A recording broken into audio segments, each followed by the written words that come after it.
Live, going live. Hey guys. I wonder if the right thumbnail ever showed up on my thing.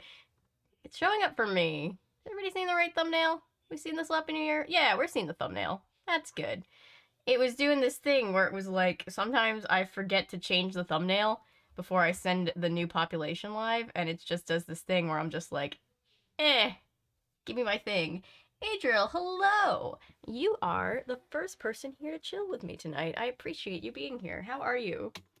How was the day? Hey, everybody. Welcome. We're going back to Goosebumps world. Rachel! Yo! Hey! I love that the crew, I love when we have the returning crew. It's super fun. Has anybody read, this is, again, like the 12 Screams of Christmas, this is one of the more recent, Goosebumps books. Oh, that's why. I'm like, why does it look so dark in here? Because that's off. I mean, there's 3 other lights on, but like, Toonie! Got my book ready. Yes! I do this too when people stream books that I own. But this book, Toonie, have you read all the other, HorrorLand books? Because technically HorrorLand is all interconnected, but see, the thing is, this one, I looked it up because I was like, can we get away with reading this on its own? And I looked up, there's a YouTuber that I watch that does a bunch of, Goosebumps content, and his review was like, yeah, I read it before I realized that it was even part of more content, so you can read it by itself. And I was like, okay, we'll just read it now because it's New Year's and then come back to the rest of the series. So that's what we're doing. Hey, Chris. I read them when I was younger. Yeah. I was worried that those of us that hadn't read all the Horrorland books, which I have not, I've read like maybe 1 or 2, and this isn't one of them, would be confused, but it turns out that we're good. Oh, look at that. I love monster art. Hey guys. Let me go to top-down mode. My desk, I've streamed every night this week, so like my desk has just gotten a little bit overcrowded. There we go. Let's see if I switch. Does everybody still hear me when I switch? Hey, Dallas. Everyone in chat say poop. Why though? Like we could, but why? Hey, Milo. Others aren't connected. Yeah. Well, a lot of people, some books are, others aren't. It all revolves around Horrorland as a thing. Basically, just as long as we read the other ones at some point before we read book 19, which is the big finale book for the Horrorland series, I think we're fine. Oh, Dallas, don't make me put you on timeout. I'll do it, I just won't be happy about it. I can't read the chat if it's being spammed. Hey, Paolo.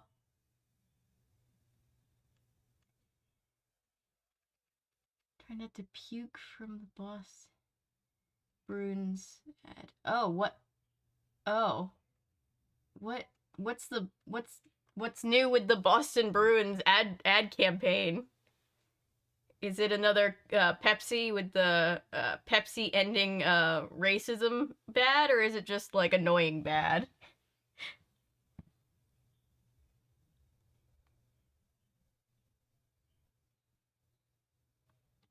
I'm pulling up my chat here so I can see better. And I'm not like squinting at everybody like the fish in the SpongeBob meme. My blind ass trying to read it from all the way over there.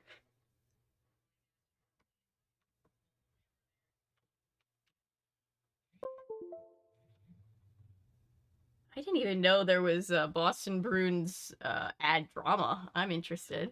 Oh, nope, I don't need to hear an echo. There we go. Specifically remember the riots when Vancouver lost. Oof. I can imagine.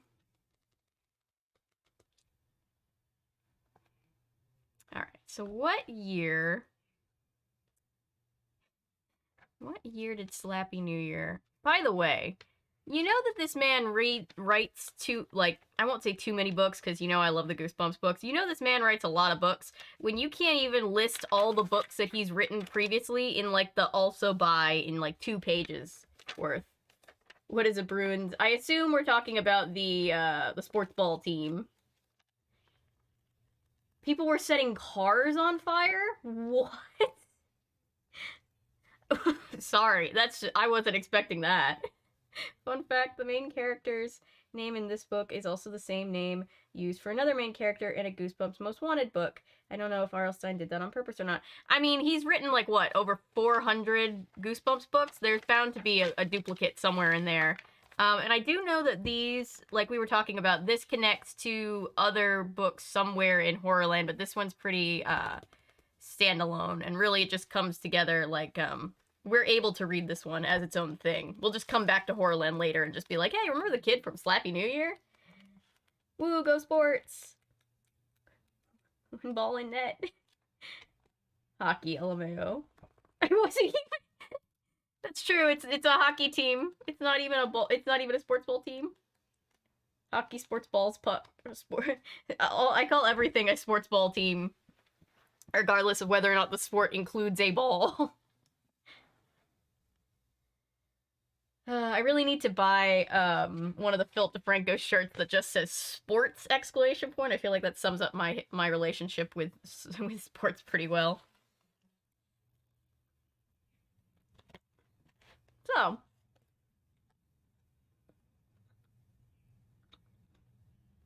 watching a crime show, sorry for going in and out. Don't be sorry. It is perfectly valid to put me on in the background. I'm just happy to be on at all.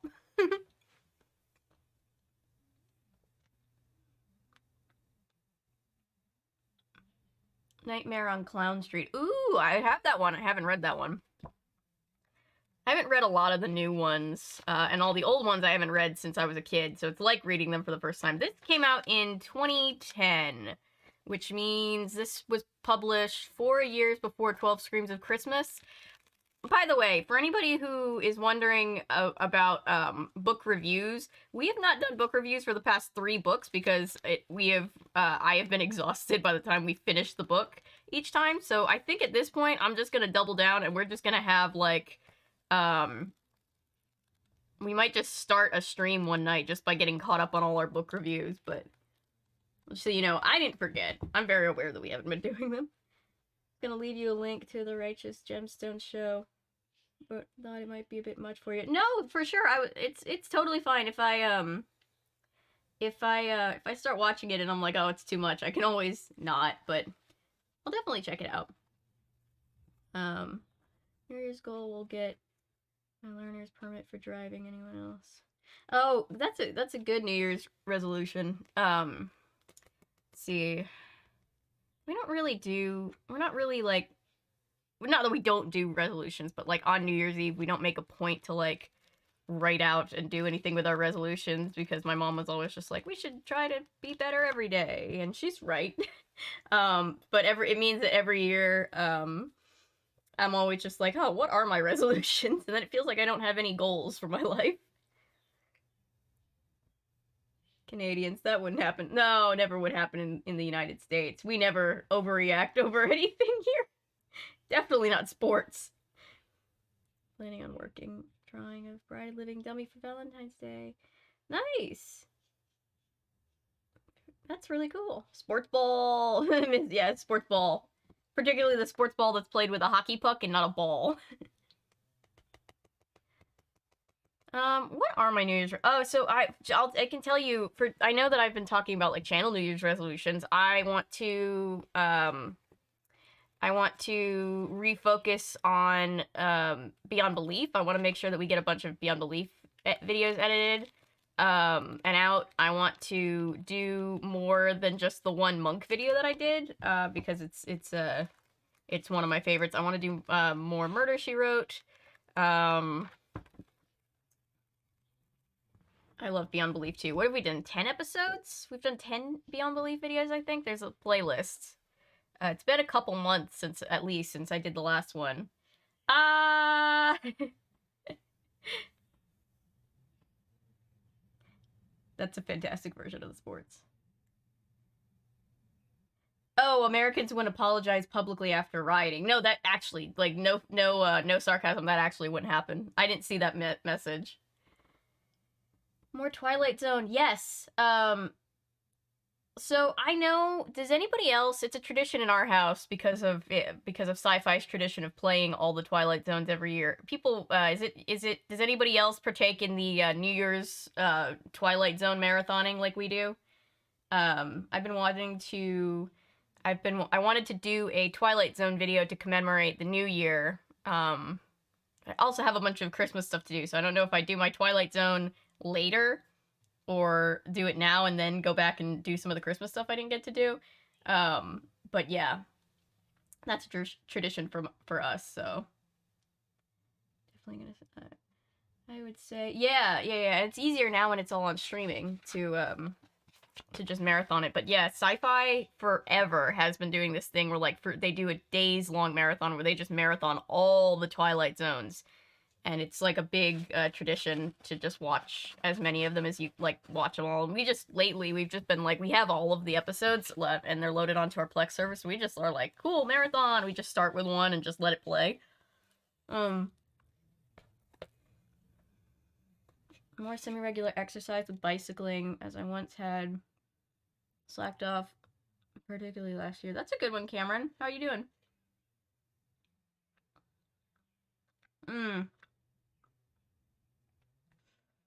Oh, I should have worn a little party hat. I thought of that, but I don't know that we have any little party hats right now. When everybody's birthday in the family pretty much is right by Christmas, you don't really do birthday parties, which means you don't really do birthday hats. I would say I've been watching Beyond Belief a lot lately. It wouldn't exactly be true because I turn it on and then fall asleep, lol. Yeah, it's one of those shows, for sure. I know exactly what you mean. Fallen asleep to BB, but always watch it again. Though I know the ending's always fact. Oh, yeah. Twilight Zone's New Year's marathons are classic. Yes. Go check, we'll wait. Would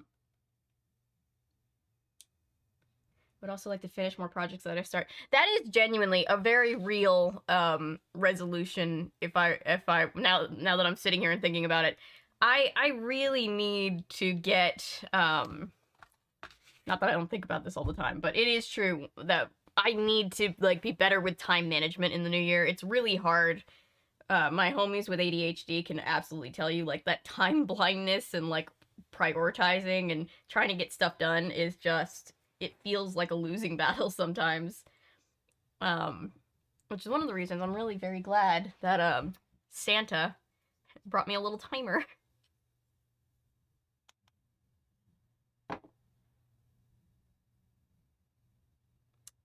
It is a cute little gravity timer. I've never actually seen one before. Anyway, see, ADHD. Everybody in my family's birthdays are close together, like 3 birthdays a month. Oh yeah, no, like we have 8 or 9 birthdays in December in our family. It's a lot. Have you seen the new Puss in Boots movie? I have not. I've actually heard good things about it, which I love Puss in Boots, but I was surprised to hear good things about the 3rd movie coming out. Unfinished craft projects in my apartment. I have so many unfinished sewing projects. I want to get back into sewing. I used to be pretty prolific when it came to sewing, and I love to hand sew, and I just haven't done it in a while.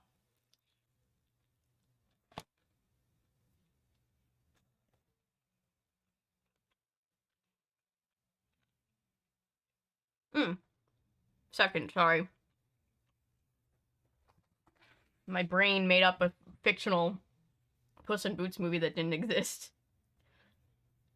But anyway, let's read our back cover of this. I will say it again. Some people, especially people who collect books, are annoyed with shelfware on books. I personally am not one of those collectors. I find it very charming. I love when I get a book and I'm like, oh, this book is a little bit loved. It's sweet, especially because, like, you know, I collect these, like, middle grade kids' books, and it's like, I like to imagine that, like me, some kid probably, like, brought books to camp with them, or, like, brought them to school, or, you know.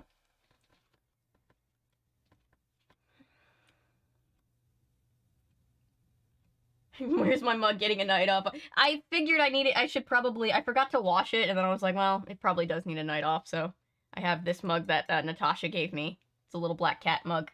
I should say, it's not very little, it's actually huge, but it's a black cat mug.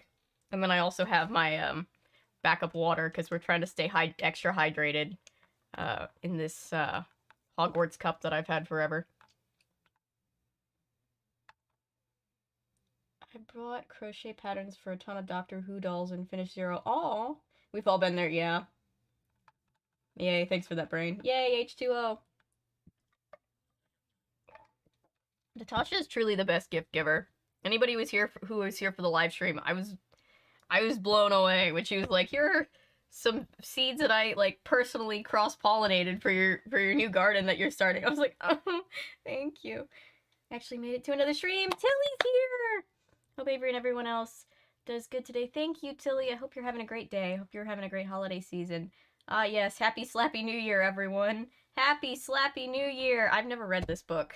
I was trying to look up a review, and I managed to find one from a creator and not get spoiled. Whose did I watch? Because I'm forgetting his channel name, and I feel bad not, ooh, we have 19 concurrents. Hi, guys. Welcome. We'll start reading in just 1 second. I just wanted to shout out my, I was gonna say my Goosebumps buddy, but I've actually never met him, so I don't think I can call him a buddy as of now, but I'm more of just a very big fan. Hey, look at us, we're streaming. Where's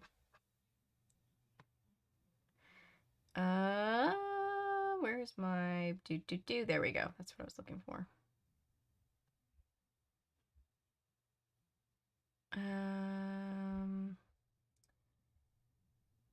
Oh, Michael Goosebumps fan. That's who I watched. That's his video is who I pulled up because I googled, like, can we read this without reading all the other HorrorLand first, and his was the first one to come up. So I was able to watch his and figure out that we were going to be able to stream this book tonight. So yay, shout out. By the way, guys, we might hit 5,000 subscribers while we're on tonight. I can't believe it. We hit 4,000 subscribers barely a month ago. Not even a month ago, technically. It was earlier this month. I'm blown away. Thank you, guys. Thank you for all the people who have been here for a while and all the new people. I appreciate every single one of you. I can't believe it. I woke up today and I saw our numbers and I was like, what? What? More subs for Avery. You deserve it and more. Thank you. That's so sweet. You deserve way more subs. You guys are so sweet. I can't even believe it. It took me a year to gain the first 1,000 subscribers, and my analytics are reporting that we gained 1,000 subscribers in the past 28 days, and I'm just like, what? There's so many new people. Hi, guys. Hopefully nothing, wait, what? Hopefully nothing 13 plus happened. Oh gosh, we don't want to think about that. I always want whatever used Goosebump books to be in good shape. And I know this is weird, but I hate how paperback books cover corners either bend or come off, so I always tape the corners. I do that too. I have a couple. You'll see when I pull some of these down, I've like just straight up like taped this, like it's more just like I just want the structural integrity of the book to stay intact. But no, I totally get you. That's very valid, Austin. Watching, waiting, judging. I know. More subs for Avery. Thank you guys. You guys are also sweet. And a lot of you guys have been here. I don't even want to think about it, Rachel. We're just going to move past. We're not going to let that one haunt our dreams. But yeah, let's read the back of this book. Toonimations! Avery. Hi, 100 people. Avery. Hi. Oh god, there's millions of people. Oh my god, I can't even imagine. Plant Zaddy? I'm not the only one. Bend book corners irritate me. No, I totally get it. And it's like my mom and I are people that like we don't even dog ear the pages of books because we like feel bad like just bending the page. Like very rarely. I only ever like have used a highlighter or written in the margins of I think one book, and it was while I was in drama school. Just because I was trying to keep up with my classwork. And that was the easiest way for me to learn, but other than that, I usually I do my best to take really good care of my books. But anyway, let's see, for everybody here, hello, welcome. Yeah, there are a lot of undertones in the books. Let's see how 2010 R.L. Stine was doing. That's when this book is from. Did you think Slappy here was talking? Ray Gordon loves to scare his younger brother, Brandon. It's not hard considering Brandon is terrified of everything. Loud noises, roller coasters, and especially the wooden dummy Slappy. Valid, valid, and valid. Ray got from Jonathan Schiller's HorrorLand gift shop. Jonathan Schiller is a whole other intersecting mini saga within the Goosebumps world, much like Slappy. In order to throw his big New Year's Eve party, Ray's parents make him promise to leave Brandon alone. But strange, mean-spirited things keep happening to his little brother, and Slappy always seems to be around for it. Could those words Ray read out loud actually have brought the dummy to life? Probably. Remember the last book we read? I love how in the first Revenge of the Living Dummy, because I totally never knew this or completely forgot. I love how the Revenge of the Living Dummy, Slappy isn't even the bad guy. He's not even the antagonist in the first one. He comes to life in the last couple pages of the first one. Sherwood will be slapped again. I would never dog ear the corner of books. I want my books to be in the best possible condition for as long as possible. Same. I want them to like be able to last for as long as possible. Like it's not really about the aesthetic of it. It's more just like I want them to be able to like last, especially because like, you know, when collecting all of these books that are technically, you know, kids, juvenile books, I'm like, if I have kids one day and that day is going to be very long down the road, I'd like to like read them these books, and I'd like these books to like be around for them. Like I try to take the best possible care of them. Slappy kill Lindy? How did he end up with a new family? So that story ended. I don't know that we ever know. Do we? Do we actually get answers? I don't remember ever getting answers on that. Yeah, it's like a Friday the 13th kind of thing. Yeah, that's true. Friday the 13th is also like that, where Jason's not the antagonist in the first one. I've collected over 70 Goosebumps books. I just keep my collection safe in the closet like everybody else. That's cool. Nice t-shirt. Thank you. Hey, Jay. How are you doing? If I ever have kids, I'm gonna buy them their own Goosebumps books. Aw, that's cute. I've probably collected, honestly, I have a little bit of a problem with book collecting. I think I have nearly 100, if not a little bit more than 100 Goosebumps books. And the crazy thing is that there's way more of them. It's just like, R.L. Stine, what the hell? How are you doing this? Mom, can you read us a Goosebumps book, sweetie? I'm just going to put on one of my playlists for you. Can you imagine?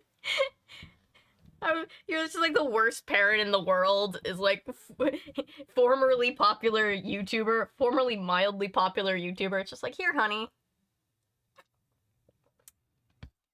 I'm not gonna read you specifically. You're not special. That'd be terrible. Doesn't he get picked up by another kid? Oh, that's right, that's right. No, at the very end, the first one ends, because let's, previously on Ghost Whisperer, let's grab this one down. We read this one on stream. The last page of this, nope, this is a preview for, oh, the first HorrorLand, which is also a Slappy book.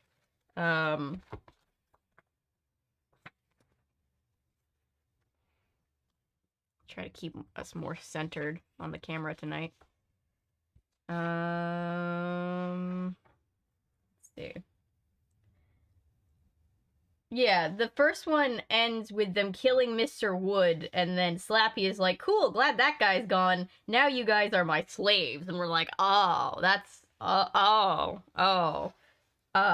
that's just the end of the book. And I know that in the second book, the second Night of the Living Dummy, Night of the Living Dummy 2, if you will, he does get picked up by another kid, but I'm not sure what happens in the interim. R.L. Stine leaves them unanswered. He likes to do that. Yeah, he does. Knowing how long it takes for him to write them is crazy. Oh, I know. It's crazy. Question. The beginning of Night of the Living Dummy 2, Slappy is bought from a pawn shop, so somehow he was put back to sleep. Oh, Jesus, I forgot about the whole slaves thing. Oh, yeah, that's a whole other rabbit hole. That book was a lot. Third, they find him in a dumpster. Yeah. Yeah, they kind of all start the same way, but we never really are told what happens in between the books. I'm excited to get back to the main series, because that'll be Welcome to Camp Nightmare, which is a good one. But anyway, let's, without any further ado, get into this book. Meet Jonathan Chiller. He owns Chiller House, the HorrorLand gift shop. Sometimes he doesn't let kids pay for their souvenirs. Chiller tells them, you can pay me next time. What does he mean by next time? What is Chiller's big plan? Go ahead, the gates are opening. Enter HorrorLand. This time you might be permitted to leave, but for how long? Jonathan Chiller is waiting to make sure you take a little horror home with you. So this book, I definitely know is, you know, Goosebumps books can be read separately, but this one is kind of a intersection of three of the big, like, mini, what am I trying to say? Mini sagas within, because we've got this is Slappy, so it's part of the Slappy saga. It's also part of the Jonathan Chiller saga, and it's also, HorrorLand, obviously, is all part of the HorrorLand saga. So, like, One Day at HorrorLand, Return to HorrorLand, that HorrorLand from the original books. Night of the Living Dummy 2 is my favorite Slappy book. I'm excited. They do hint that the third does take place not too long after the second. Interesting, okay. I'd love to know what he does in between tormenting families. Like, imagine Slappy traveling around Europe or something. Like Flat Stanley. He's just chilling. So yeah, I think everybody here is aware. If you're not aware, I actually did a video on the, what am I trying to say? The One Day at HorrorLand episode of the show. If you need to refresh your memory on HorrorLand, I'd love to know what he does but basically, you know, monster theme park where they torment people. It's pretty great. They don't put Slappy in the new Goosebumps show on Disney Plus, I'm gonna be... Oh, they definitely will. He's basically become the mascot. I would bet my life that he's gonna be there. This is in first person. Okay, copy. Yeah, Toonie has the book and is reading along with us today. It is weird how some of those earlier books weren't written in the first person. That really threw me when we started reading these. I was like, I'm used to them being in first person. Chapter 1. My name is Ray Gordon, and I'm 12. My brother, Brandon, is 9, but people think that he's older than I am. That's because Brandon is a big hulk of a kid. He's about half a foot taller than me. He has broad shoulders and a big chest, straight black hair, and a cold stare that makes him look like he's tough. I'm short and very thin. I have curly blonde hair and blue eyes and freckles on my cheeks. I'm the youngest kid in my class, but I'm the 3 years older than Brandon, and everyone we meet thinks that I'm the little brother. I get that too. It's because I'm so short, and my little brother is like a whole foot taller than me these days. Which is funny because Brandon is a total wimp. Oh no. So what if I look like an elf standing next to a giant? It's just the oldest sibling syndrome. You know that there's a TikTok that's like, you want to know which one is older? The shorter one. Don't ask me why, it just is always the case. I'm the tough one in the family. He's scared of bugs and snakes and being in the woods and being in the water and anything else you can think of. I mean, all those things are perfectly valid. Now that I think about it, I'm technically scared of all those things too. And once I actually saw him jump away from his own shadow. No kidding. He swore he tripped, but I know the truth. It's a pain having a younger brother who's bigger than me, and it's even bigger pain having a huge monster brother who's a total coward. Ray, stop bullying your brother. They always start with one of the siblings bullying the other siblings. I love scary movies, but my parents say I have to go to G-rated baby movies with Brandon so he won't get scared. I like to watch scary TV shows too, and play really cool battle games on my Xbox. Whoa, dude, cool Xbox battle games. But guess what? I'm not allowed while Brandon is around. We don't want to upset the poor guy, do we? And now, even worse, he's ruining my first trip to Horrorland. That just means that Brandon knows what his triggers are, and we need to respect boundaries, Ray. And now, even worse, he's ruining my first trip to Horrorland. How has Horrorland not got shut down has been my question for years. He's too scared to do anything, the rides are too scary for him, the games are too noisy and frightening, the haunted theater is too haunted. He's even afraid of the horrors. They're big, furry, green, and purple park workers, you know? They're guides that run the rides and the game booths and work in the shops. Brandon is almost as big as they are, but he's terrified of them. So how much fun am I having with him at Horrorland? Can you spell 0? The parents took them to Horrorland, knowing that the one kid is terrified of everything. All right. It was a cool day. Wisps of fog hung low over the park, a perfect spooky day to be at Horrorland. Brandon, what if we go on the scariest ride here? I said. What if? I don't want to, he said. His favorite expression. He sticks out his lower lip and gets all pouty and says, I don't want to. No, listen to me, I said. He was staring at a horror behind the food cart. I grabbed his arm and tried to turn him around, but I wasn't strong enough to budge him. What if we both go on the scariest ride ever? I started again. And you like it. Wouldn't that be great? Wouldn't you think it was cool to find out that you like scary rides too? But I don't want to, Brandon whined. I sighed. Mom and Dad let Brandon and me go off on our own this afternoon, and I didn't want to waste it doing baby stuff. I dragged Brandon up to a tall green horror wearing bright yellow overalls with yellow suspenders. He wore a button on his cap that read, I'm a Scream. He grinned at me. Hey, kiddo. Know why I wear yellow suspenders, he asked. Why, I said. To keep my pants up. He roared with laughter and slapped his knees. That's a very bad joke, I said. That's a very dad joke. I love R.L. Stein's dad jokes.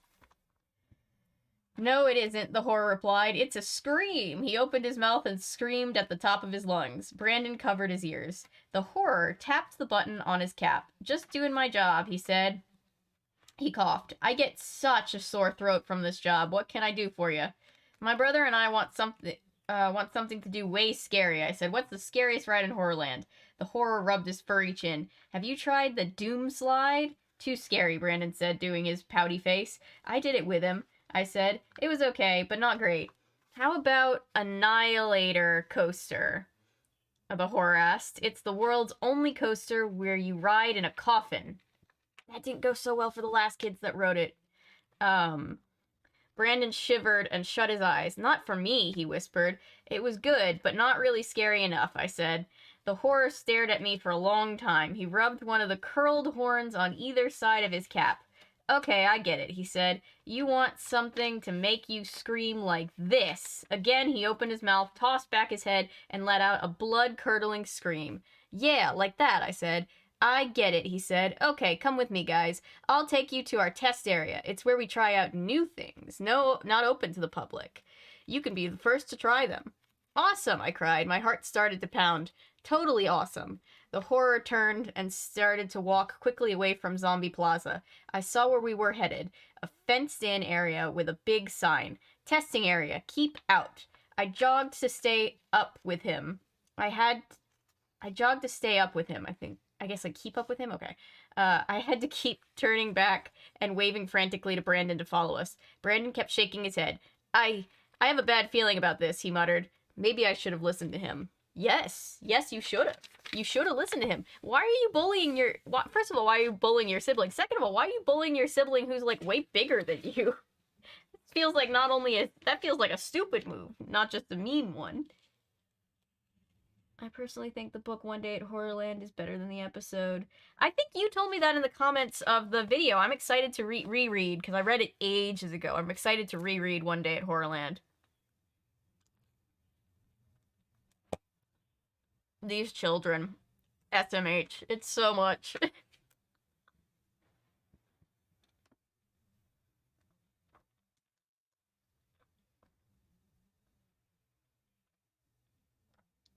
No, they're saying this is his first time to Horrorland. How Horrorland gets advertised if nobody ever escapes, is a question that we never really get answered, but no, not homemade pizza, just, I don't even know what brand it is, just like freezer pizza, but it's actually pretty good.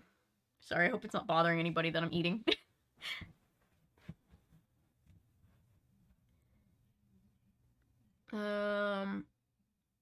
Not, wait. Now in the story of One Day at Horrorland, they pretty much explain how Horrorland is just a place where the horrors torture humans for sport, and they never let you leave, but it goes way beyond that in Return to Horrorland. Interesting, I'm excited. Goosebumps Series 2000 Return to Horrorland is where you get your answers. Okay. I need to, like, search out some more Return to Horror, Goosebumps 2000 books. That's probably the one place where my collection is the weakest. Ray's a wonderful little shit who deserves a bad ending. Have you read this one already, Toonie? Just out of curiosity? I know you own the book. I'm excited to have you reading along. Never seen a freezer pizza with sandwich pepperoni. So we jazz up our freezer pizza. So yeah. So my dad, I think, just put pepperoni on it. If I had to guess. Read it, but it's been a while. Copy. Yeah, I love, like, that's the way I am with a lot of the Nancy Drew books, too. I'm like, I read this, but I don't remember a lot of it. Smart move. Yeah.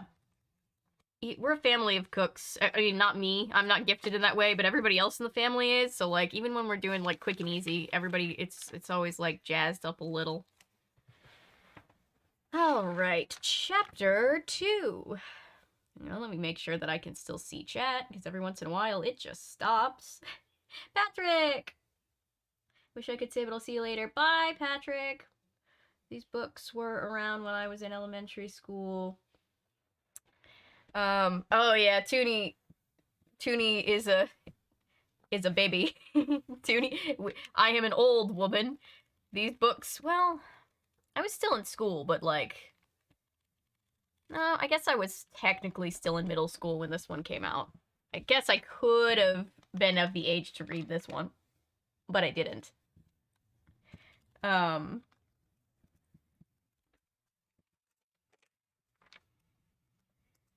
was around when they started. Back in my day. Yeah, I was technically born after they started. But I was around for, like, the first... like, the first continued wave of, Goosebumps fame. I am old as well. Goosebumps is 10 years older than me. Copy. Okay.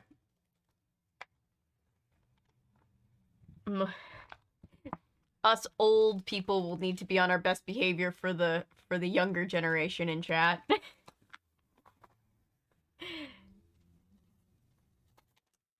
Chapter 2. The horror unlocked a gate and led us to the other side of the fence. I forget that we keep straight up calling them horror, like capital H with, like, a proper name.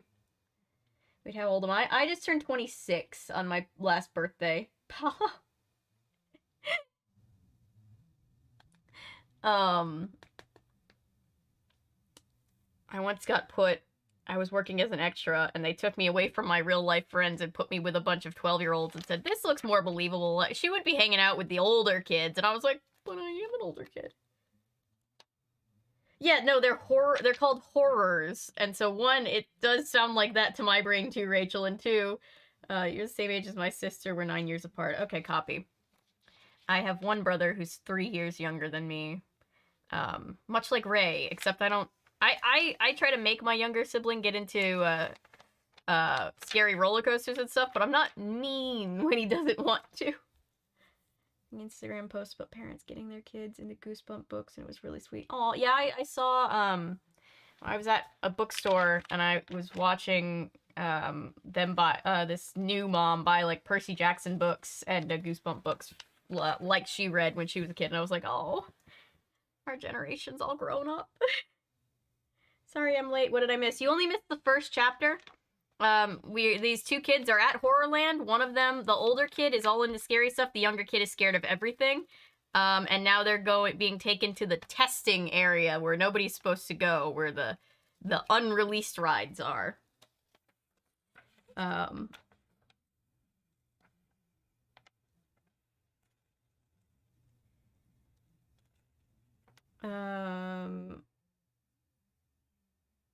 What was I saying? Oh yeah. So that's what we're doing. That's where we are. Chapter 2. I'm just gonna, yeah, so I'm not used to them calling them horrors proper, so that's gonna be a thing for my brain to get used to tonight. Sorry in advance for that. The horror unlocked a gate and led us to the other side of the fence. We followed him into a huge white bubble. It looked like one of those domed tennis court places. Our footsteps echoed as we walked inside. I gazed around. The building was as big as a football stadium. In front of us stretched a long, oval-shaped racetrack with several lanes marked in yellow paint. Sitting on one end were about a dozen little red racing cars. A small sign on the wall read, "Test Track, the Shocker." The horror led us onto the track. "I'm going to let you be the first kids ever to try out these race cars," he said. Uh-oh. "They're real cars. You control them." "Cool," I cried. "Why do we call them the Shocker?" Brandon asked. "You'll see," the horror replied. The cars were open, no roofs. I swung a leg over the side of the nearest red car. Then I lowered myself onto the seat and settled behind the steering wheel. Brandon squeezed into the car next to mine. It was so small he filled up the entire seat. "Hey, there's only one pedal," he cried. "That's the gas," Horror said. "There is no brake." But, Brandon started blinking his eyes rapidly. He does that whenever he starts to panic. I would be panicking too, which is all the time. I also panic all the time. The horror patted him on the shoulder. "You'll be fine, kid," he said. "The ride is going to be a scream." "But I don't like to scream," Brandon cried. "Just stay in your lane and you'll be okay. Or you'll be okie dokie." It looked like it said okie doo, and I was like, what? Okay. The horror said, "Don't swerve into another lane. If you do," his voice trailed off. I lowered my foot onto the gas pedal. The little car let out a roar. Then it started to move forward. I gripped the wheel with both hands and leaned towards the low windshield. The yellow lanes stretched far in front of me. The car moved slowly at first. I steered carefully, keeping it straight. "Wow," I screamed over the roar of the engine. "This is totally awesome." Currently eating a full pizza for dinner. What are you guys doing? I'm also eating pizza, but not a full one. Fully expected to see the horrors in court for that one. At least small claims court, if not criminal court. Out of the corner of my eye, I glimpsed my brother. His car was coming up beside me on the right. He stared straight up ahead. He gripped the steering wheel so tightly, his knuckles were white. Into the first turn, my car started to pick up speed. I turned the wheel and followed the curve of the turn. Behind me, I heard Brandon's tires squeal. I kept my eyes straight ahead and couldn't look back. My car roared down the straightaway. The hot air of the closed building rushed against my face. My heart pounded. I zoomed around the next turn carefully, keeping in my lane. I could hear the roar of Brandon's car close behind me. This is totally like being a NASCAR driver, I thought. Way cool. Whoa! I nearly swerved into Brandon's lane. I gripped the wheel and swung it hard to the left. I lifted my foot off the gas, but to my surprise, the car didn't slow down. It sped up. Faster! The track appeared to tilt up and down. The tires beneath the little car bounced hard. I leaned forward with my eyes locked on the yellow lines in front of me. faster, and the lines became bouncing, throbbing blur. Into a hard turn. I can't control it. Did I scream those words or just think them? The wheel jerked my hands. The car bumped again, and I swerved over the yellow line into the next lane. Bzzz. A powerful shock rocked my whole body. The sound roared in my ears. My hands shot off the wheel. My muscles tightened. Hello. Welcome. Oh, thank you. There you go. You're the best. Love you. Everybody say hi to my dad. Forgot about eating until now. Kira, hi. So, Slappy New Year. Yes, Slappy New Year to all of us. Guess I will have pizza. Peer pressure. My dad just brought me chocolate pie. Our main protagonist got electrocuted. Maybe something scary can happen. Hi, Avery's dad, and you're welcome.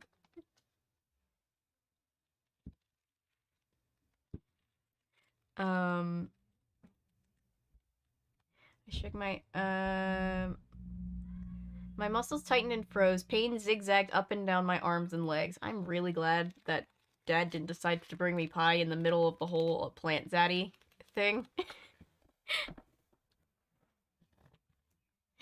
I shook my head hard, trying to get the buzz of the shock out of my ears. Ow, that hurt!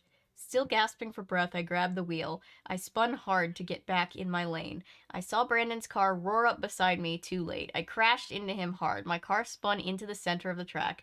As I spun, I saw his car smash into the rail at the side. Bzzz! We both screamed. Powerful shocks rocketed through me. My whole body shook and vibrated. I gripped the wheel and swung my car back into the right lane. This is horrible, I heard my brother scream as my car roared away. How are they not dead? I turned to see if he was okay, and my car squealed as it scraped the railing. Bzzz. Another powerful shock, and the car screeched to a dead stop. Silence now, except for the buzzing in my ears. I could feel the blood pulsing in my temples. My muscles throbbed. My heart raced. I sat there for a long while, just breathing. Finally, I gripped the sides of the little car and hoisted myself up and onto the track. Brandon was already out of his car. He was running toward me with an angry expression on his face. I started to call to him, but my whole body twisted in violent shudder. I started to shake all over. My hands flew up wildly over my head. I did a crazy dance. My arms and legs thrashed and shook. I dropped to my knees on the asphalt track. The shock, I gasped. Too much. Can't take it. Help, make it stop. He's gonna die. The kid, they finally killed the kid. I know they've killed the kid before, but they definitely almost killed this kid. Still waiting for Slappy versus Chucky in a death battle? That would be interesting. Oh, let's just say you may never want to read Son of Slappy, probably. Oh, God, we're gonna have to get there eventually. I think Slappy would win in the insult category. The pie looks so good. I'm gonna eat it so that it's not just sitting here, just cluttering up the frame. Thank you.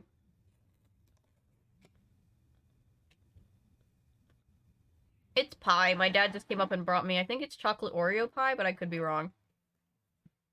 It might just be chocolate pie. It looks really good. Finishing my pizza so that I can justify the pie.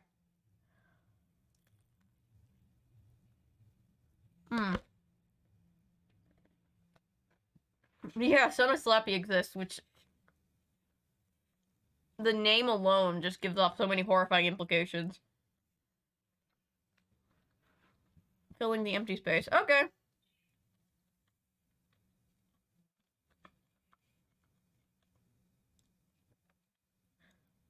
Butterfinger cake and 3 homemade s'mores for dessert. Ooh, nice. Reaction to Slappy versus Chucky death battle.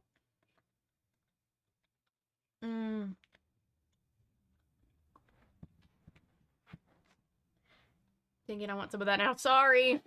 I'm sorry. I'm so sorry.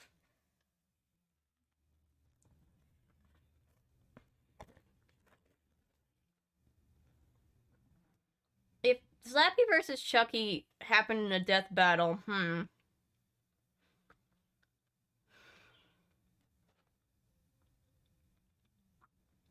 they're pretty evenly matched, so it's really a coin flip of who would win. Yes, please explain how Slappy has a son so that we're all not scarred, Toonie. We'd appreciate it. Hello, Dallas. We're all sitting here with bated breath.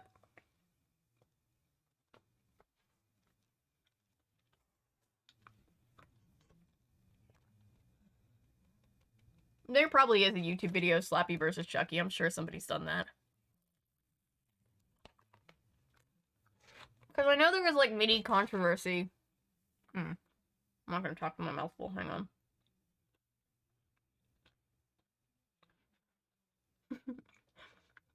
Natty! Missed you the past few streams. Couple streams.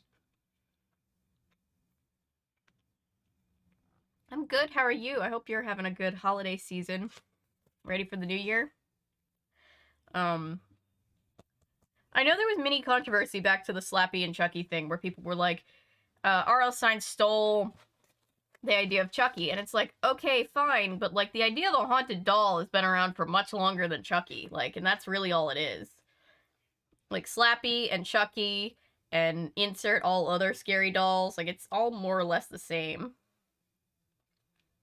If you want to have a major nostalgia, you should watch the 4-hour video of old Goosebumps TV show promos. Ooh, that would be great. Not been doing well, but I figured our next movies in therapy. Figured out next movies in therapy, so it'll be okay. I'm sorry to hear that, Natty. Life is rough sometimes, I swear. That new Morgan or Megan movie is basically Chucky for... Yeah. Did you see that shit? You guys seen this shit? The Megan, it's just called Megan, I think. My mom's like, hey, Avery, look, you should do a video about that. And I was like, no, I already have Winnie the Pooh, Blood and Honey to deal with. I can't also deal with Megan. I don't like dolls as it is, but living doll who somehow has a child? No thanks. Screw scary dolls. I got a replica of the vampire puppet from Angel episode, which is a spin-off of Buffy, and it's terrifying. Ooh.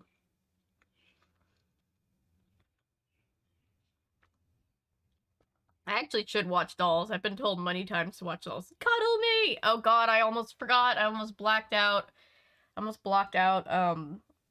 Talking Tina. Wait, not Talking Tina. That's the one from Twilight Zone.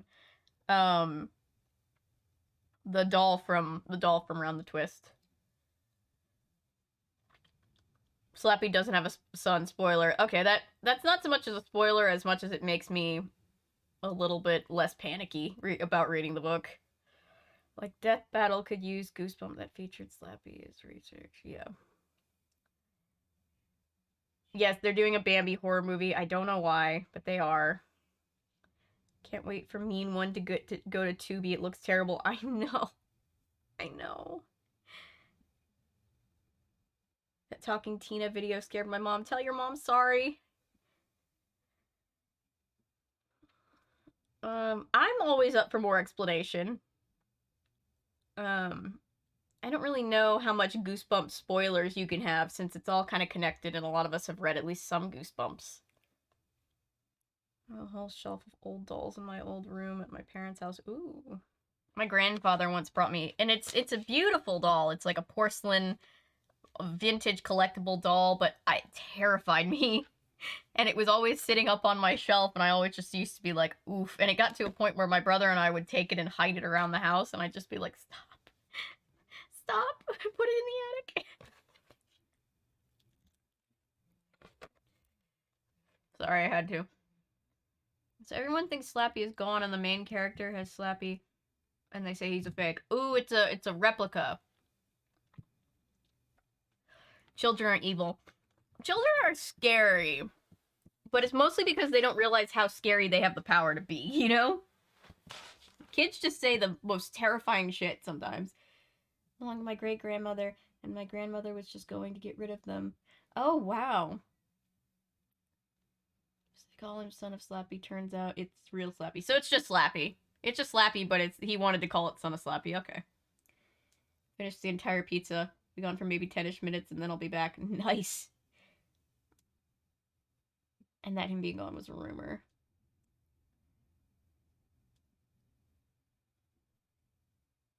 I did growing up. I was a nightmare. Yeah.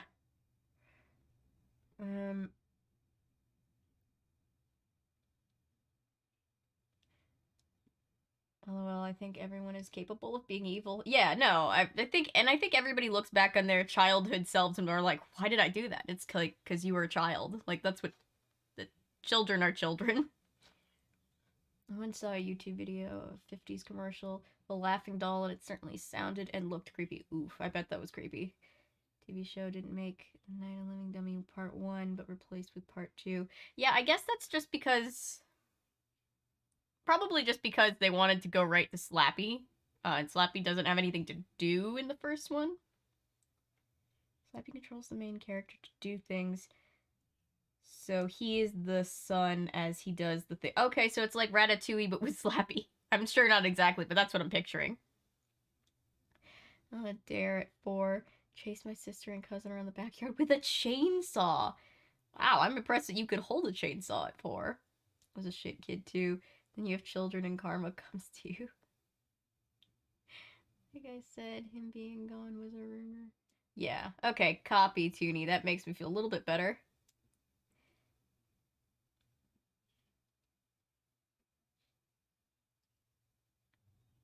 Slappatooey! Slappatooey, I love it. So he basically put a spell on him and ruins his life. Ooh. Okay. So more Slappy shit. Slappy is always, like, ruining kids' lives. I'm gonna go throw my trash out. Hang on.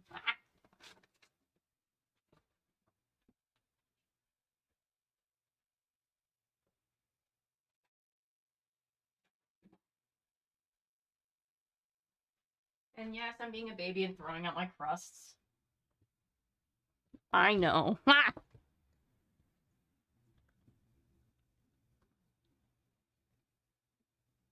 So basically possessed. Oof.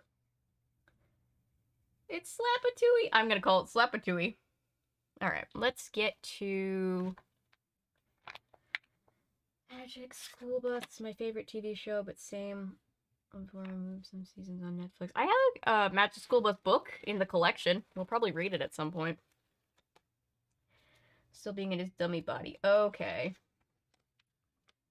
don't like the crust at Papa John's. It depends on what pizza. Some pizzas have good crusts. Some of them just have very dry crusts. And that was one of them. Chapter 3. Brandon uttered a terrified cry. Ray, he screeched. He hurtled himself toward me. Are you okay? Stop shaking. Can you stop? He grabbed my shoulder and tried to hold me still. I burst out laughing. Gotcha, he said. You fell for it, dude. I'm just kidding. I'm perfectly okay. Not cool, Ray. I think we need to cancel Ray. No, I'm just kidding. His mouth dropped open. He blinked his dark eyes several times. He still had hold of my shoulders. He gave me a hard shove and sent me toppling to my butt. You're a jerk, Ray, he growled. Hey. It was a joke, I cried. Oh yes, the old defensive. It can't be. There's no such thing as an offensive joke. That's why it's a joke. Enter Michael Scott. But why do you always like to scare me? Because it's so easy, I said. I grabbed onto him and pulled myself to my feet. That ride was horrible, Brandon said. It definitely needs work, I said. I looked around. Where is that horror? We have to get out of here.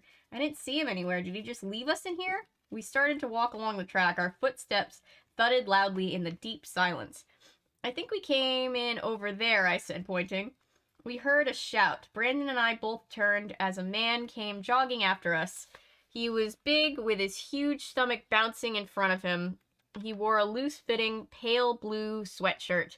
He pulled down over baggy brown pants. I raised my eyes to his face and uttered a sharp cry. He didn't have a face. No, wait, I couldn't see his eyes, nose, or mouth because his whole head was a mirror glass. He leaned toward us, and I saw my reflection in his face. We froze as he came bouncing toward us. He raised a hand, greeting. His hand was also a mirror glass. It was also mirror glass. He must be some kind of robot, Brandon whispered. No, I'm not, the man said. He had a high, croaky voice. He stopped right in front of us. He turned his mirror face to me, then to my brother, the lights from the dome ceiling sparkling on his head. His neck was glass, as were both hands.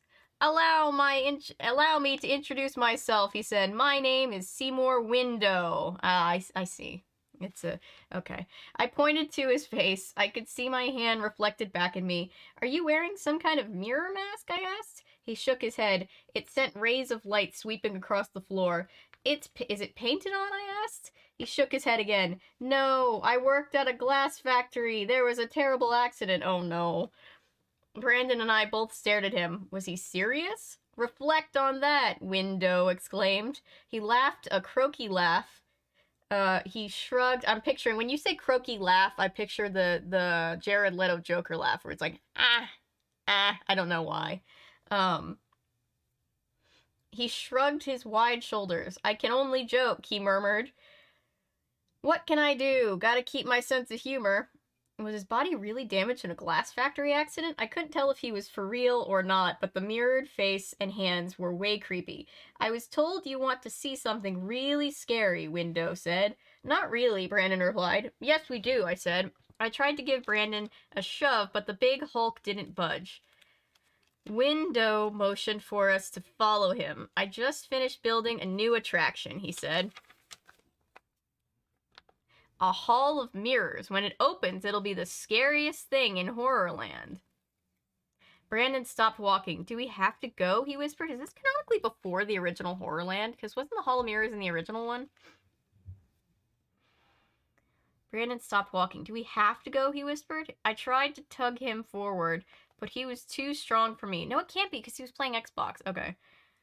We'll just look around at it for a second, I said. Then we'll go. Promise? Brandon asked. What a big baby.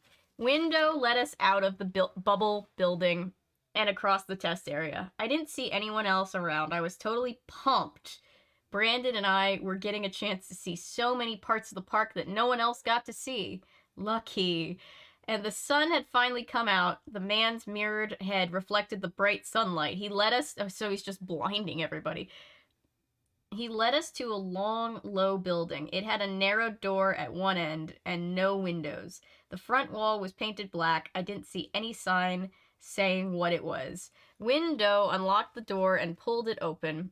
He motioned with a mirrored hand for us to go inside. Enjoy it, he said. I think you'll find my mirrors are very special. Cool, I said. I stepped past him and started to enter, but my brother hung back. Is it dark in there? Brandon stammered. You'll see, Window replied. He gave Brandon a little push. Brandon bumped up behind me as we made our way inside. I expected Window to follow us in. Instead, I heard the door slam shut behind us. Then I heard the click of the lock. The air inside the narrow building was hot and musty. I blinked in the darkness, waiting for a light to come on. What's up with this? I whispered to Brandon. It's pitch black in here. I can't even see the mirrors. Brandon bumped me again. I don't like this, he whispered back. Why did he lock the door? Good question. Yeah, Brandon's out here asking the real questions. Just a prank, bro.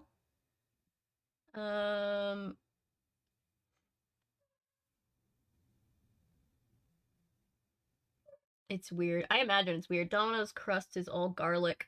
I actually like the Domino's crusts. No. My dog says hello from downstairs, apparently.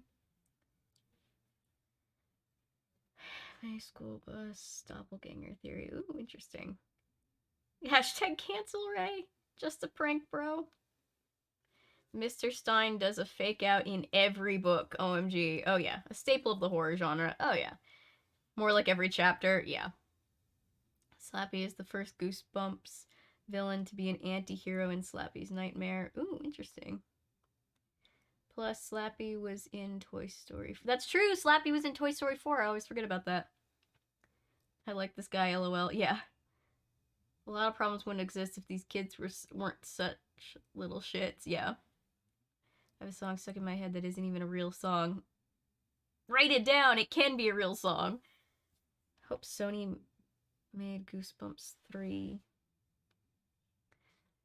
It's just a chorus made up to sound like a really annoying single that everyone got sick of being played constantly.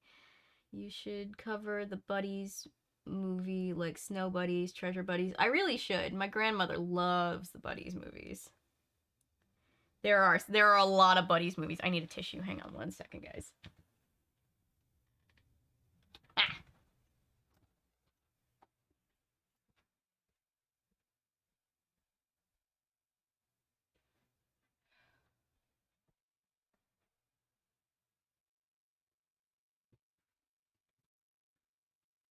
Whoop. There we go.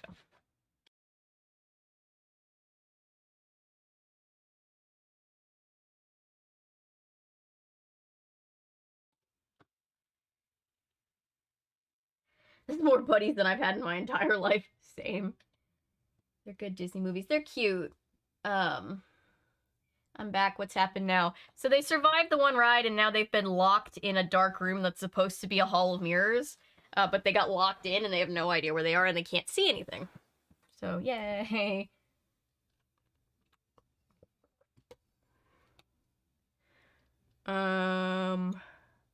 Yeah. Put my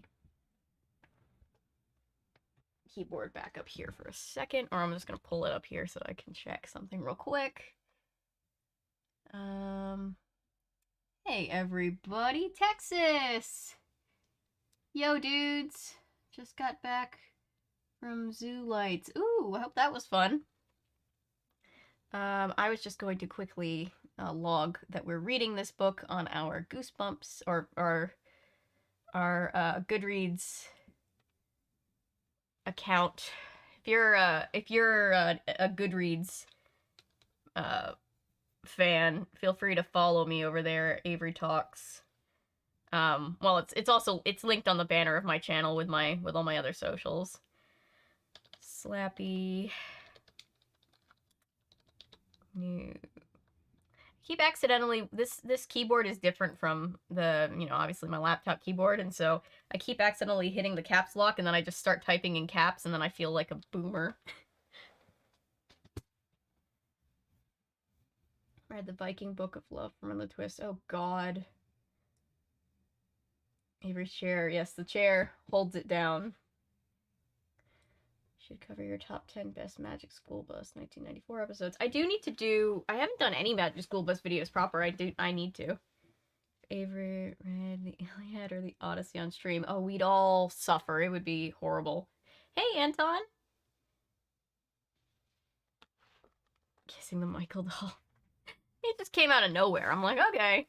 Like, whatever. Not the weirdest thing to happen on this show, but didn't see it coming. Chapter 4. I felt a trickle of sweat run down my cheek. It had to be 100 degrees in here. My throat suddenly felt tight and dry. Brandon squeezed my arm. Why aren't there any lights? He asked. Why isn't anything happening? Where did he go? I don't know, I stammered. I took a deep breath and shouted, Hey, is anyone here?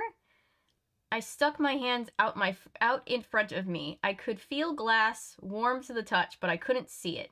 Let us out of here, Brandon shouted. Let us out. And then dim lights flickered on somewhere above us. I saw my face, my reflection staring back at me, very dark, all shadows and black with no color at all. Brandon stopped shouting. I saw him blinking in the dim light. He reached out a big hand and rubbed it on the mirror in front of him. I turned and gazed down the long, narrow aisle. I saw my reflection in mirror after mirror. 2 rows of dark mirrors, a dozen Ray's and Brandon's, maybe more, in front of us and behind us. The dim light sent shadows over the glass. Our faces looked mysterious, frightening. My eyes looked like deep black holes. My mouth appeared jagged and torn. I raised my right hand and watched the right hand go up in all the mirrors. I did a little dance and the ray reflections danced with me. So what's so scary? That's how mirrors work. What's so scary about this? Brandon demanded. What's the special part? It's just a bunch of mirrors. They aren't curved or twisted or anything. I don't like the dark, so if you put me in the dark around a mirror, then I'm just gonna have flashbacks to us and I'm gonna have a panic attack. You're right, I said. I turned to him and gasped. Hey, where are you? I can't see you, I replied. My heart started What do you mean, Ray? I can't see you, I replied. My heart started to pound. Stop it, Ray, Brandon snapped. You're not funny. I'm so sick of your dumb jokes. I'm not joking, I said. Brandon, I really can't see you. But I'm standing right next to you, he cried. I gazed into the mirror. Yes, there he was, standing beside me, his face twisted and an angry frown. I can see your reflections, I said, but I can't see you. You jerk, Brandon gave me a hard shove that sent my shoulder crashing into a mirror. See me now? Oh, it's like the Let's Get Invisible mirror, maybe? No, I told him. I'm not joking, Brandon. Look, I said, look at my reflection. See me pointing at the mirror? See me getting ready to punch you in the stomach? I see the reflection, I said, but I can't see you standing next to me. I'm not joking, Brandon. I'm totally serious. He turned away from the mirror. There was a long silence. He finally spoke. Oh, wow, he said with a moan. Oh, wow, Ray, now I can't see you either. We were both silent for a long time. This has to be some kind of light trick, I murmured. The lights up on the ceiling block us out somehow. But that's impossible, Brandon answered in a whisper. Then I looked down and gasped again. Oh no, I moaned. Brandon, I can't see myself. I waved my hands in front of my face. I couldn't see them. I saw them moving in the mirror in front of me, but I couldn't see my hands in front of me. For a second, I was like, did I turn the sound back on? I sure hope so. I'm gonna have to reread this chapter. I'm invisible too, Brandon cried. Ray, help me, I'm invisible. Somebody let us out of here, I shouted. My voice came out hoarse and frightened. I started to pound on a mirror with both fists. Let us out of here! Somebody, let us out! And then I stopped pounding. My words choked in my throat, and I staggered back as the reflections on the mirror began to move. Brandon and me are reflections all down the 2 long rows of mirrors. They tossed back their heads and began to laugh. Do, do, do. What's up? Dante's Inferno instead. Speaker should come tomorrow. Yay! I hope you like them as much as I love mine. Whiplash, it's so warm tonight. We're in t-shirts and the husband is wearing shorts. Ooh. Yeah, it's been not super cold, but after that cold snap, we're all just like, okay, we don't trust this weather. Rank all the Goosebumps HorrorLand books, best to worst. One of these days, I'm going to rank all of the Goosebumps books, and it's going to be a giant video, and it's going to be called I Read Every Goosebumps Book, and hopefully it'll be popular. My rabbi introduced me to a clothing store that sells basically the clothes Miss Frizzle would wear. That's amazing. Your rabbi is amazing. And that sounds like an amazing store. I'm sorry, but whenever I see Anton, I think of the cup spilling. No, poor Anton. I will never live that down. It's okay. Look, I even have a mug. I'm not scarred. I have a mug. It was an accident. Paulo is right. It's dark, you idiot. Of course you can't see him. He will never live it down. Not if I'm. No, poor Anton. Across the continent, relatively.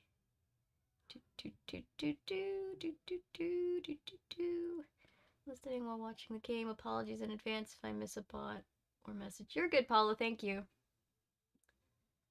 I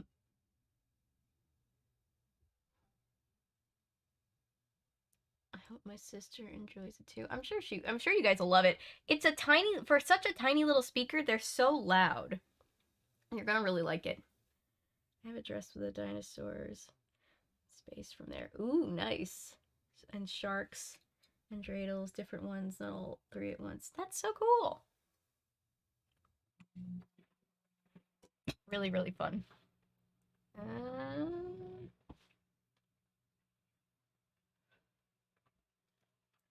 Let's see.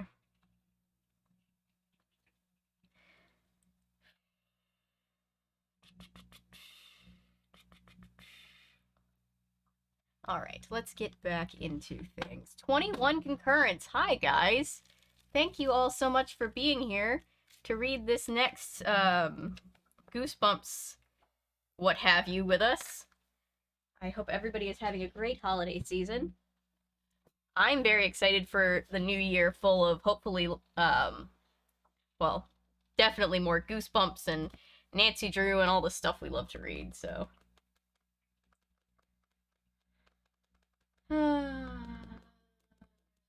Ticked. Started snowing the day after Christmas. We came close having white Christmas. We came so close to it snowing on my birthday, and I was like, no, just this one time. She's coming over tomorrow, so good timing. Yay! How many of you? Baby Bear and his family from Sesame Street. That sounds... I think I heard that at some point, but I didn't particularly... I never really thought about it. That's cool, though.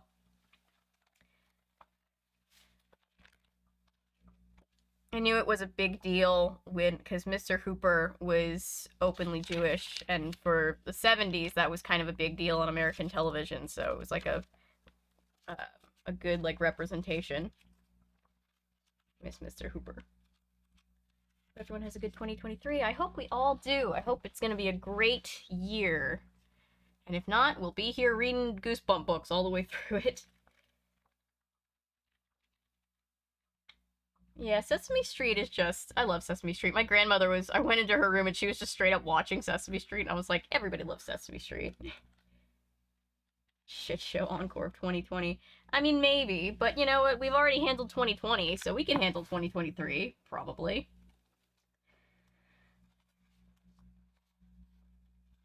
I don't even know how I'm supposed to pronounce this particular scream. I opened my mouth at a scream of horror that drowned out the crazy laughter from the mirrors. Our reflections laughed and laughed, cold mechanical laughter, cold and cruel. I felt a stab of pain and realized Brandon was squeezing my arm. I couldn't see him, I couldn't see myself, but I felt his hand grabbing me in panic.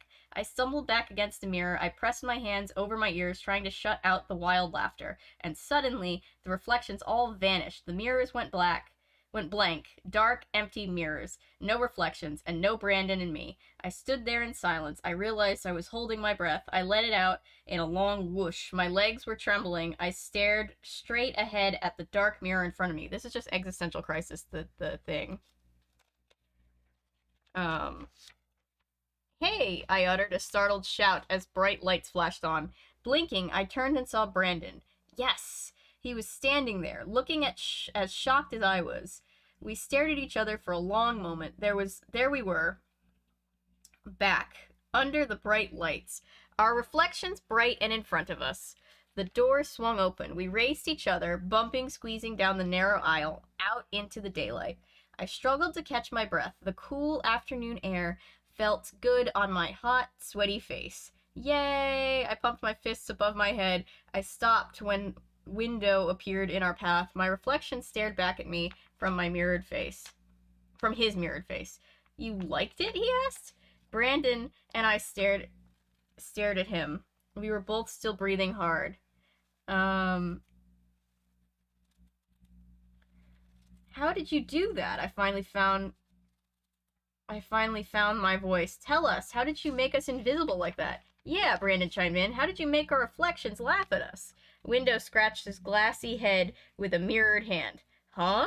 Do what? He asked. It's just a hall of mirrors. You turned us invisible, I said. And you made our reflections laugh at us. What are you saying? Window replied. That's impossible. I stared at him, my brain whirred. You mean you don't know about it, really? It's just mirrors, Window said. That's all. A long, dark room with mirrors. But, Brandon started. Prove it to me, Window said. He grabbed my hand and started to pull me back into the hall of mirrors. Let's go back inside, guys. Prove it to me. No way, I cried. No way I was gonna go back into that creepy little building. Brandon, run, I cried. I swung my hand free of Window's grip and took off. Brandon came lumbering after me. I didn't look back. Was Window chasing after us? I didn't care. I just wanted to get away from him. I pushed open the gate and the test area to the test area and burst back into the park. Brandon and I ran full speed into a crowd of people. We ran until we were back in Zombie Plaza. I gazed all around at the shops and food stands. I nearly crashed into a drinks cart selling dead skunk and diet dead skunk. Ugh. Tastes great if you hold your nose while you drink. Ugh.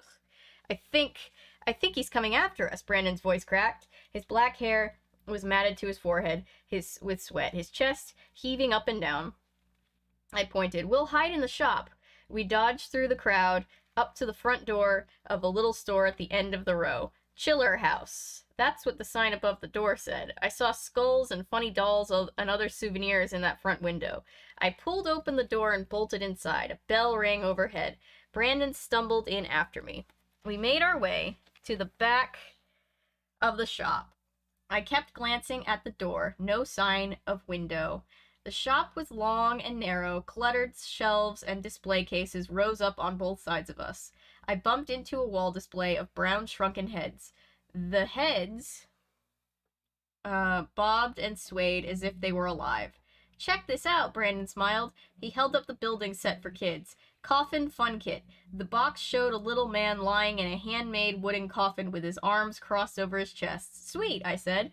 I picked up a plastic snake. It was actually a candy dispenser. When you squeezed its jaws open, a piece of candy slid out.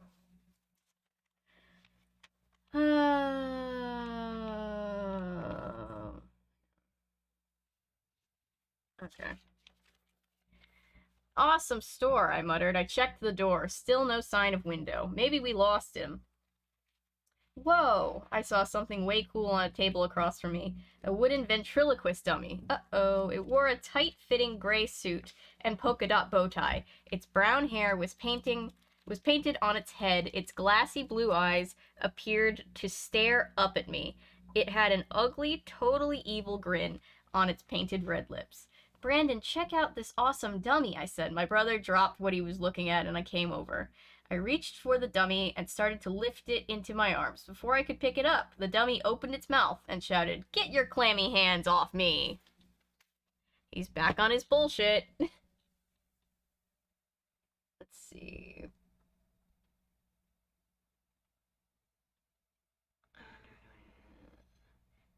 "2024 could be worse. It could. We never know."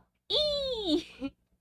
I watched the Israeli Sesame Street more because I had more tapes, and we didn't get PBS until I was past Sesame Street age. I'm still planning to, albeit late. I wanna watch Rugrats, the Rugrats Hanukkah movie, because I've been curious about it ever since you said that was like weirdly the most the more accurate representation of the holiday. Jets are my Western Conference team I cheer for. I'm from Toronto, so you can figure out who I cheer for in the East. Oh, I get it. Goosebumps HorrorLand is pretty much where all the main stories come together, so expect a lot of references to older books. Yeah, I like it. I live for the Easter eggs. Window. What a dumb name. Not as stupid as Poodles McNulty. Yeah, his name is Seymour Window, and he's all made of mirrors.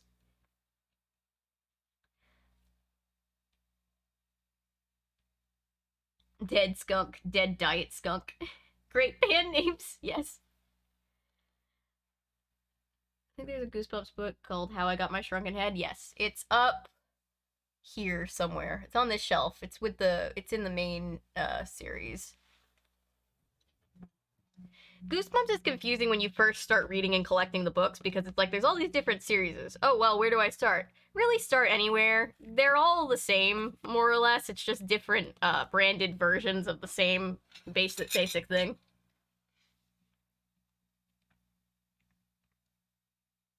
Oh no. Oh god. Slappy. Here we go. Here comes the innuendos. How powerful is Slappy? Looks like this channel now has more subscribers than allowed in Arizona Coyotes Temp Stadium. We might hit 5,000 while we're on stream tonight. We're like about to hit it. I can't believe it. We just hit 4,000. Definitely probably wouldn't even know, thus implying we're living And the one time that's the best version. Oh god, you're never supposed to say the words, it can be worse. You jinx the whole thing. Texas is right. We're gonna knock on wood, we're gonna touch wood, we're gonna light a candle and ward off the bad juju. True, and this channel is far better. Aw, Paolo. Quality varies, as we know. Bisexual Slappy. Bi Slappy. Yes, Toonie did a great... Did I ever post that cartoon? I thought I did. The Bi Slappy cartoon that Toonie did. It's great. The sketch. Dude, if this is the best version, I want to... Touch wood. You did post it. Okay, I was hoping... I was like, I thought I did. So, like, knock on wood, I know, like, in the UK, they say... And in Canada, I think they say touch wood. And then Americans turned it into knock on wood. You know, to ward off the bad luck.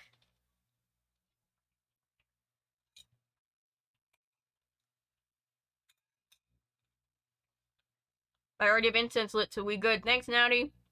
Always looking out.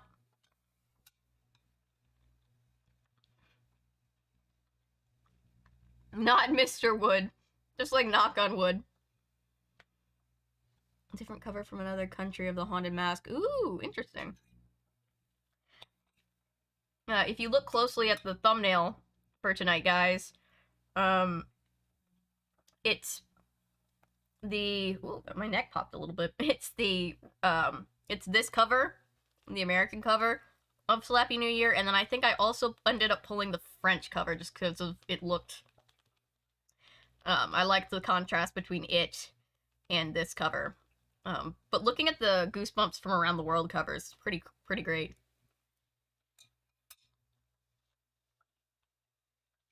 It does sound like an innuendo. Oh no.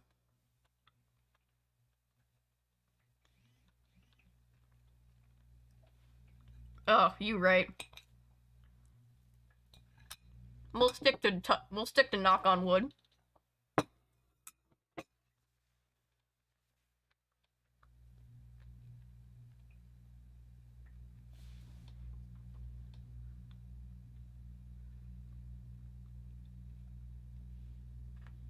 Oh my god, goosebumps!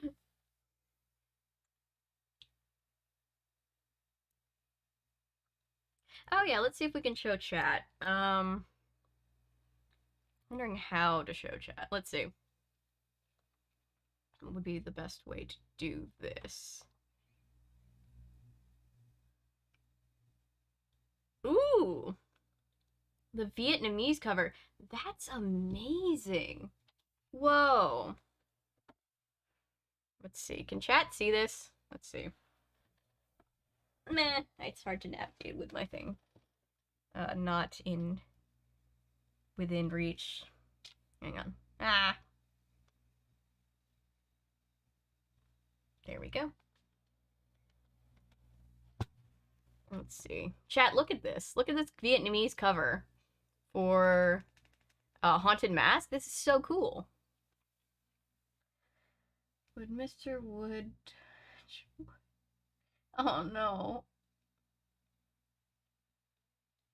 Ooh, that's cool. It's so cool. It's so scary. It's so cool. I love it. Love it a lot.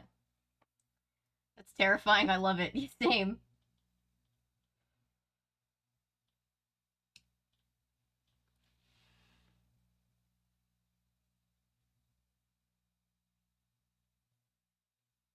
I almost said what? Wait, what? What did I almost say again? I'm creator cover. That's awesome. Neato. It is a really cool cover. Thanks for sharing that, Toonie.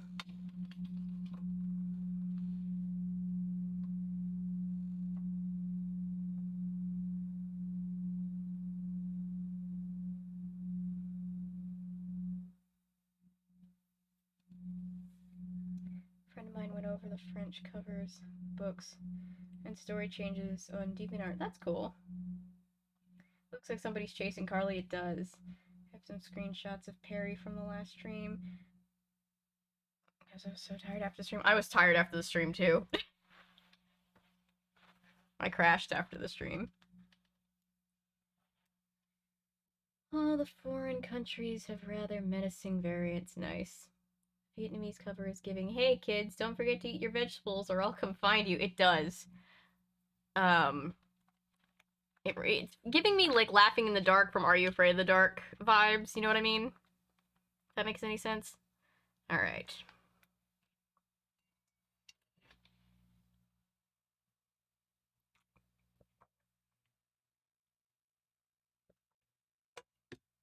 Hydrate, don't dehydrate. Track for Chucky, Slappy, called Play and Beware. Oh, that's cool. Alright, chapter 6. I love coming back to Goosebumps with the short chapters. Like, I'm so spoiled by the short Goosebumps chapters because even just reading, like, the Nancy Drew books where you have, like, 10-page chapters, I'm like, ooh, these chapters are kind of long. Fell asleep in the middle of the stream and woke up at 5:40 a.m. realizing I never took my meds. Oh, I hate that feeling. See, if I forget my meds, then I'm like, because if I don't take my meds, I could have a panic attack, and then I'm having anxiety about the potential to have a panic attack, so I'm rushing to take my pills off schedule. It's a whole thing. Chapter 6. Hey, I uttered a cry. I jumped back and fell out onto Brandon.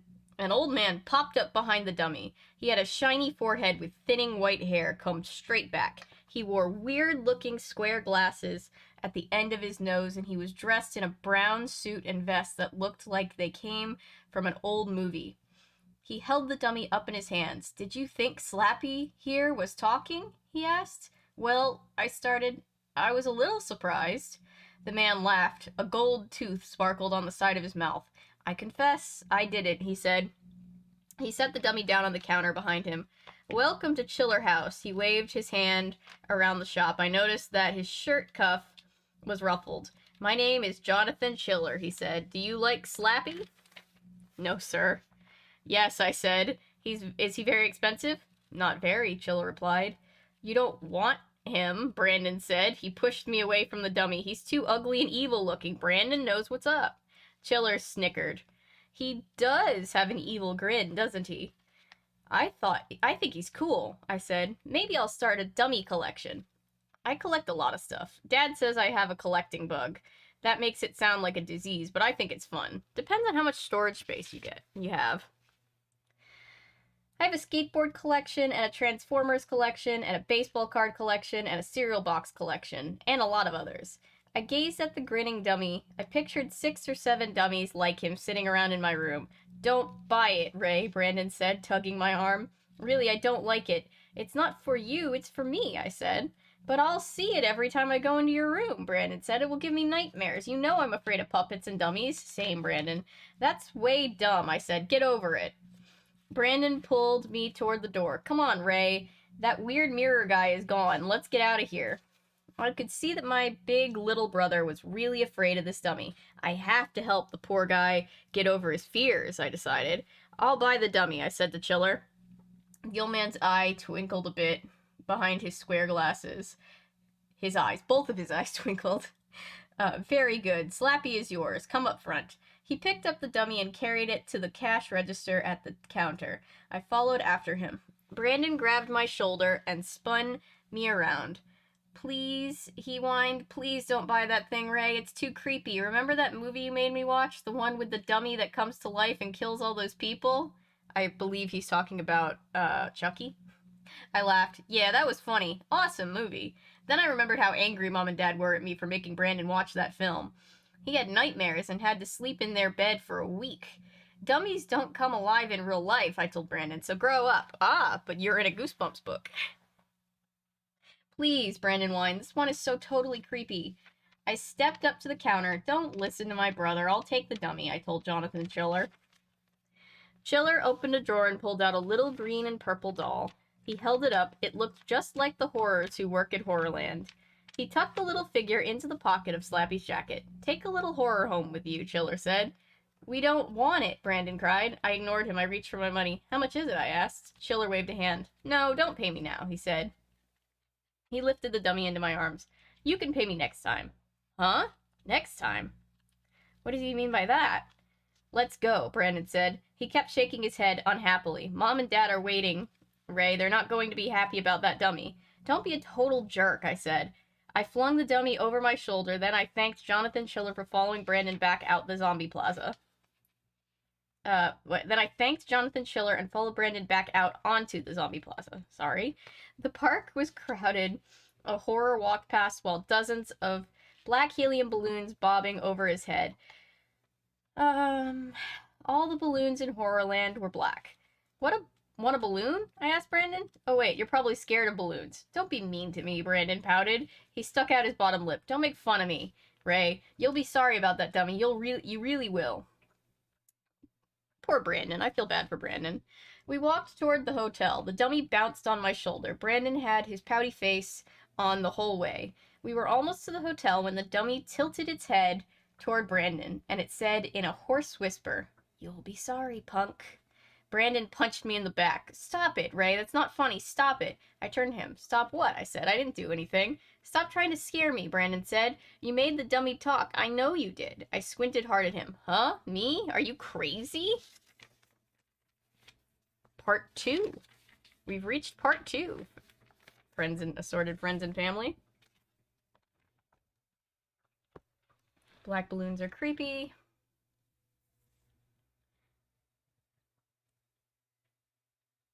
If someone is just giving you something you want, don't take it. Nothing in life, as Markiplier said when referring to the brand Honey, nothing in life is free. Slappy in a whisper. I'm gonna kill you, fucker.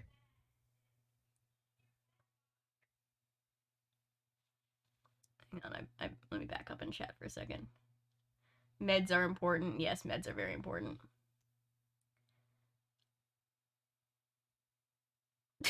Cameron.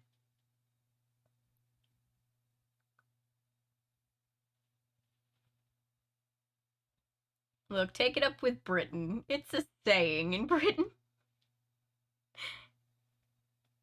A saying that Slappy would probably very much appreciate, come to think of it. Thanks for reminding me to take my PM meds. Yay! Take your meds! This is everybody's reminder to take meds. That made me do a spit take. You...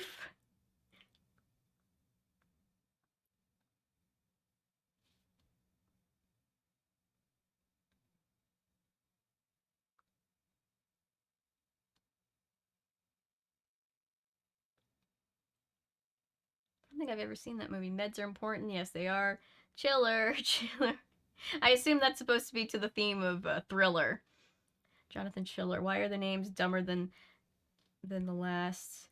Well, Jonathan Schiller is a returning thing. Jonathan Schiller is in many other books, especially in the HorrorLand series. Brandon knows what's up. He does. Claims first prize in dumbass names. Poodles claims first prize in dumbass names. Oh yeah, I literally couldn't say it with a straight face at all. Let's get a buddy who was happy in Poodles McNulty. Poodles McGee. A buddy book. Yeah, I can see it. Oh, that's a vision of future. No, that's a vision of the future of you buy that dummy. Oh yeah. I mean, that kid is an asshole and his brother is correct, but I feel like his little brother's fear should not prevent him from owning the dummy. Oh yeah, no, he should be able to do whatever he wants. The kid is also an asshole. I think both things simultaneously are true.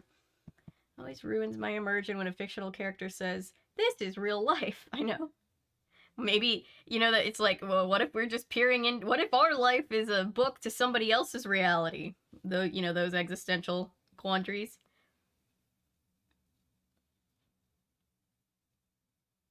Avery and Perry would be the sequel to Skippy. I think Perry definitely has Skippy energy, and I love that for her. I'll need to have Perry... Black balloons are creepy. I'll have to have Perry, I keep teasing, and you on the live crew will know this ahead of time. I hope that I'll be able to do for April Fool's Day. I've never done an April Fool's Day video, but I think a video where Perry is where I'm doing a voiceover for Perry, and it's like Perry's doing the video. I think that would be pretty funny.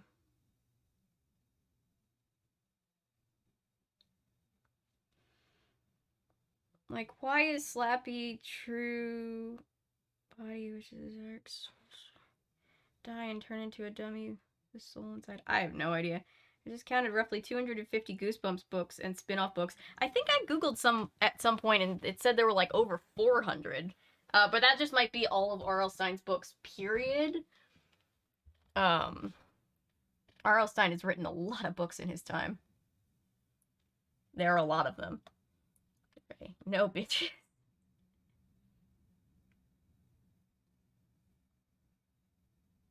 Not the existential quandary. Always the existential quandary. Wait till Model Land. There will be names and words that will... Oh, God. I woke up this morning thinking about Model Land. And I was like, oh, God. Fazbear Frights, a.k.a. FNAF Goosebumps parody. No, I need to, though. That sounds glorious. It does sound glorious. I would like that video. I would like that video, too. Have Perry review Cats the Musical! Oh, my God. No, that's perfect. Perfect. I didn't mean that to be a pun, but there you go. A short film parody of Skippy featuring Avery and Perry. Yes. Oh, I love it. Have to acquire Skippy to move the plot forward. Stupid kids in the book aren't reading the script. Yes.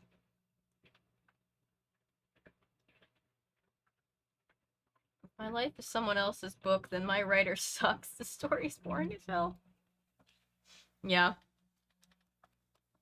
I always say if life is all a stage, then the writers are overpaid.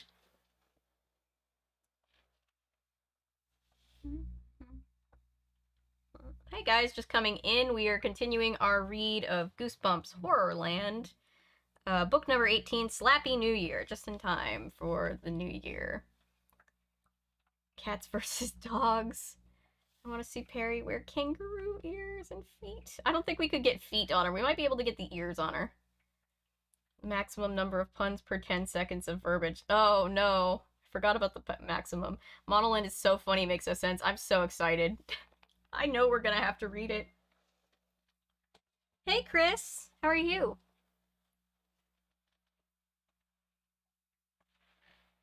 Keep putting down. I'm just gonna put it up here. I hope it's not too horribly ugly in frame.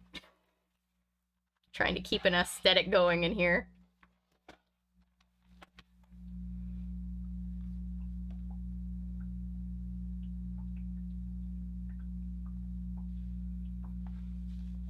Doing okay, you? I'm doing good. Thanks for asking. Writers or fanfic writers saying she needs more angst and trauma. Oh, yeah. I have a script that I wrote ages ago that I still haven't made about a character coming to life and yelling at the writer who wrote their life so tragic. Love your Goonies shirt. Thank you. I like this shirt. It's comfy. My mom found it in a Goodwill and was like, you like Goonies. Here's a shirt. And I was like, thank you. I love this.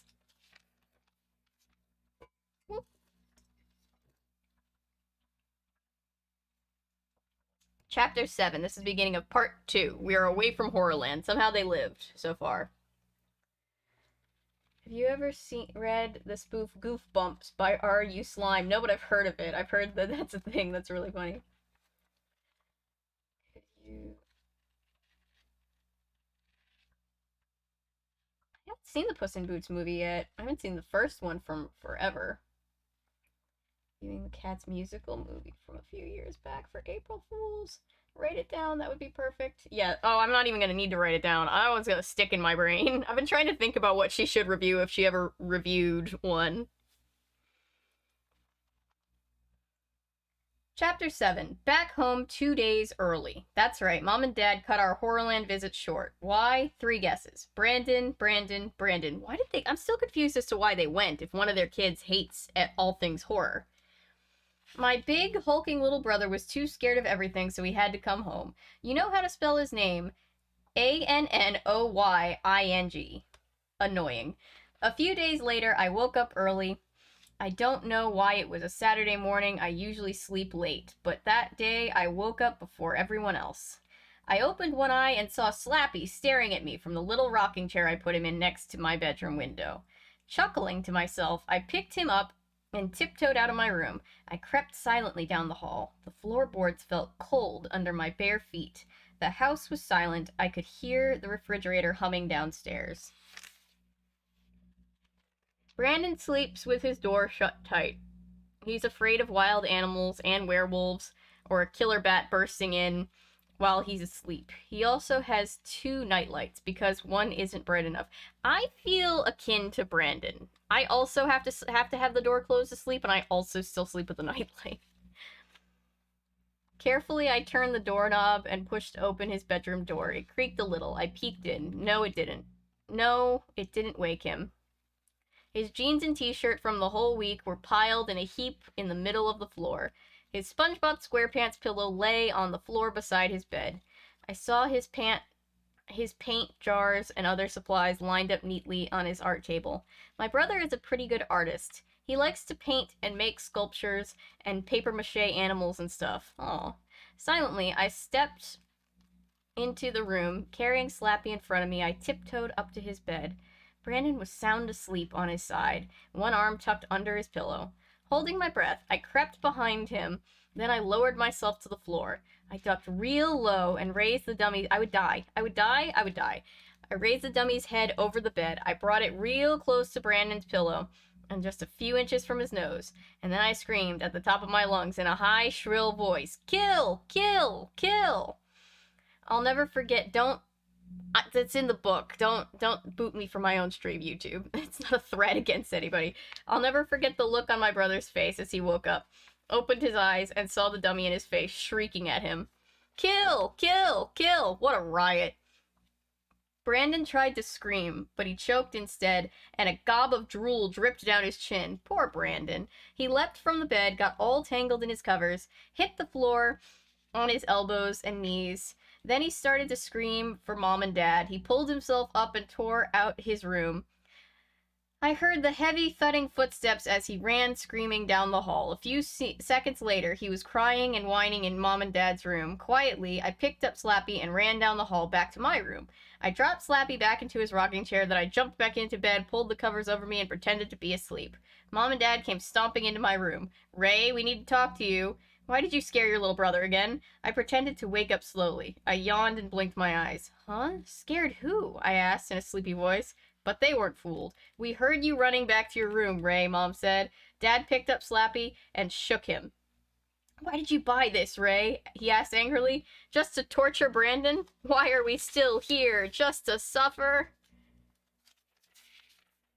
"You know he's frightened of puppets and things," Mom said. I saw Brandon back in my doorway, head down, whimpering softly to himself. He was making a big deal of it. He wasn't really that scared. Poor Brandon. "Is this why you bought this ugly doll?" Dad demanded, "to scare your brother?" "No," I said. "I'm going to start collecting dummies. I think they're cool." "Don't you have enough collections?" Mom asked. "You have so many collections, I can't even clean this room." She stared hard at all the flower pots holding my toadstool collection on the windowsill. I climbed out of bed, crossed the room, and took the dummy from Dad's hands. "I'm gonna learn how to throw my voice," I said. "Just don't scare Brandon with it," Dad said. He crossed his arms over his pajama shirt and gave me the fish eye. He thinks that makes him look angry, but it just makes him look weird. "You really want to have that New Year's Eve party, right?" Mom said. "You and Elena?" "She's his girlfriend," Brandon said from the doorway. "She is not," I screamed. "You're just jealous because you don't have any friends." Ouch. "Brandon has lots of friends," Mom said. "Don't change the subject, Ray. If you and Elena want to have that New Year's party, you've got to change your attitude." "Okay, it's changed," I said. "Elena and I really wanted to have this party for our whole class. That's because adults always forget about kids on New Year's Eve. They leave us home watching TV, and there's nowhere for us to hang out. Elena and I had this great idea for a party which is going to make us totally popular with everybody, and that's a good thing, right?" "Mom, we have to have this party," I said. "Everyone in my class is counting on us." "Well, you have to earn it," Mom said. "First, I want you to make a list of New Year's resolutions." "Good idea," Dad said. "Make a list of all the ways you're going to be better and nicer next year." I feel like we all should make those lists, personally. Every one of us.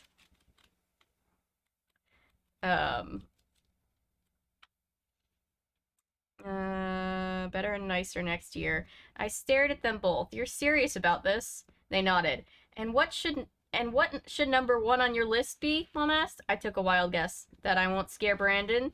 They nodded again. I lifted Slappy in front of me. I made his mouth move up and down, and I made him say, I'm nice now. I'm nice now. I can't do the Slappy voice. Mom and Dad laughed, but Brandon stood there and glared angrily at me. After breakfast, I waited for Elena to come over. I went up to my room to make my list of New Year's resolutions. How would I change for the better next year? I sat down at my computer and began to type. Number 1, I won't scare Brandon too much. Number 2, I'll help out more around the house when I can. Number 3, I'll try my best to keep my collections neater.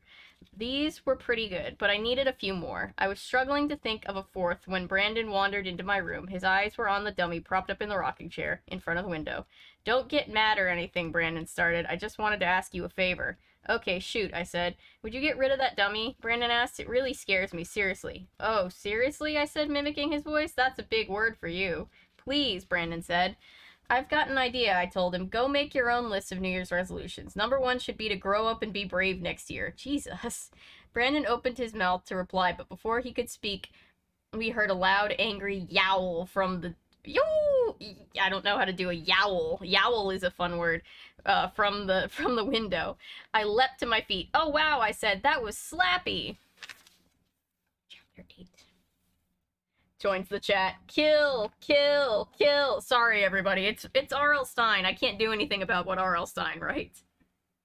Brandon is valid. Brandon is very valid. We are 7 chapters in. We can't kill the protagonist yet. That's what the finale is for. Yeah, sometimes parents are optimistic. When I was 8, my dad brought me to a haunted castle. As soon as a guy growled at me, I cried the entire way through. Aww. Well, also, the parents in Goosebumps are notoriously bad. I feel like both of these parents are officially on the list for taking their very scared of everything anxious child to someplace called HorrorLand. And then not punishing the older brother for scaring the shit out of him first thing in the morning. Brandon is the one to survive in a horror movie. Yes. Brandon's smart, man. To the tune of the Mickey Mouse March. No. Shrugs. Imagine coming to stream the first time and kill, kill, kill is the first thing you hear. I swear, please don't be scared away. It's not my fault, guys. What big baby Brandon is. I hate him. I personally hate Ray just because he's so awful. I think Brandon is valid. Have you guys seen the shot where a dude pulls a real hairy mask and jumps, scares his wife? I probably have. I like how breaking the fourth wall is having a conversation with YouTube. Yep. What a douche nozzle. Yes, joins the chat. Kill, kill, kill. Kill. I always thought Avery's deadpan delivery suggests some form of mastermind, but I wasn't going this far, lol. I'm sorry.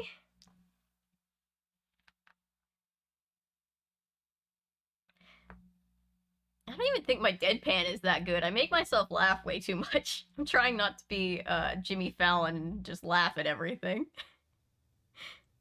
Toadstool collection. I was gonna ask the same thing, Misfiring, but I felt like we might as well get to the end of the chapter first. Everyone calling Slappy ugly is making me sad. I know. They're also probably gonna die. He's gonna kill them first just for calling him ugly. She so happened to have a hammer and the mirror on the wall. Barely missing his head. Oh, jeez. What the fuck? Poor Brandon. I know.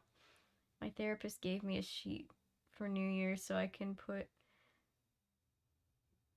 me first and set boundaries. Oh, that's great. That's really great. I think all of us everybody needs to be in therapy, honestly. Worst parents, though, are the ones from Rugrats. The Rugrats parents were pretty bad, yeah. Ray's the first male protagonist in the Living Dummy books. Oh, I never thought of that. That's true. First episode of Rugrats is Tommy almost dies while in the school. Oof. Feel like I'm pretty good at deadpan. I'll say a joke or something funny with absolutely no emotion. on my face. It's good. The last YouTuber I followed had a much louder laugh and booming voice, so you bring off chill vibes. Thank you. I am a pretty, like... My family's always getting on my case for the way that my voice carries, but I am a pretty, like...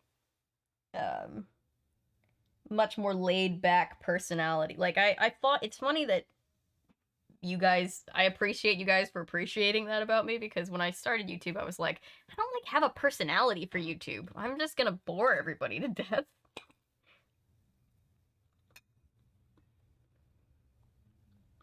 Trading card games, Chain of Memories and stuff like that. Keyblade fighting mixed together. I've never really played one, I don't think. I've not played that many video games in my life. My brother was very excited when I told him that chat was lobbying for Wolf Among Us streams. Avery's voice can be loud in person. I know. I'm very quiet when you don't know me, and then once I get to know you, you wish to God that I would go back to being quiet. Trust me, I've made far more boring sounding videos. No. My voice is too boring, that's why I don't talk in my videos. Aw, that's probably not true. I've never heard your voice, but I think everybody feels like their voice sounds strange to them, but it really is just not. You have a great personality to me, at least. Thank you, Paulo. You guys are so sweet. You good friend. Hugs. Aw. Hugs, Chris. Pokemon, Yu-Gi-Oh! Magic Gathering Day. Yeah, okay. Yeah, that kind of game. That'll be fun. I wonder how many streams it'll take us to get through. Oh. Chapter is extra short. I don't have yours. No, you're good, Paulo. I never want anybody, but especially the mods, to feel like you have to be here the whole time. Brandon gasped. His eyes bulged, and he went pale. I laughed. You geek. That wasn't the dummy. I ran to the window and peered down the side of our yard. Brandon didn't move from beside my bed. He hugged himself and stared hard at Slappy. Poor kid. I pointed at the window. Look, come here, Brandon. Look down there. It's Bobo. The Willard's cat. Brandon shuffled to the window and gazed down. Bobo, a small orange and white cat, pawed the Willard's back door. He uttered another yowl. I think he wanted back inside. I slapped my brother on the back. Way to go, baby. You were terrified by a little pussycat. Brandon pushed my arm away. Aw, big deal. I still don't like that dummy, he snapped. Last night, I don't know if it was like... I think it was like a fox screaming. I didn't see anything, but like... I was hearing like this high-pitched like sound coming from like the woods behind my house, and I'm like, this is probably not gonna end up in a horror movie scenario. It's fine.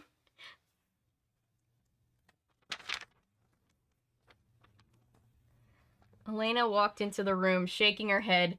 Brandon, you're a big, strong guy, he said. You're the biggest kid in the 4th grade, right? You shouldn't be afraid of little kittens. That's a bunch of bullshit. Just because you're physically big in stature doesn't mean that you can't be afraid of stuff.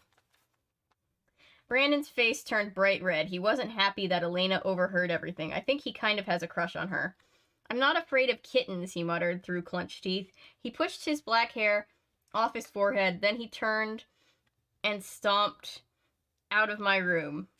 Elena laughed. She has a high-pitched giggle. My mom says Elena has a face that always seems to be laughing. She has wavy brown hair that she usually ties back in a ponytail, green eyes, and a stub of a nose with tiny freckles on her cheeks. When she smiles, her 2 front teeth poke out of her mouth, but she refuses to get braces. Aw, maybe she likes her teeth. Elena's short and thin like me. Today she wore a big yellow and black smiley face t-shirt pulled down over faded jeans with tears at both knees. With tears at both knees. Sorry, I thought we were still talking about the t-shirt. Like a crying, laughing emoji is what I was picturing. We've been friends... By the way, this is a very 2010 outfit for sure. We've been friends since we were babies. We didn't have a choice. Our parents all went to school together. They're all best friends. So, Elena said, plopping down on the edge of my bed. What about the New Year's Eve party? What about it, I asked. Can we start getting your basement ready? She picked up my pillow and began squeezing it between her hands. Why are you doing that? I asked. She shrugged. No reason. She tossed the pillow at me. I ducked, and it bounced off the desk. Hey, I bought you a Christmas present, she said. I stared at her. Really? She nodded. You know, your family's coming to my house to exchange presents this year. It's our turn. I picked up the pillow and heaved it back to her. What did you get me? I asked. She giggled. I can't tell. It's a surprise. Give me a hint, I said. She thought for a moment. Well, it's for your collection of old bottles. I bet I can guess, I said. Is it an old bottle? Not telling. She jumped to her feet. Whoa, what's that ugly thing? Another person's gonna die. She called him ugly. She walked to the window and lifted Slappy from his rocking chair. Hey, he's heavy. That's Slappy, I said. I might start a collection of old dummies. Elena sniffed. Yuck, he smells kind of ratty. You should have his suit cleaned. I don't think it comes off, I said. It's sewn or something. Oh, trust me, it probably comes off. Yeah, gathered from what we know so far. God help me. He's totally nasty looking, she said. Is Brandon afraid of him? 3 guesses, I said. Elena dropped the dummy back into the chair. She reached into the jacket pocket and pulled something out. Ray, what's this? It's a tiny horror, I said. You know, those dudes from HorrorLand? Wait, there's something else in the pocket, Elena said. She slid her fingers in and pulled out a folded up sheet of paper. I didn't see that, I said. What is it? Instructions? I grabbed for it, but Elena swung it away from me. She turned her back and unfolded the paper. Then she started to read what was written there. Hello, my name is Slappy. I can be your friend. Just read these words aloud, and I will come to life. We can have a lot of fun together. Oh, it's different than the incantation that brought him to life before. Weird, I said. Totally weird. I leaned over Elena's shoulder and studied the paper. I saw a bunch of strange, foreign-looking words at the bottom. What language is that? I murmured. I don't know. Let's try it. Oh, there we go. There's the original. Elena said, don't read anything that looks like a spell out loud if you don't know what the spell does. Come on, people.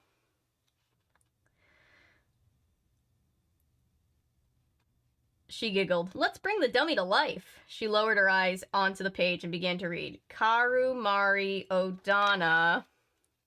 And that's the end of the chapter.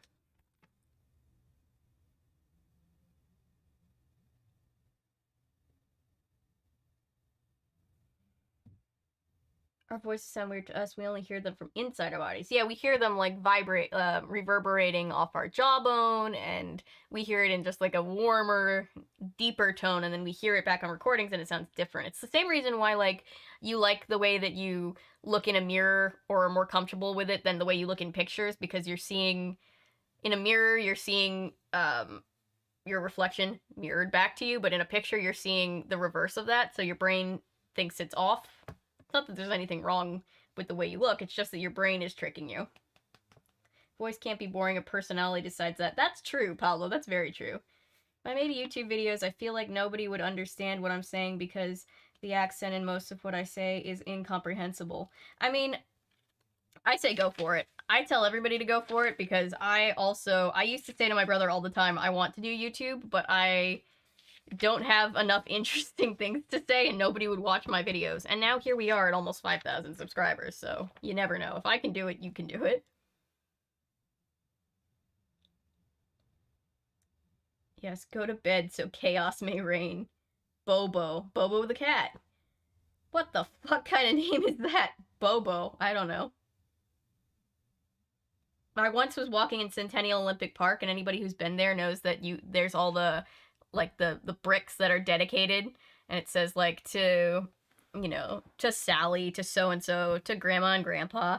There's one, I swear, I don't know where it is because I saw it ages ago, but my friend and I saw it and it said, to my darling Foo-Foo, and we were like, so is Foo-Foo like, maybe Foo-Foo is or it said, no, to my darling poodle Foo-Foo, and we're like, so Foo-Foo is an interesting name for a dog. All right.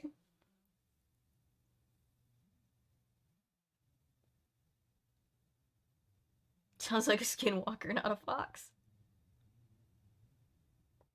Oh shit, and I just did it too, Rachel. Sorry. Mila's right.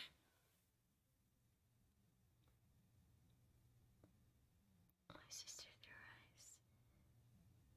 I'm scared of spiders so much that my sister theorized that It's a phobia at this point, probably. It's valid, Natty. Spiders are evil. Yeah, they're saying horror, because they're calling them the horrors, but it's very... I don't know why I tilted that, like... I'm talking to the chat, which is here, so I'm imagining that there's a person sitting here next to me, but there's not, so if I show you this, you're not gonna see shit. It's saying horror, like that's what they're called, but it does sound like you're saying something else. I don't think he thought that one through. My cat's just presented me with a lizard. I don't know if he's dead or playing a possum. I put him outside all in hopes what he will not be there in the morning. Oof. Not horror. I hate my brain. It's not your brain. My brain is doing the same thing. I had to rescue a poor little lizard from Perry's clutches, and he got away safely. But it was a whole thing. Perry, for her ditziness, is very coordinated when it comes to chasing stuff down. What type of creatures they're myths and real.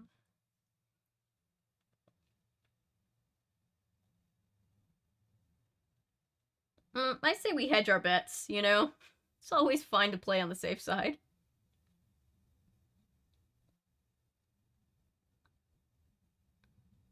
Thought he was dead a long time ago. Oh no.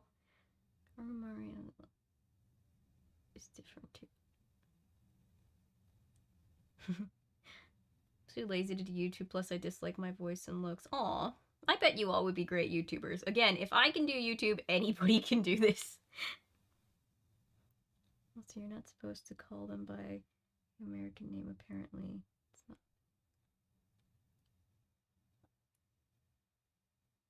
Oh, okay. So that name for them is not the Native American name, but you shouldn't call them the... Okay, copy. Caught up. Not caught up on the whole situation. Is his name Bernie? That's funny. I like that follow. That made me laugh. Simpsons teddy bear owned by Mr. Burns. Like Weekend at Bernie's. Classic. Show a talking girl, head with no body. Like, how did they make her head talk? I mean, in-universe, HorrorLand magic. Out-of-universe, green screen magic. You seem cool. Hope you had a good holiday. Hi, Tristan. Welcome. We are reading Goosebumps HorrorLand Slappy New Year by the infamous R.L. Stine. We adore him. I hope you had a good holiday, too. If I remember correctly, that's how it goes. Copy. Iconic. Yeah, I've never read this one before. This is one of the... I mean, it's from 12 years ago now, but... Well, almost 13 years ago now, but, I've never read this one. This is what I consider a slightly newer Goosebumps. Look at this nice little short chapter. I love this. Slappy New Year, everybody. Welcome to the channel, Tristan. So what is horror magic and Goosebumps? I have not wholly figured it out. Maybe we'll figure it out when we start reading the books in more depth when we get to the HorrorLand. Well, we're in HorrorLand, but when we get back to the HorrorLand parts of the book. No, stop! Brandon came diving into the room. Stop it, Elena, he screeched. He swiped the paper away from her before she could finish reading the 6 words. Brandon, what is your problem? Elena cried. Give it back to her, I said. Brandon shook his head. No way, he swung the paper behind his back. You don't think the dummy will really come to life, do you? Elena demanded. Brandon didn't budge. That's way stupid, Elena said. It's just a painted doll, Brandon. You can't be that big of a fraidy cat. They're bullying Brandon and I don't appreciate it. Brandon blushed again. I lifted Slappy into my arms. Here, you hold him. You'll see. He isn't scary. I pushed the dummy toward Brandon, but he pushed it back. Just leave me alone, he muttered. He folded up the paper and jammed back into Slappy's jacket pocket. And stop making fun of me. Elena and I couldn't help it. We both burst out laughing. We didn't want to be mean. I guess it was just the frightened look on Brandon's face. My poor brother blushed even redder. You'll be sorry, he muttered. Suddenly, his eyes bulged. He made a choking sound. Brandon, what's wrong? I cried. The dummy, he began pointing at it, furiously jabbing his finger toward it. The dummy's eyes, I saw them blink. He whirled around screaming and went running full speed out of my room. Do. I'll see y'all around. Slappy New Year. Bye, Anton. Slappy New Year. What did the whores in HorrorLand do with that girl's severed head? I have no idea. I don't want to think about it. He's being force choked by Slappy. Story is Brandon's villain origin story, right?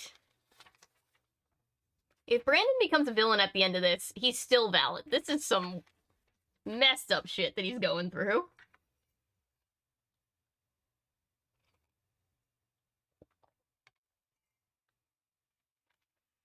Elena frowned at me. You did that, didn't you, Ray? You made the eyes blink? I nodded.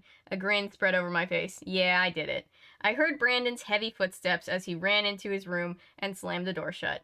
See? You pulled the string, I said. I turned the dummy around so that Elena could see. Then I made the eyes blink a few times. I could also make them move from side to side. It looked just like the dummy was glancing around the room. Elena grabbed the dummy's wooden hand and shook hands with it. Way to go, dummy, she said. You sure have Ray's little brother totally freaked. The dummy grinned, its evil, red-lipped grin at her. Brandon deserves it, I said. The big wimp totally ruined my trip to HorrorLand.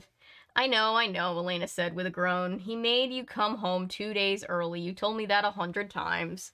It's still true, I said. I dropped Slappy onto his chair. Are we going to make plans for the party or what? Elena said. I started to answer, but Mom came bursting into the room. Mom is a big, tall person like Brandon, and she can come on strong when she's angry. Sometimes. Dad calls her Hurricane. I guess because she can rush at you like a powerful wind.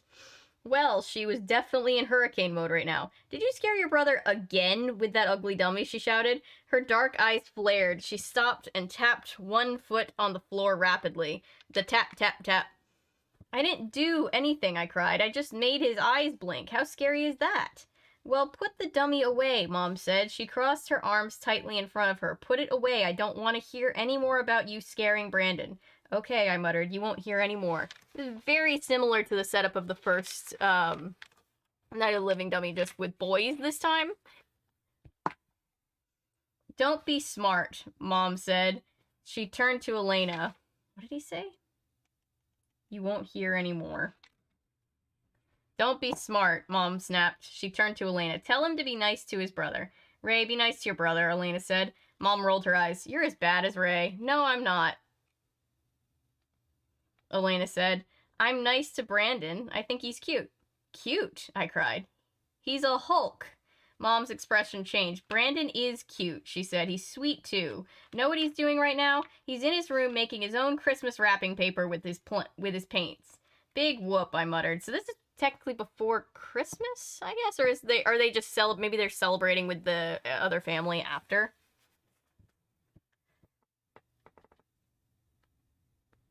Big whoop, I muttered. You know he's a wonderful artist, Mom said. I want you to stop picking on him and be nice to him. Okay, I said, walking over to my computer and pointed to the screen. Check it out, Mom.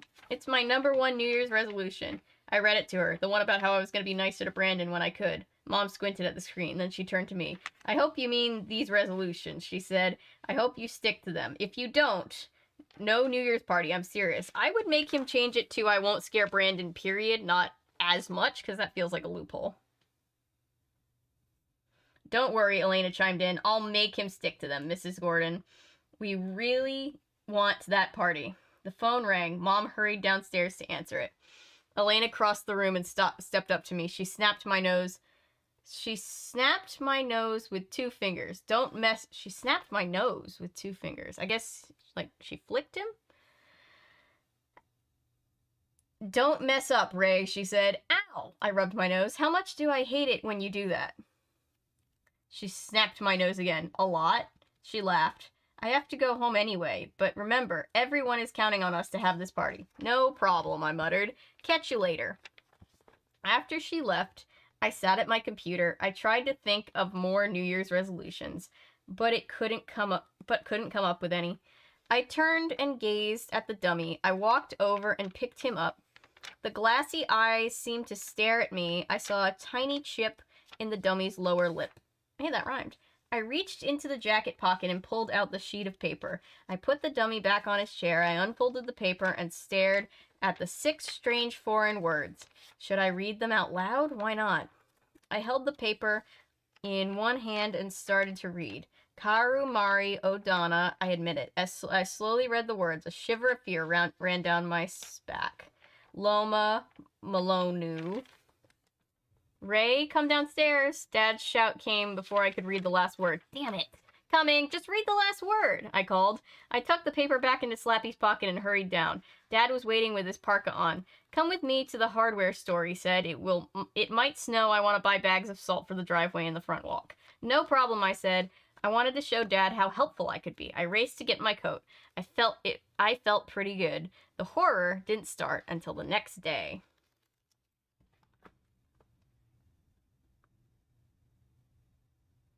Brandon should make friends with that kid from the Beyond Belief episode who was afraid of the monster in his closet. Yeah, whose whole family and all of his friends from everybody from class was bullying him. Hurricane, another stupid name. I mean, that's not her name. He just calls her Hurricane because of, like, her hurricane energy, so that one's fair.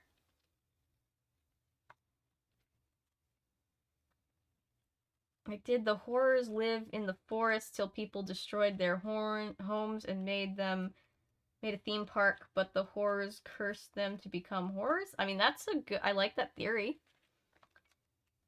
This is just Night of the Living Dummy off-brand version. This is just Night of the Living Dummy 2 Electric Boogaloo. But it's not even, because this is like the... How many Slappy books have there been at this point? I think this is before Slappy World, which added a bunch of books, because Slappy's telling us horror stories in that series. But there was Night of the Living Dummy 1, 2, and 3. There were other books in the HorrorLand series that have Slappy on the cover, even if Slappy's name isn't in them. And then there's something else, I think. Oh, and then there's Bride of Living Dummy in the Goosebumps 2000, not 3000. That's the extra books in 2000.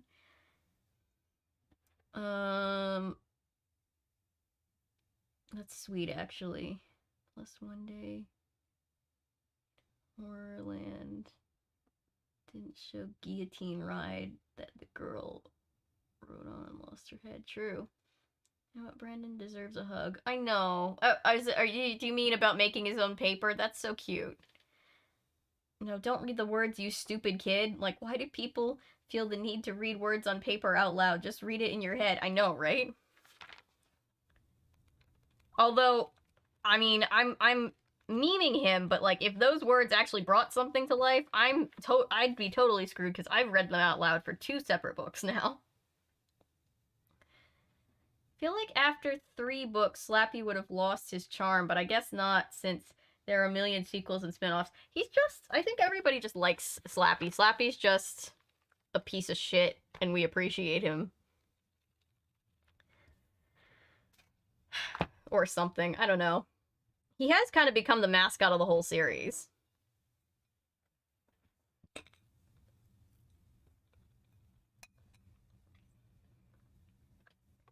I can't believe how many more Monster Blood books there are. Like, we never ever got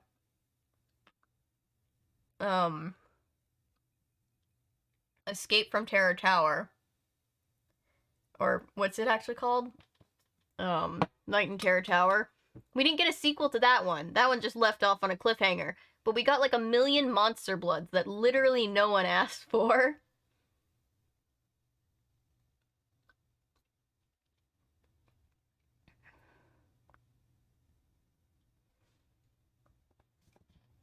Is there a Bride of Slappy or Cult of Slappy? There is Bride of Slap, or there's Bride of the Living Dummy, I think is what it's called. I own it. I haven't read it. And it's like Bride of Chucky. There is not Cult of Slappy, I don't think. There should be, though. Became the mascot. Monster Blood became the mascot. It actually kind of is, because of the letters of the Goosebump logo is green dripping stuff. It's true. It's very true. The green goo.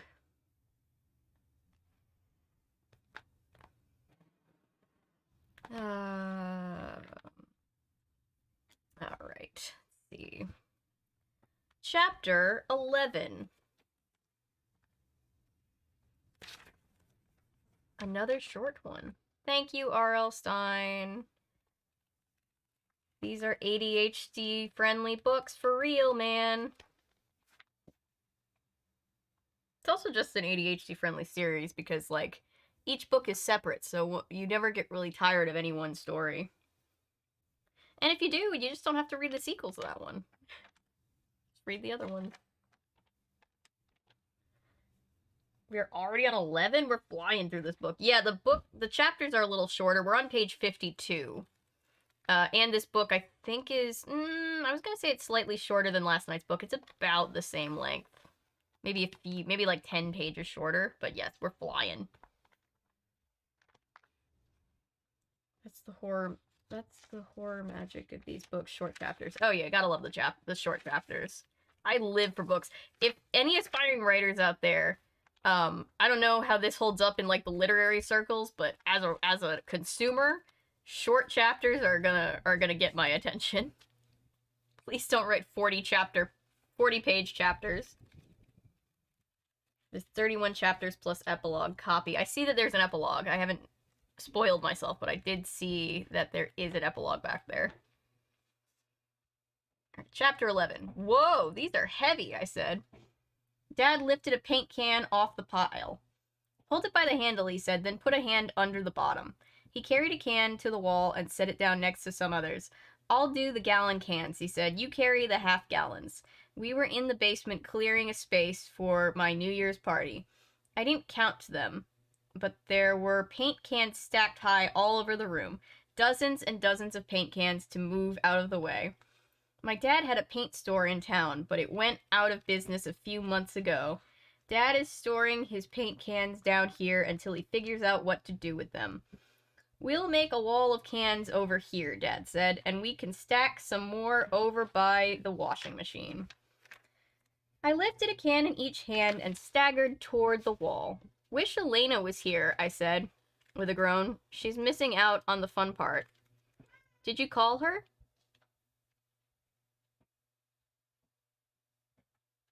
Perry just let herself into my room, or did somebody let Perry into my room? Hi! Do I want to know how you got in here? Hang on, fam. I'll be right back. Well, let me finish this chapter, and then I'll go check on the birds and check on because the door is clearly open.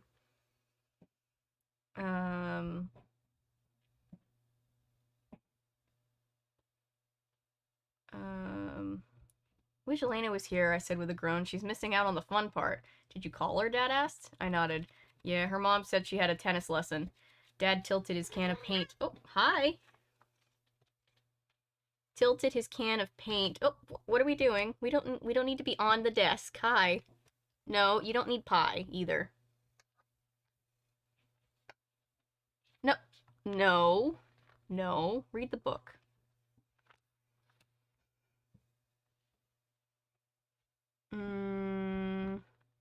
Dad tilted a can of paint in his hands and read the label. This is good stuff, he said. Maybe I'll save it and paint the kitchen. Down, Perry. If you can't not eat the pie, then you're gonna have to lay down.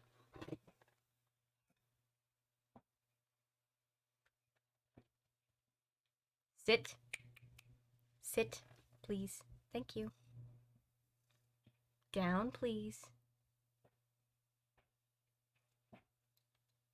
Sweet precious Perry. Perry has arrived. Romance readers who like more pages. I know some people prefer more pages. It's just a preference. She just appeared like a force ghost. I don't think cats can eat chocolate. I won't gamble with Perry's life. I started to say something but stopped. A shrill scream of horror made me drop the paint cans I was carrying. Another high, shrill scream rang down from upstairs. Hey, that's Brandon, I cried. I started for the basement stairs, stumbled over a paint can, and banged my knee as I went down. Dad reached the stairs first. He went roaring up them, two at a time. Rubbing my knee, I followed him to Brandon's room. Mom was already there. Her eyes were wide. She had her hands pressed against her cheeks. Her face was very red. Ray, how could you do this? She said through clenched teeth. Huh? I gazed around the room. My heart skipped a beat. I made a choking sound. Brandon's whole room had been trashed. Uh-oh. Nope. Perry. Why? Let the glorious one be praised. I feel like we need like, you know, the meme with Elmo, like with his hands raised with the fire? We need that, but like Perry. We need full cat cam. I mean, we can go full cam.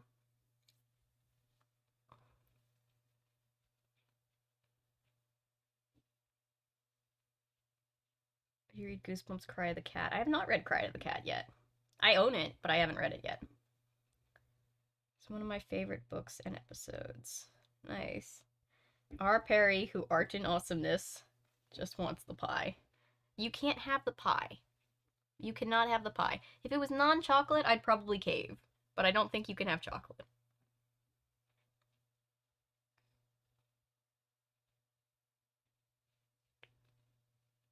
How can they afford a vacation when the store just went out of business? I have no idea. I hated summer reading.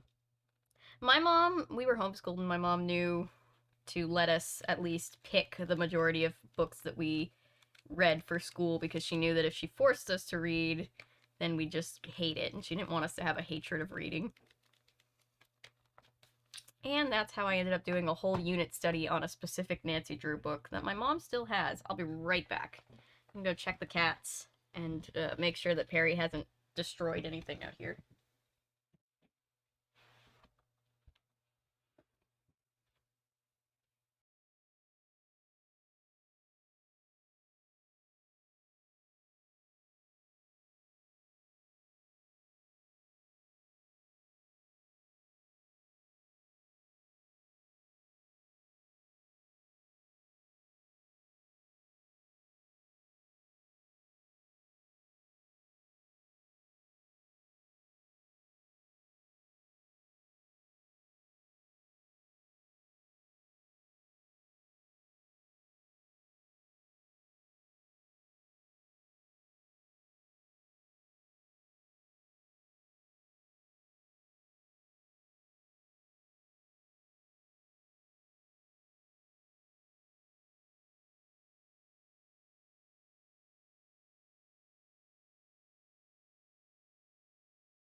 I just unironically said, "Oh, there you are, Perry," as I rounded the corner and Perry was there. How long until she abandoned you? She just spawned.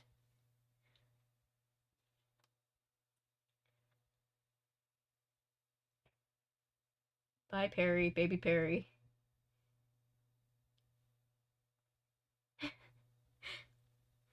Perry, you were supposed to hold chat down while I was gone. Hi, Perry, we love you. Everybody says hi, Perry. Cat named Oliver. That's so cute. I like that name for a cat. Baby Perry. Yes, she is. She is a cat.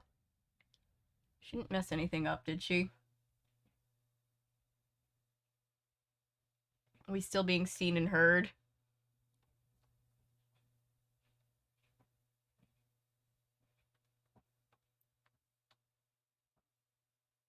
One, two, 1, 2. We still being heard? Okay, good. Cool.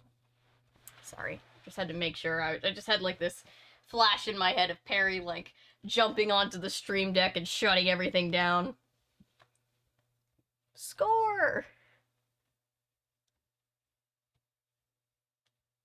Alright, let's get back to the book. You say everything. Perry messed everything up, but a big shenanigans happened. Oh my god. If there was like hijinks, the funniest part is it would be caught on camera. Live on the internet for forever. Alright, let's get back to our book.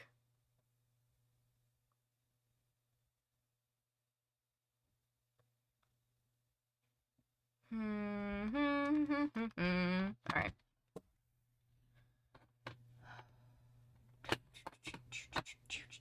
Okay. Let's move this up here. Something like that. Keep everything organized.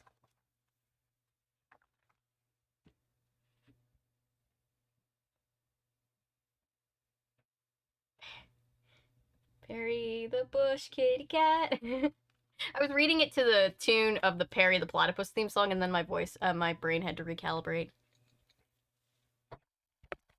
Sorry, I don't want to pop the microphone in everybody's ear, but the microphone also seems a little tilted.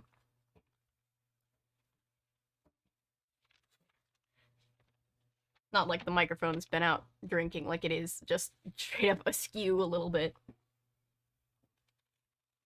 Chapter 12. Brandon sat hunched on his bed. He had his hands over his face. His big shoulders were heaving up and down. He was sobbing loudly.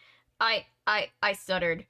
I blinked at the mess. Shreds of Brandon's homemade wrapping paper were tossed everywhere. Oh no. All on the desk, on the floor, all over the bed.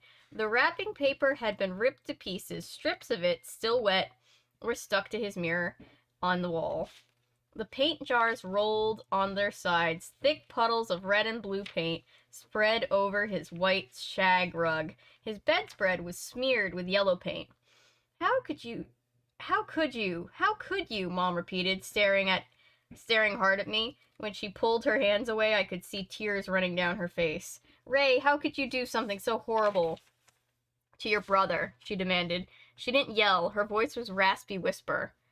That raspy whisper, that parental scolding whisper. Dad had his hands balled into tight fists. He looked kind of sick, like he might puke. He shook his head sadly. He didn't look at me. I didn't, I choked out. Brandon lifted his head. Tears filled his eyes. He made a sound like a glub glub. Then he wailed, I worked so hard on my wrapping paper. He started to sob some more. I had this heavy feeling in my stomach like I just swallowed a huge rock. Brandon is such a big guy. I always forget he's only 9. Dad grabbed my shoulder. I'm very disappointed in you, Ray. But I didn't do it, I screamed. I swear I didn't. I didn't do it. Dad let go of my shoulder and took a step back. He and Mom both glared at me. Don't lie, Dad said. Don't make it worse by lying. Brandon uttered a loud sob. He used his bedspread to wipe the tears off his face. Oh. I started to cross the room, my shoes stuck in shreds of white wrapping paper. I didn't do this, I cried. Don't keep staring at me like that. I didn't do it, really. Ray, stop, Mom said softly. Just stop. Dad shook his head again. You really don't expect us to believe that the dummy made this mess, do you? Huh? Dummy? Dad pointed to the corner of the room by Brandon's closet. Oh no, I moaned. Slappy sat on the floor in the corner, propped against the wall. I took a few steps toward him. He had shreds of wrapping paper in his lap, and as I came closer, I saw spots of red and yellow paint on his hands. The dummy grinned up at me, as if pleased with himself. But, I spluttered, how did he get here? I turned to my parents. I didn't put him there. I swear, I didn't do this. Something, something, boy who cried wolf. Something, something, won't believe you. I hope these protagonists swallow rocks right. Not Brandon. But he's a little douche, so yeah.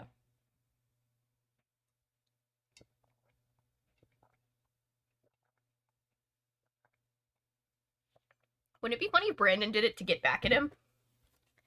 That would really be his villain arc. Chapter 13.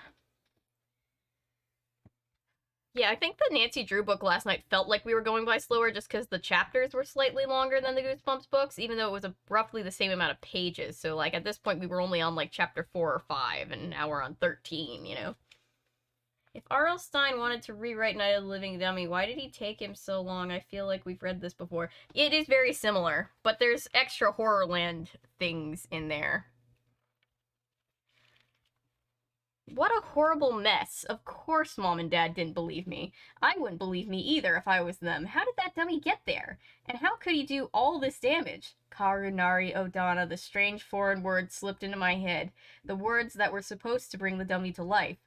But that was crazy, ridiculous. I stared down at the dummy. He grinned back at me. His glassy eyes appeared to flash with excitement. No, no way.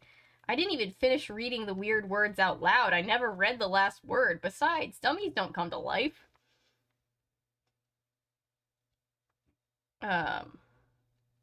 Just thought of I was just watching Frosty the Snowman over the holidays. On my birthday, actually. So when he said, happy birthday, it really was true. It was my birthday. But anyway, the cop who's like, oh, well, if you've just come to life. That's what I thought of. That's only in dumb horror movies. Ray, you'll clean everything up, Dad said in a soft, low voice, a voice that meant business. Right, I said. And you'll put that dummy away, Mom added, somewhere we can't see it. Right, I repeated. And you will promise that you will never try to scare your brother again, Mom said. These kids are giving this kid, I know that he didn't do this specific thing, but he did all the other things. They're giving him way too many chances. Poor Brandon. No wonder Brandon's getting picked on. Ray gets no consequences. Never, I murmured. I glanced at the dummy's smiling face. I blinked. Had the grin grown wider? Now apologize to Brandon, Dad said. Brandon wiped his face on the bedspread again. He scowled at me. But I can't apologize for something I didn't do. Ray, do you want to have your New Year's Eve party? Mom asked. I nodded. Yeah. Then apologize to Brandon. Brandon, I apologize, I said. What else could I do? I'm very, very, very sorry this happened, I told Brandon. Brandon made that glub glub sound again. He nodded his head. I guess that means he forgave me. Get this room cleaned up and we won't talk about this again, Dad said. Good, I muttered. I hoisted Slappy onto my shoulder and carried him to the door. This is the end of it, I said. Wow, was I wrong. That's not the end of the chapter, but that is the end of... Sorry, I just wanted to answer my own question.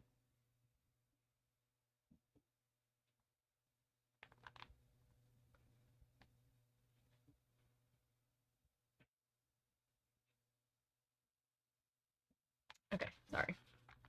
Got distracted. If Baby from Dinosaurs was in Jurassic Park, I'd probably watch it more. I need to do more Dinosaurs content for sure. Jurassic content in general, but specifically the Jim Henson show.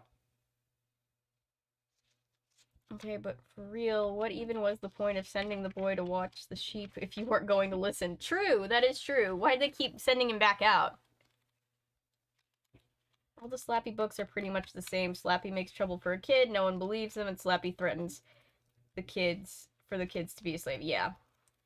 Never. That's an impossible promise knowing how stupid these kids are. Oh yeah.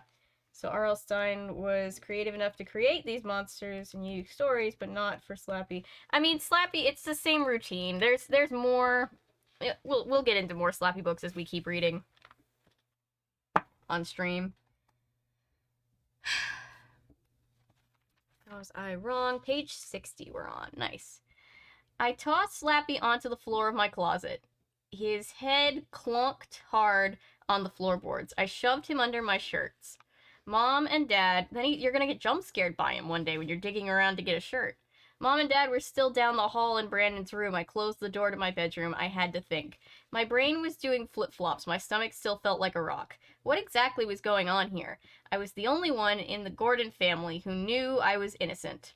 No way could I prove it. The vote was 3-1 that I was guilty. So, democracy. So, who trashed Brandon's bedroom and ripped up his wrapping paper? Yes, Slappy had paint on his hands and shreds of paper all over him, but I just wasn't ready to believe that the dummy came to life and did all that. Get ready to believe it.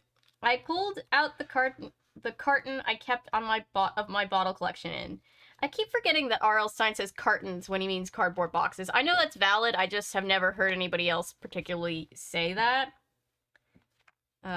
Is it a Midwestern thing? I know R.L. Stine is very Midwestern.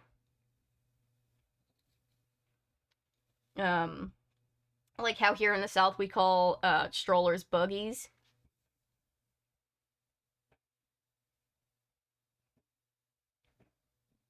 Then I sat down and studied some of the old bottles. That's what I do sometimes when I need to calm down. There's something about the cool smoothness of the glass and the nice shapes. My bottles always make me feel better. Sure, it sounds weird. Well, lots of kids think I'm weird because I collect things like old bottles. I guess that's the reason New Year's Eve party was so important to me. I really wanted to show kids that I'm a good guy. I've never been very popular. I guess I was hoping that party would help me out with that. It's almost like you would know better than to pick on your little brother if you already know what it's like to be left out and bullied. Why does that happen? Like, some people who are bullied just turn really bitter and take it out on other people, and then some people are just, like, really nice and inclusive because they don't want other people to be bullied. I've never understood. A knock on my door interrupted my thoughts. Ray, are you forgetting something? Mom calls. Are you forgetting the cleanup in Brandon's room? Coming, I said. I'll make it like new, promise. As I started for the door, I glimpsed Slappy's shoes poking out of my closet. His legs were halfway out the closet door. Was that the way I left him? Did he move?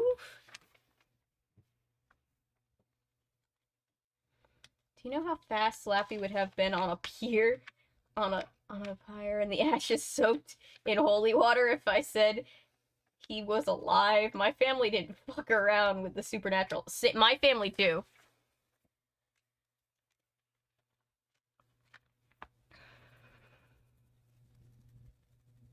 My mom's whole side of the family is very witchy. There's no way we would have kept that thing. I was like, yeah, Mommy, the doll is alive. I think R.L. Stine is pretty much old-fashioned, but I love how he... Yeah, I was watching one of his, the last time I covered, I think it was the One Day at HorrorLand video, I was putting in clips of him giving an interview for the 30th anniversary, or maybe 35th, I can't remember, on the Today Show, and he was talking about how, you know, the technology around the books, like the types of things that the kids are into, like changes, like this kid has an Xbox, all of a sudden cell phones are a thing. But the interesting thing is, like, he says, you know, all these books, more, like, the important parts of these books could all have been written when I was a kid because the things that we're afraid of don't really change. And I just find that really interesting. I also love the way that he views comedy and horror being so closely related. He says comedy and horror balance on the edge of a razor together. I think that's the quote.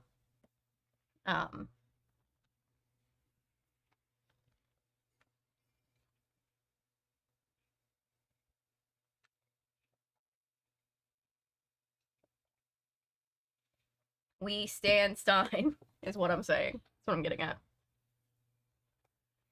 The next day, Elena came over, this is chapter 14, by the way, came over to help decorate the basement for our party. She wore a baggy gray sweatshirt and sweatpants. Ready to go to work, she said. My mom gave us a lunch first. Big stacks of pancakes drowned in maple syrup. That will give you strength to work, Mom said.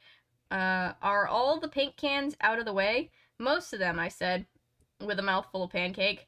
Elena laughed. You have a syrup mustache. I tried to lick it off. Tastes even better if you lick it off your face. Ugh, what a weird sentence. You're gross, Elena said. She nabbed a pancake off my stack and dripped it onto her plate. Mom thought it was funny, so I didn't do anything about it. Mom thinks everything Elena does is cute or funny. She's wrong. Later, the two of us were sweeping the basement floor with long-handled brooms. The floor had big balls of dust scattered over it. There were still a few paint cans to lug to the side. Does your mom have any old rugs we could put on the floor? Elena asked. I shrugged. How should I know? Don't be such a grouch, she said. She swept a cloud of dust at me. We want it to look like a party, right? How many pizzas is your dad buying? He said 1 pizza for every 3 kids, I answered. About 3 slices a kid. Yeah, okay. That's roughly math. About. Nice, Elena said. How come you're being so weird, Ray? I thought you were psyched about this party. Why are you acting like your puppy died? I mean, this is an R.L. Stine book. We don't know that nobody's puppy died. The crimes against dogs alone and cats are unmatched, and we've only read, like, including this one, I think 10 Goosebumps books. I shrugged again. I really didn't want to tell her about the whole thing with Slappy and Brandon's room. Things are kind of weird around here, I said. So what else is new? She snapped. That's when I heard the scream. Another frightened howl from upstairs. Brandon, I gasped. I tossed the broom down and started for the stairs. What's he screaming about? Elena called. I don't know, I said. I grabbed the metal banister and started to pull myself up the steps. It doesn't sound good. Elena would be terrible to have around in an emergency if she hears somebody screaming and she's like, what are they screaming about? It's like one time in the middle of the night I tripped getting up for like a drink of water. This was back when me and Spencer were still teenagers. And Spencer, apparently, I find out the next morning, heard me trip and go, ah, as I, like, fell. But he apparently called and said, like, hey, Avery, you okay? And apparently, since I didn't hear him, I didn't answer. And according to Spencer, in his brain, he thought that meant I must be fine, and he went back to bed. It's just like, thanks a lot.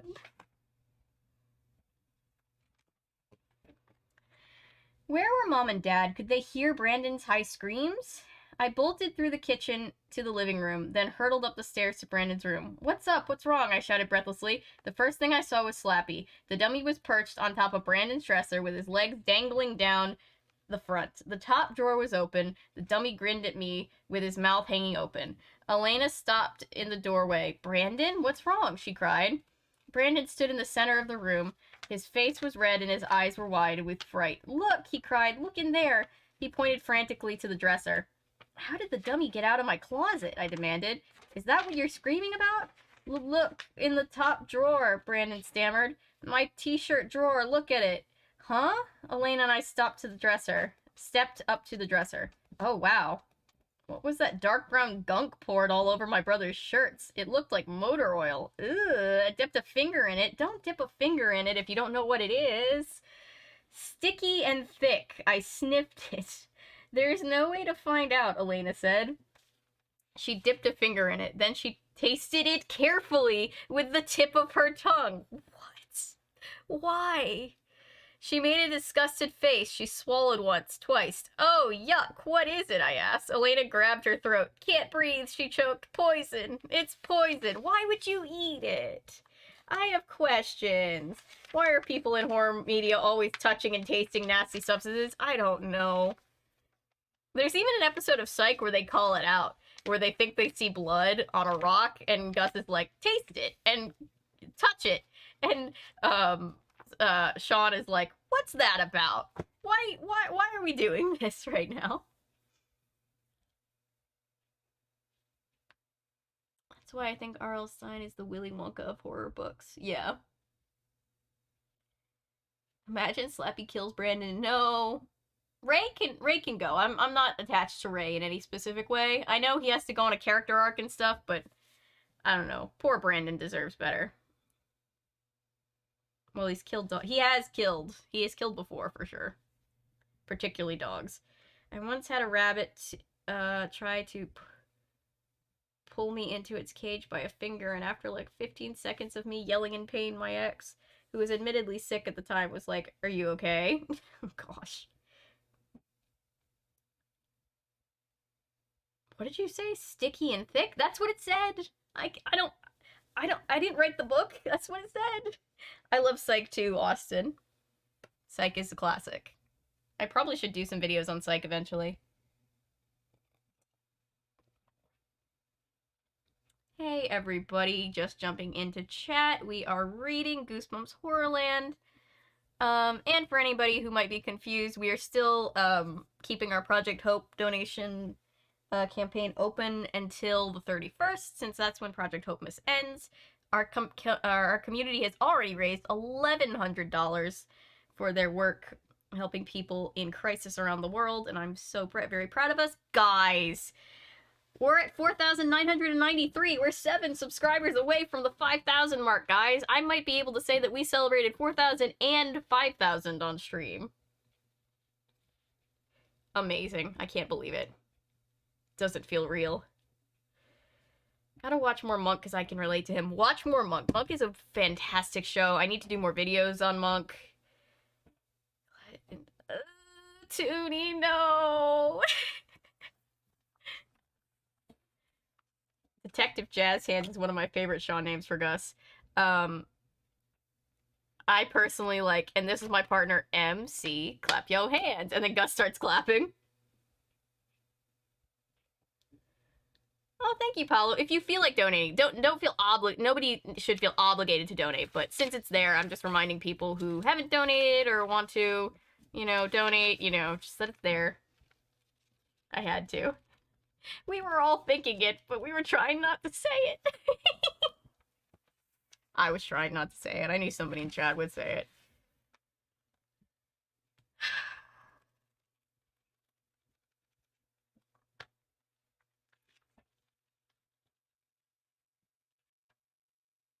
I just had my 16-year-old sub to you, lol. Tell them thank you. Or if they're watching, thank you. I appreciate you. Oh no, if we go into innuendo world, I'm gonna have to go mom friend and shelter all the under 18s from this book. There's a sentence like that in Monoland, but the color is white. It's not what you... I like how they absolutely do not need to make up such ridiculous false identities or use different pseudonyms every time, but they do it because it entertains them. I know. And I watched your role as a slacker hacker. Your friend Spy short. It was good. Oh, thank you. I had fun doing that short. We did it in one afternoon. He basically called us the day before and was like, hey, I'm doing this thing for this project. Do you want to help? And I was just like, sure. And we did it. It was really fun. Yeah, I love Sean and Gus because they're just like living the dream of like doing your dream job with your best friend. They're goals. I love them. Chapter 15. Elena, no! I screamed. She laughed. Kidding, it's maple syrup. Huh? Maple syrup? Brandon nodded. Maple syrup. Look at it. Poured all over the drawer. My shirts are all ruined. I gazed at Slappy. I saw dark syrup stains on the sleeve of his jacket. I stepped back. A thick river of syrup dripped all the way down the front of Brandon's dresser. Brandon lurched forward and gave me a hard bump with his chest. He caught me off balance. I staggered back and toppled into his bed. The big Hulk came charging at me, but Elena moved quickly to step between us. Why are you doing this to me? He cried. Why are you being such a jerk? Do we actually think that Slappy's doing it, or do we think that Brandon's trying to get even? Mom burst into the room. She had a stack of clean bath towels in her arms. Why did Ray do what? She asked. What's all the racket in here? He poured syrup in my dresser, Brandon cried, and he put that dummy up there. Mom dropped the towels beside me on the bed. She brushed past Elena, stepped up to the dresser, and peered into the open drawer. Oh my goodness, my goodness. She shook her head hard. as if trying to shake the whole thing away. That's how we feel usually when we read Slappy books. Your shirts.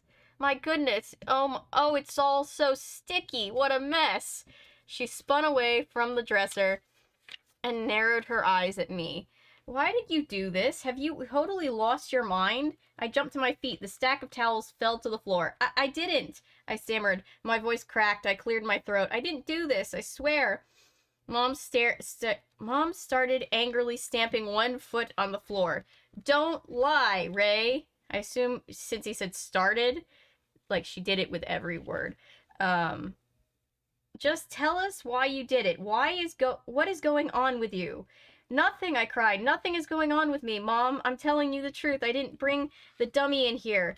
And I didn't pour syrup in Brandon's drawer. Ray was with me in the basement the whole time, Elena said. I should cancel your party right now, Mom said. These are definitely the parents that say I'm going to count to 3 and then keep counting. Plus, I love how there's so many special guest stars. Oh, we were just talking about this. We were doing a rewatch, me and my family, and we were like, man, their guest star game was so good on Psych. Some of the actors from the Goosebumps TV shows, yeah.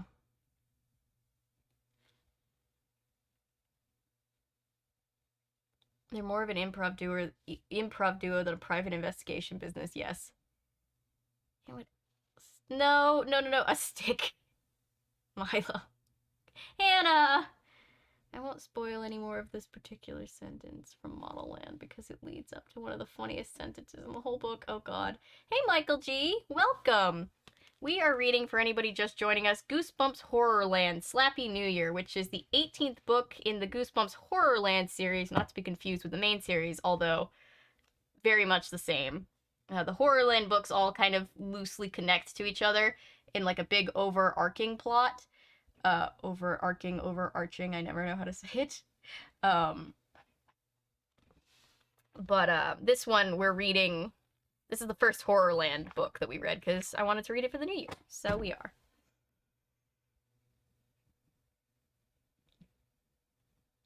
Don't worry about censorship, Avery. He's in high school. There's no point. My mom friendness is kicking in. I'm like, shelter the children. Most kids under 18 I've seen and heard worse. I know.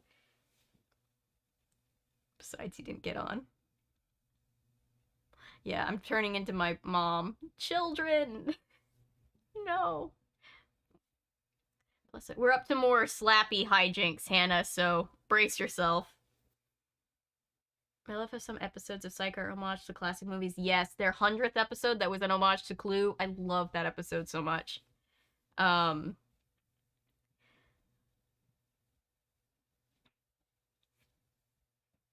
love how they, like, you can see that after the first little bit of episodes, and, like, the Psych is great from beginning to end, but, you know, after the first, like, season, you can really tell that they got more and more comfortable in their own identity as a very unique show, and just let themselves do what they wanted, and it was great. Earl knew damn well what he was writing. He was a 12-year-old at one time. I'm almost 20. I can handle the innuendos and stuff. Love that episode and The Shining one. The Shining one is great. And The Exorcist one. Just watched that one the other day. Classic. Half of us grew up on the internet. I know.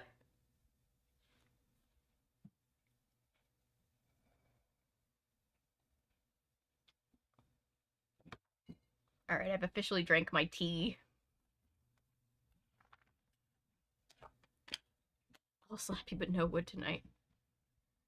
No. Innuendos, but not so many as when Mr. Wood was here yet. But we've still got like half the book, so, you know. Oh god, no! Stop! Chat's like, oh god, no! Mom, please. All my t-shirts are in that drawer, Brandon wailed. Now I have no shirts. What am I supposed to wear? We'll find something of your dad's, Mom told him. The syrup will come out in the wash. Don't worry. Your shirts will be good as new. Yuck. I don't want them anymore, Brandon cried. He hates me, Mom. Ray hates me. Not true, I shouted. No way. That dummy! I glared angrily at Slappy. His head had tilted to one side. One shoe dangled into the open drawer. Mom stepped forward and put her hands on my shoulders. Ray? She brought her face down close to mine. Stop. Take a breath. We are not going to believe that the dummy did this, so do not even start. But, Mom, we live in the real world, Ray, she said softly. Her eyes burned into mine without blinking. Do you agree? We don't live in a fantasy world. I didn't do it. Well, Mom, you are in a Goosebumps book. I didn't do it, I said. That's all I can say. Well, you're grounded. She let go of me and stood up tall. You're grounded, and I don't want to see that dummy out of the closet again. Okay, I murmured. No point in arguing. Maybe you can think real hard, Mom said, and figure out why you want to scare Brandon with that dummy. And when you can explain it, then you won't be grounded anymore, Mom said. And what about the New Year's Eve party, Elena asked. Cancelled, Mom said. Forget about it. Elena let out a cry. No, please, give Ray one more chance. Just one, please. Mom squinted at me, thinking hard. Okay, I shouldn't. No, don't. But one more chance. One more crazy incident. Just one more. And the party is canceled, Mom said. And no pleading or begging will change my mind. I apologized again. I didn't know what else to do. I carried the dummy back to my room and shoved it back into the closet. Then I slammed the door shut. Elena plopped down on my desk chair. She undid her ponytail and shook her brown hair out. She sighed loudly. You don't believe me either, do you? I said. I know what you're doing, she said softly. Are you going to ruin our party? And you're going to ruin our party. I'm not doing anything, I argued. You're trying to pay Brandon back for spoiling your trip to Horrorland, Elena said. Not true, I said.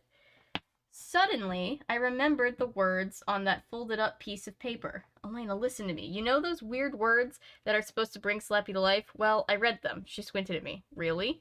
Well, I didn't read them all, I said. I only read most of them, but maybe that's enough to bring him to life.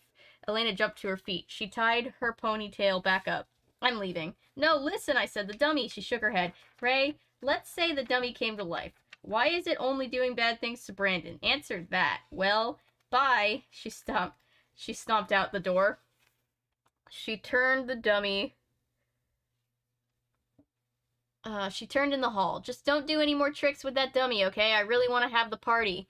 What could I say? Even my best friend didn't believe me. I listened to her clomp down the stairs, then I heard the front door slam shut behind her. I paced back and forth in my room for a while. My brain was spinning, but I couldn't come up with any ideas to prove to everyone that I was telling the truth. Still thinking hard, I went down to the kitchen for a snack. I tore open a couple of pudding cup containers and licked the pudding out like a dog. Then I poured myself a tall glass of milk. I carried the milk up to my... Okay. Alright. Moving on. I carried the milk up to my room, stepped inside, and let out a scream. Oh no, Slappy was sitting cross-legged on my bed. Gross. LMAO, use a spoon. Yeah, I thought for a second, I was like, okay, lick it, like... So I'll take the top off and, like, lick the pudding off the foil top, but, like, he licked it out of the thing like a dog? What? Stand up to your child, right? Why doesn't Brandon just beat the shit out of Ray? He's bigger. Because he knows violence isn't the answer, but poor guy, he needs some help. Please no. What happens in the book so far? It's a lot like the original Goosebumps that we read, The Night of the Living Dummy. The original Night of the Living Dummy, I mean. But it started with the kids going to Horrorland, if you remember the book, or I did a video on the episode, One Day at Horrorland. My nose is really itchy. I have no idea what's happening. Some allergy reaction.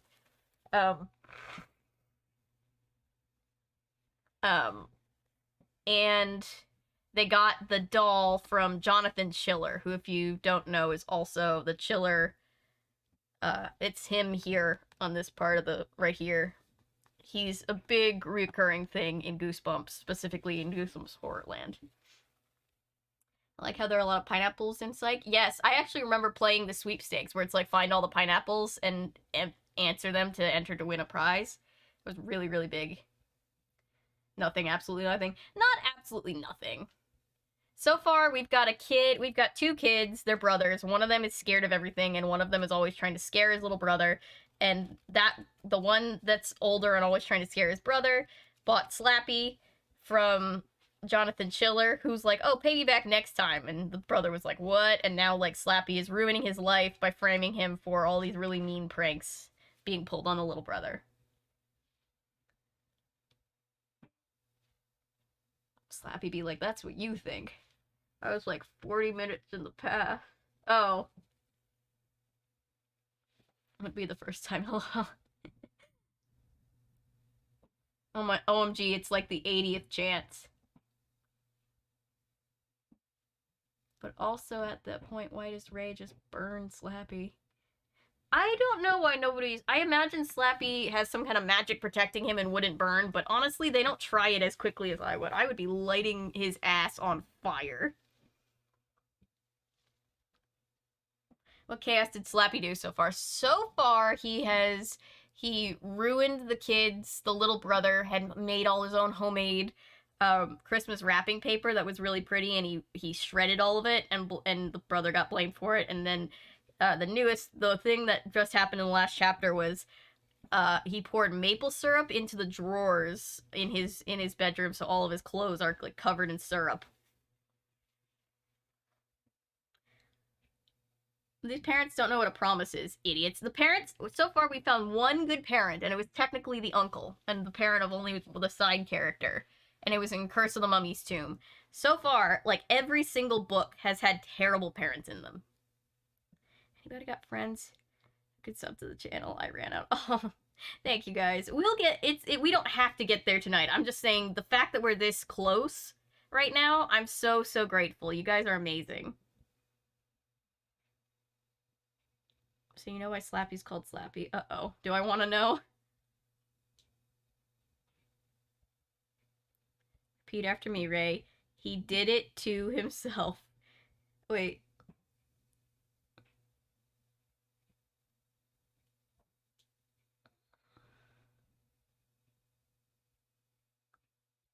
Ruin the party. I mean, there's a good chance that he's doing it just to get even. Super late dinner time, be back. Okay. HorrorLand. Yeah, I always love the HorrorLand books. I'm here at last. What have I missed? Welcome, Ellery. We've got more Slappy hijinks. We've got a kid who's trying to scare his younger brother with Slappy, and Slappy's coming to life and ruining both kids' lives. All Slappy, no bots. Yes. One Goosebumps HorrorLand book you definitely should read is The Streets of Panic Park. I own all of the Goosebumps HorrorLand books. I'm going to read the other ones. When I come back to HorrorLand, I'll probably go in order as far as, like, I'll probably, yeah. I'll try to get to all of the HorrorLand books, is what I'm saying. I obviously will take breaks and cycle through and read other ones. We haven't read a Scooby-Doo book in a while. I'm gonna have to do, like, a 2 for, like, a double feature stream where we do a couple of Scooby-Doo books to catch up. You've missed everything. Streets of Panic Park is my favorite. I've heard Streets of Panic Park is great. Slappy can rebuild his body. Yeah.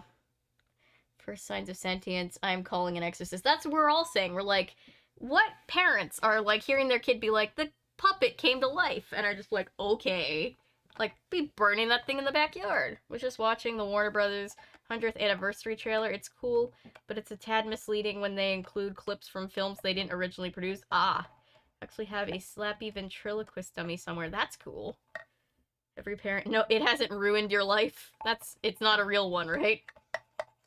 It hasn't tried to kill you. Every parent in Goosebumps are idiots. Oh, yeah. Except for the uncle in Curse of the Mummy's Tomb, and maybe Carly Beth, if Carly Beth's mom is as good as she was in the show. Those might be the only two. He has a lot of... As Goosebumps goes on, Slappy has a lot of powers like telekinesis, mind control, and teleportation. Yeah, he kind of gets more powerful with every book he's in, right? How many Fear Street books do you have? Let me check. I think I only have like 2 or 3. They're right in this other room. I'm gonna grab my trash and go check.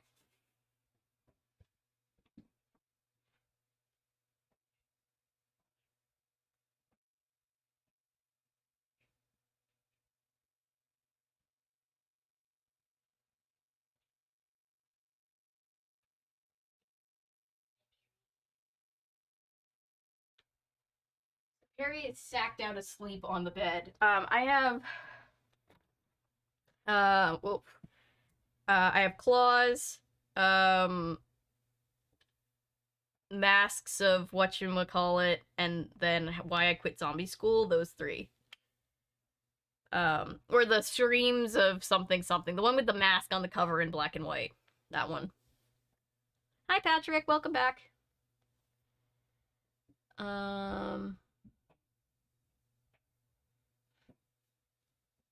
Downside of truck being late, extra hours. Upside of truck being late, getting paid for extra hours. Yeah, that's always the good and bad of overtime, right? It's like, yeah, I get paid more, but also more work.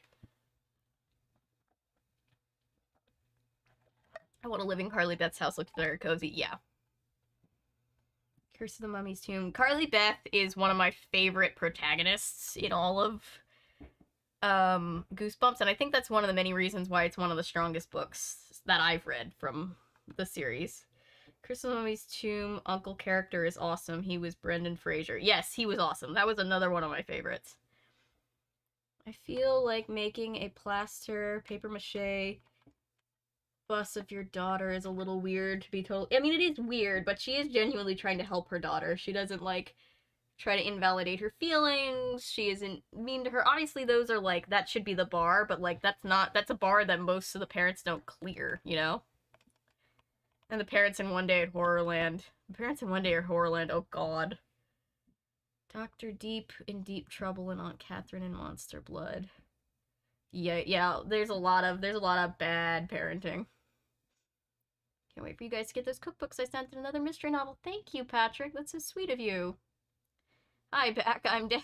Did the family not survive One Day at Horrorland? I don't think they did. They didn't in the show, anyway. I haven't read the book in a long time. I didn't mean to send you away, huh? But okay. No, I was getting up anyway to go throw out my trash. I wasn't just getting up for that, but I was like, while I'm getting up, I might as well look. Oh, I just mean the extra 8-hour shift tomorrow.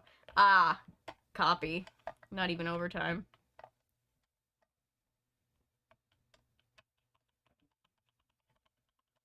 Yeah, if it's a book that I have in my possession, it should be on Goodreads. Obviously there's always the potential that I miss the random one, but they should I tend to kind of OCD check, and they tend to all be there. Part of why Haunted Mask is usually a favorite is because it's a relatable story about bullying. That's true too. It's just a strong story altogether. Sorry, the tip of my nose is so itchy. It's like an allergy thing. But it looks like I'm picking my nose, and I don't like that. I'm going to review the Margot Robbie Barbie movie. I have no idea. I love how whenever a child is scared in a movie or TV show, their parents are always just like, "Shut up and go to bed, kid. You're too old for this at age 5." Oh, don't even get me started on the Santa Claus, where they're like, "He's 5, he's too old to be believing in Santa Claus."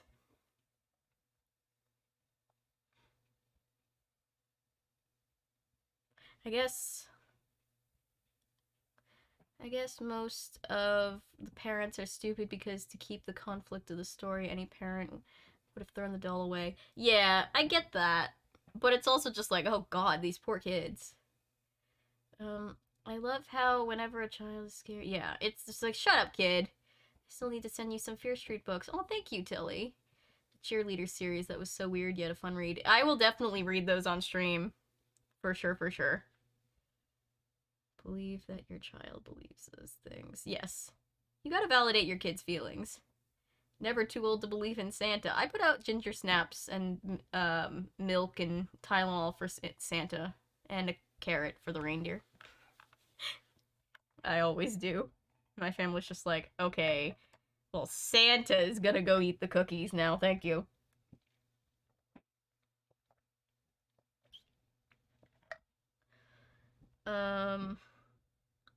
I want to do a Slappy book every 10 books, so I want to do a drawing of Slappy New Year next New Year's Eve. Ooh, nice.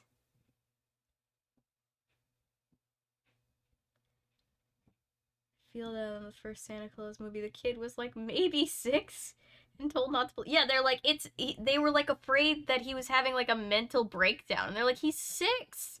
He believes in Santa Claus. What do you mean? The OG Salem's Lot is still scary and atmospheric. 1970s TV miniseries. I'll have to check that out. Also, this is children's horror, and there's nothing scarier for a child than having their parents call them crazy and or fail to protect them. Yeah, it's actually really scary for a child. It's scary as an adult, just because it's just like, oh god, this kid really has no power in the situation.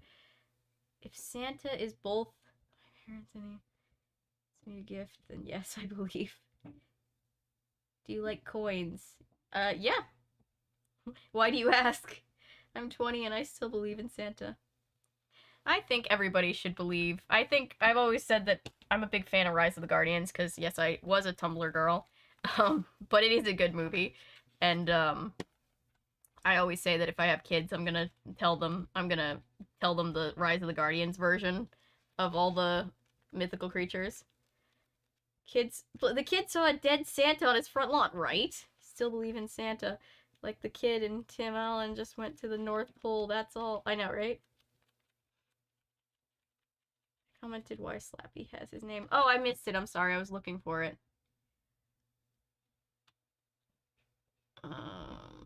Chat's popping off tonight, so I keep missing messages.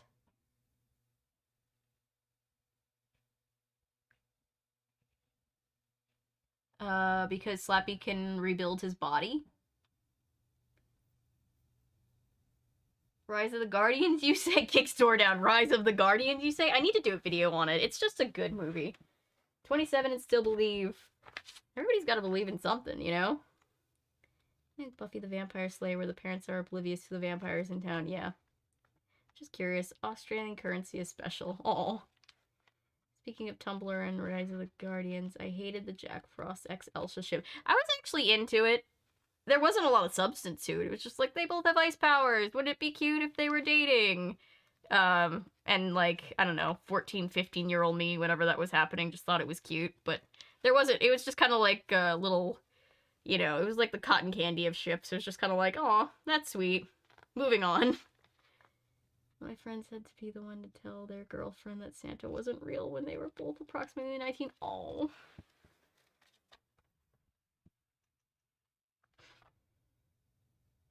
Alright, let's go. Chapter 16. Was I frightened? 3 guesses, and they're all yes. Then I'm not guessing.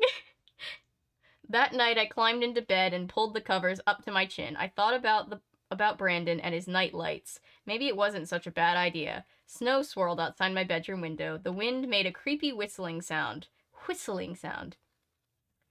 Moonlight threw the whirling snow into shadows dancing over the walls.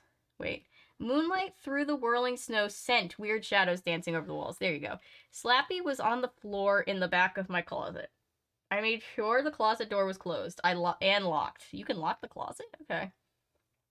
But I still didn't feel safe. I had the terrifying feeling he could find a way out of the closet whenever he wanted. What would he do next? Was he wrecking Brandon's room to get me in trouble? I pressed my hands over my ears. The wind was howling, like a wild animal now. My window pane rattled and shook.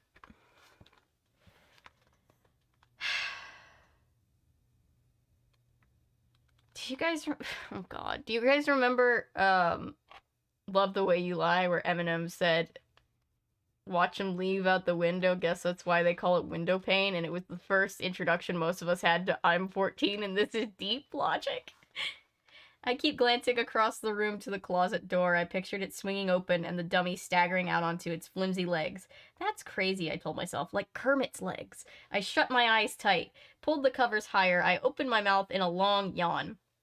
Yes, I was tired. I needed to sleep, but how could I shut off my brain? My brain wanted to yawn when he said that.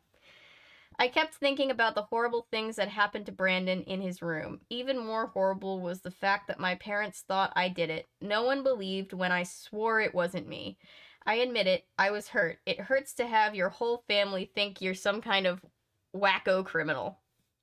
Even Elena, even my best friend, thought I did these awful things to Brandon. She even dreamed up some kind of crazy reason about how I was doing it for revenge. Maybe you should think about why it's so plausible for your friends and family to think you would do something like this. That hurts too, when your best friend thinks you're a liar. Mom always says I'm the sensitive one in the Mom always says you're the sensitive one in the family? What? I don't really know what she means. I want my parents and my best friend, but I don't know what she means. I don't know if I'm sensitive or not. You're not. You're not empathetic, that's for sure. But I don't want my parents and my best friend to hate me, and think I'm a total jerk. I jumped up at a loud rattling sound. The closet door? No, just the wind banging the window pane. It's like the same energy of those people who are like really mean, being like, I'm such an empath. Brandon is obviously more sensitive, right? Avery, don't howl. It offends some of my friends and family. I apologize. Wait, did I howl?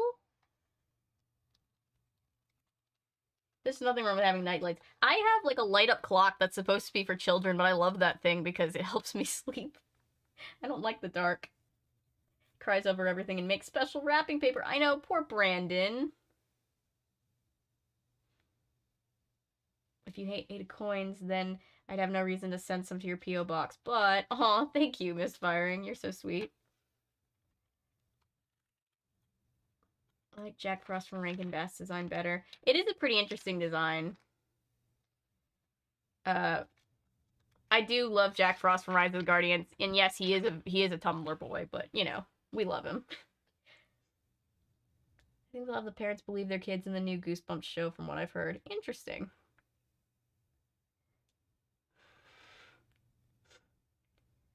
I did get the complete Rankin Bass Christmas specials on DVD. That's why I hated it. The ship, that's fair.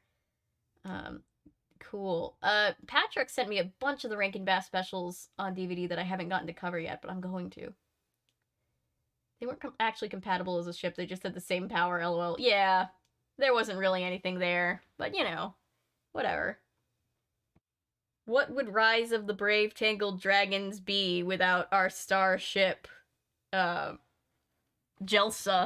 There it was. It came back from, like, the depths of my mind. As opposed to a Checo criminal or a dot criminal.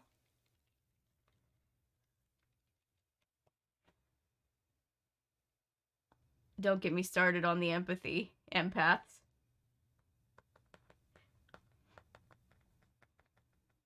The wind howling, but also because of last night. Oh, copy. I'm caught up. I like Jack Frost too.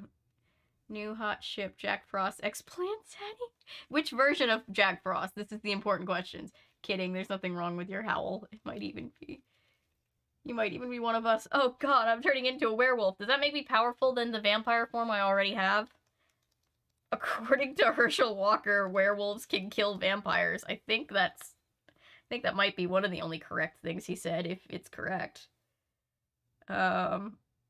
No, Ellery, Rise of the Brave Tangled Dragons made me so mad because I was very adamant that Merida was gay and people always shipped her with Hiccup. I mean, yeah, I mean, I definitely don't get the vibe that Merida is into. I mean, she gives off not into men vibes, but she just kind of gives off Ace vibes to me too. I always felt like, I think the point of her story was that she really wasn't interested in a relationship, so, but maybe one, but she also was only 16, so like, maybe she would be one day. But yeah, people always shipped them with Hiccup, and that made less sense to me than, Jelsa, because they were even less compatible.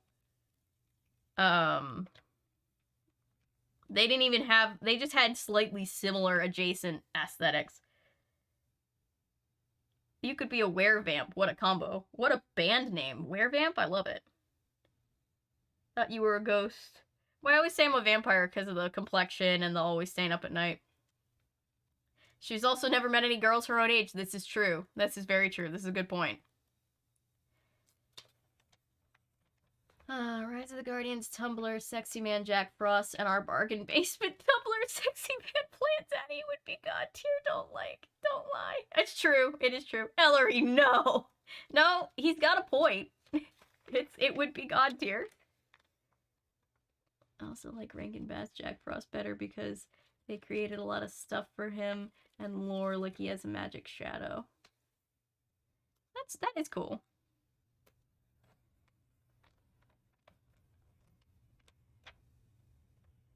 I am confusion. Wait, what's confusing? What's confusing? I mean, there's lots of things to be confused about. So don't be ashamed, but what specifically?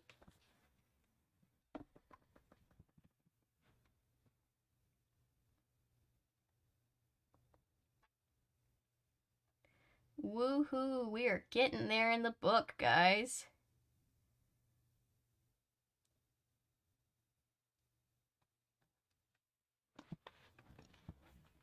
You can also form into the shadow. How many different shapes in that shadow? That's cool. Oh, the discussion of Merida just reminds me how much I'd like to see more, like, sexual orientation diversity in Disney.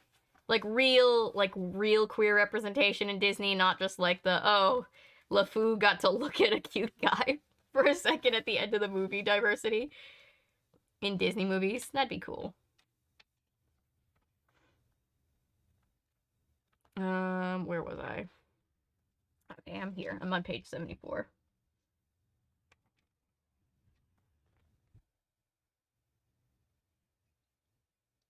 Vampire, but also ghost host. Do I need to change the... I say ghost host because it, it's a reference to, Haunted Mansion, but, I don't know, maybe I should change it to vampire just to keep it consistent. The new Disney Pro tag was gay with a named love interest. That's good. Wait. Oh, I'm just realizing I've missed the past few Disney Pixar movies. But that's good. That's progress.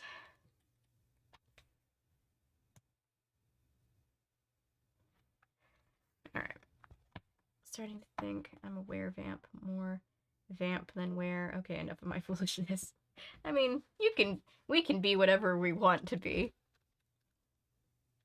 There are much more unlikely things than being a were-vamp.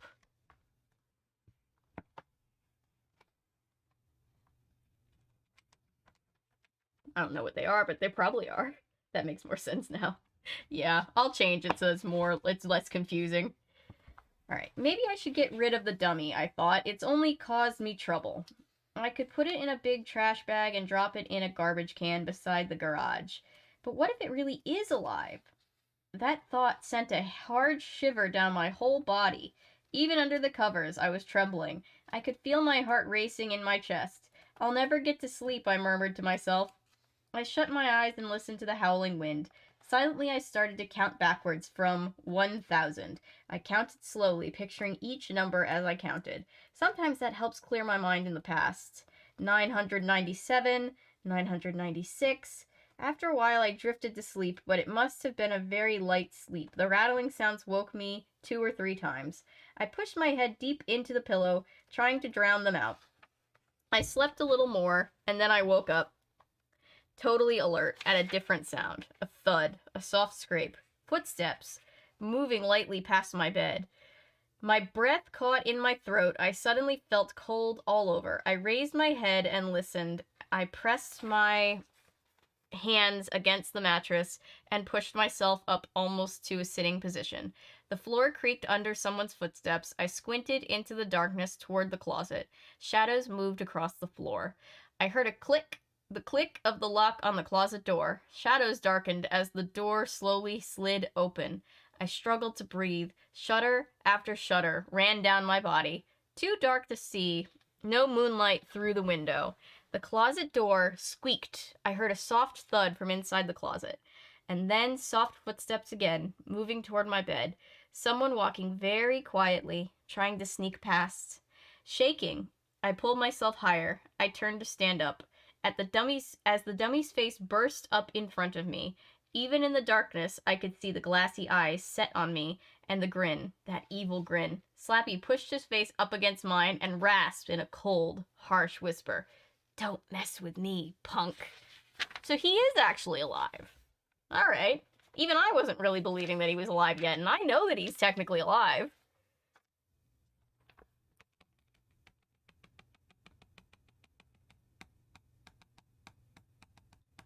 Yeah, I haven't seen Strange World yet. Newest flop. It's not doing too well, unfortunately. It didn't get a lot of press. Aw. I need to see it. They didn't market it, like, at all, and it feels intentional. I don't think I've even really heard about that specific one. That does feel intentional. So now, as a means of getting to the afterlife, you are our ghost host. Okay. I thought for some reason you were tied to this recording room because you had unfinished business of nostalgic media. I mean, you don't know that I don't. Just haunting all of you with these blasts from the past things. Ooh, Blast from the Past. That's a movie I haven't covered yet.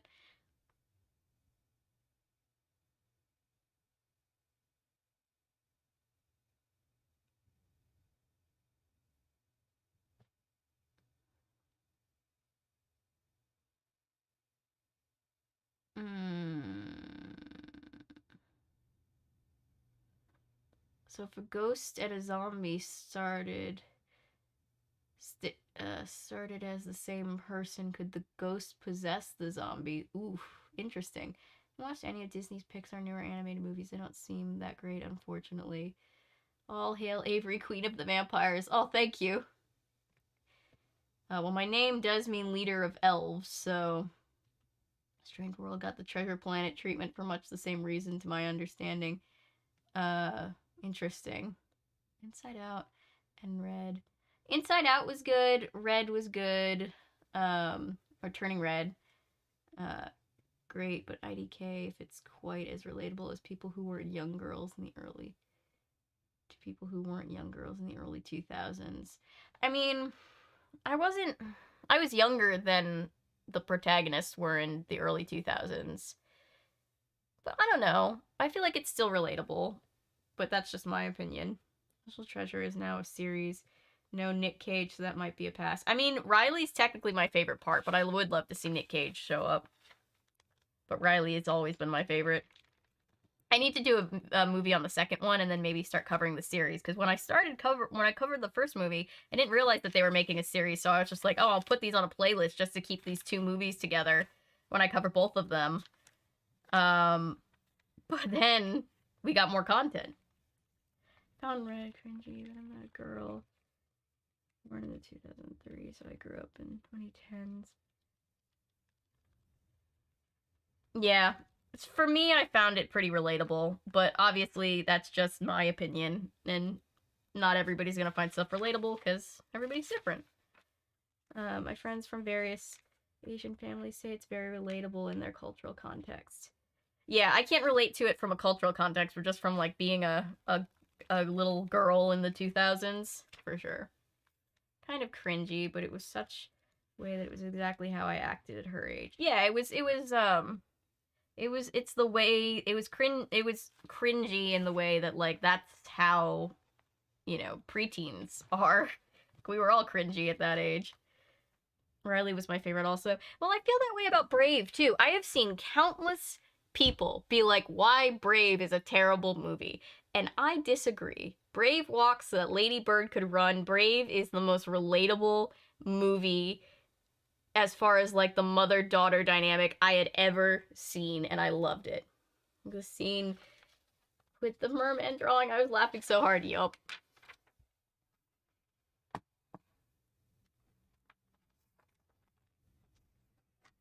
Alright, chapter 17.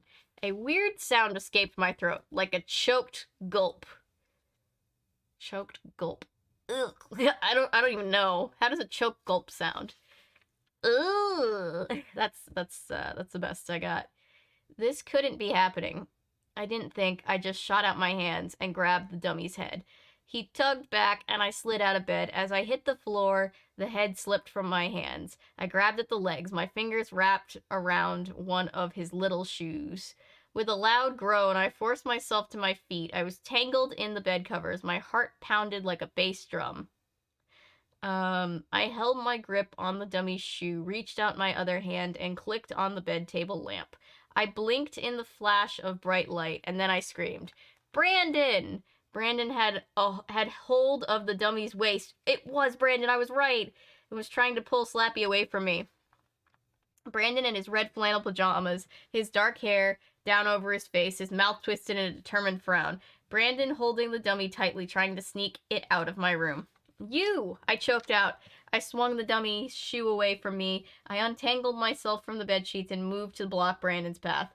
You, I stammered. "What are you doing here, Brandon? Why did you take Slappy from the closet?" He didn't have to reply. All at once, I knew the answers. All at once, mystery solved. I grabbed my brother's pajama sleeve. "You did everything, didn't you?" I said. He took a step back. He swung the dummy onto his shoulder. Behind him, the window rattled and puffs of blowing snow slid down the glass. I didn't let go of Brandon's sleeve. "You wrecked your own wrapping paper, right?" I said. "You trashed your own room. You put Slappy there to make it look like I did it." Brandon kept his eyes on the floor. He didn't look at me. I saw his big shoulders heave as he let out a sigh. "Well?" I demanded. He didn't have to answer. Didn't move his eyes from the floor. "The whole maple syrup thing," I said. "That was you too, wasn't it?" I squeezed his arm hard. "Wasn't it?" I repeated angrily. Okay, he said finally. He pulled his arm away from me. He stuck his chin out as if challenging me. Okay, you got me. "But why? Why do you think?" I said. "Why, Brandon? I don't get it." "You don't? Why did you do all this crazy stuff?" He stared hard at me. "I just wanted to get the dummy out of the house," he said. "I wanted Mom and Dad to make you get rid of it." "Huh?" I cried. "You're so scared of it?" He didn't answer. You just want to scare me all the time," he stammered. That's why you bought this dummy, so I wanted Mom and Dad to make you get rid of it." I mean, he didn't buy it. It was given to him. No money was exchanged, so I don't think that's a purchase. "But Brandon," I started. His shoulders heaved up and down. "You made fun of me in front of Elena," he said, "and she laughed at me." "I'm sorry," I said, "but I wanted to pay you back," Brandon said, his voice trembling. "I wanted to get you in major trouble, so maybe next time." "You're sick," I said. "You're totally sick. Trashing your own room to get me in trouble, that's sick." He dropped the dummy onto the edge of my bed. Okay, you're right," he said. "I was mad. I didn't think it out. Sick," I repeated. "Please don't tell," he said. Well, the parents aren't going to believe him. Let's be real. He brushed his hair out of his eyes. "I'm sorry, Ray. I guess I was just scared. Don't tell Mom and Dad it was me, okay?" I stared at him. My heart was still racing in my chest. I gazed at Slappy sprawled face down on my bed. "Please," Brandon begged in a tiny voice. "I'll never do anything stupid like that again." "Brandon, you have the high ground." "I have the high ground, Anakin." I swear. I stared at him. I had to admit I was impressed that the big scaredy cat had come up with such a bold plan. Okay, I muttered. "I won't tell on you." He let out a long, shuddering sigh. "I won't tell on you, but I'm going to do something even scarier," I said. Brandon gasped. "Like what?" "I'm going to bring Slappy to life for real," I said. "No, please." Brandon grabbed my shoulder and squeezed it. "Please don't do it, Ray." His eyes bulged. He was really scared. I didn't care. "Beg all you want," I said. "You did some sick, crazy things to get me in trouble. Now you have to pay." He clasped my hands together like he was begging. "You're both gonna pay. Jesus Christ." I grabbed Slappy and rolled him onto his back. His eyes gazed blankly up at the ceiling.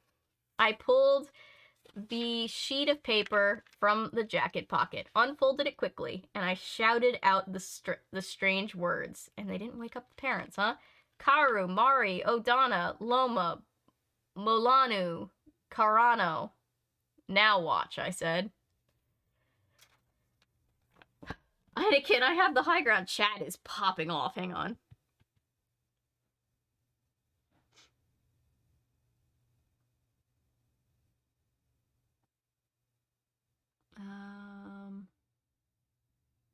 It was Agatha all along. Brandon's name doesn't fit in that.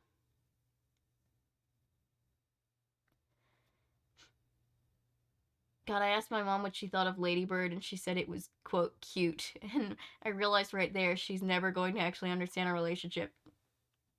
Yup.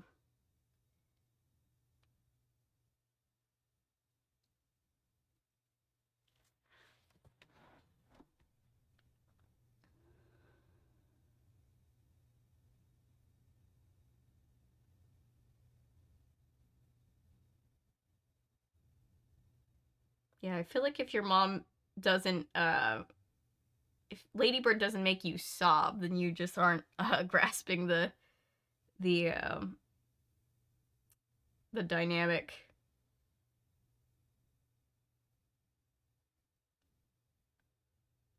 In the 2000s, the mermaid drawing scene almost looked like an art style I had when I was first time drawing sketching characters. What a weird fucking response to being afraid. I know, right? Anakin, it's over, Anakin, I have the high ground. It's a hat trick. We won sports. Go, sports ball. It reminded me of this drawing I made in grade 7 using one of those how to draw manga books as reference. So we all just had a phase where we were like, we're gonna draw manga now, and then we tried really hard. I definitely did. I'm afraid this dummy that I'm going to use this dummy to traumatize myself.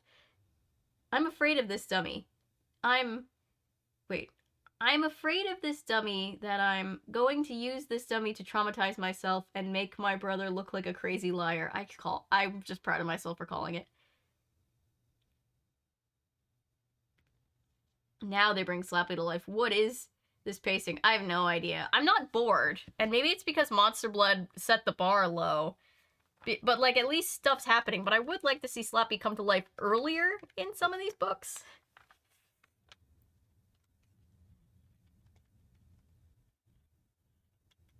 Oh my god, yes, Milo. I have some how to draw manga books and use those references to help me draw. I actually got so mad because my friend lent me her how to draw manga book. I followed all the advice to try and become a better artist, and my friend would just trace the final product.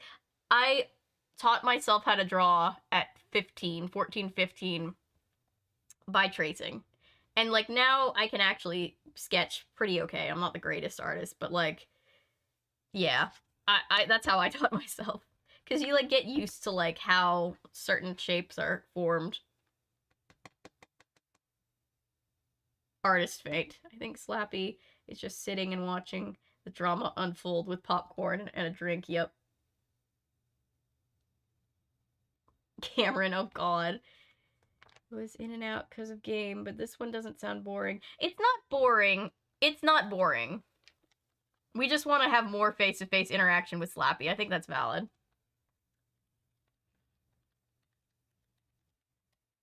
Taught myself to draw at 9. You're really talented, Toonie. Toonie does some great sketches. I can't wait to show everybody the Perry stuff. Cameron! Chat's like, Cameron, no.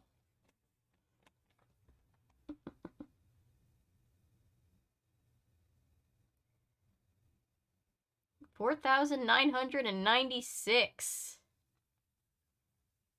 I can't, that's just unbelievable. We're gonna end this year with 5,000 subscribers. That's insane. That's insane. Nothing happened. Chapter 18.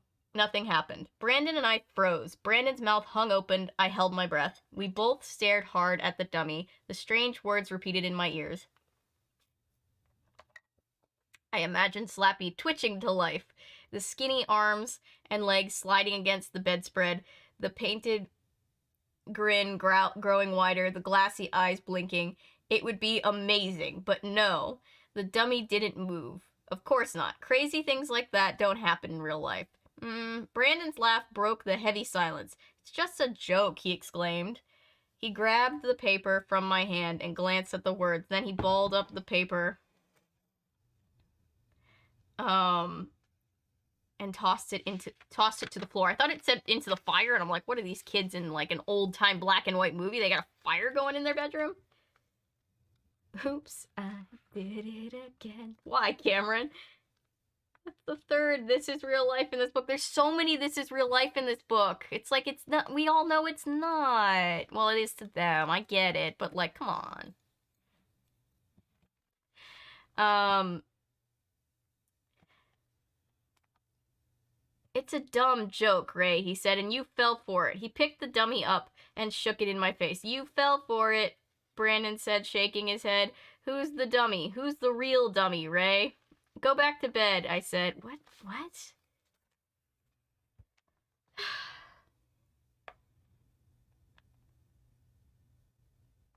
Alright. Or else I'll tell Mom and Dad what you did. No problem, Brandon said. He tossed the dummy at me. The wooden head clonked my forehead. The dummy fell into my lap. I'm not even scared of that thing anymore, Brandon said. He really got over the fear fast. Good for him. He stomped back. I want to get over my fears that fast. He stomped back to his room.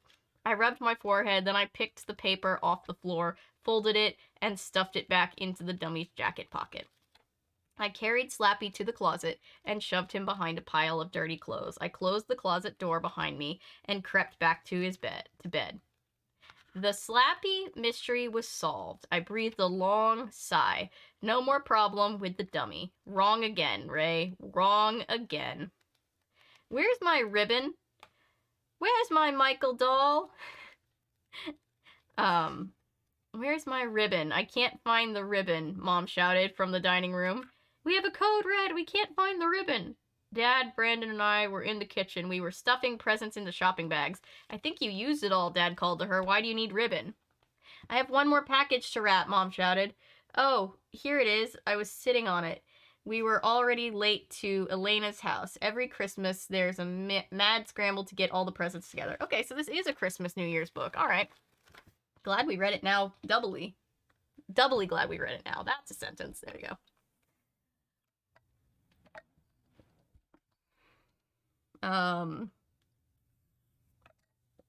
Elena's parents like to give a ton of presents. Mom never wants to be outdone, so we give piles of presents too. It's a lot of fun, and they take hours to unwrap. I do like that R.L. Stine is always subtly going after the consumerism-ness of, like, look at how much stress all this is causing everybody.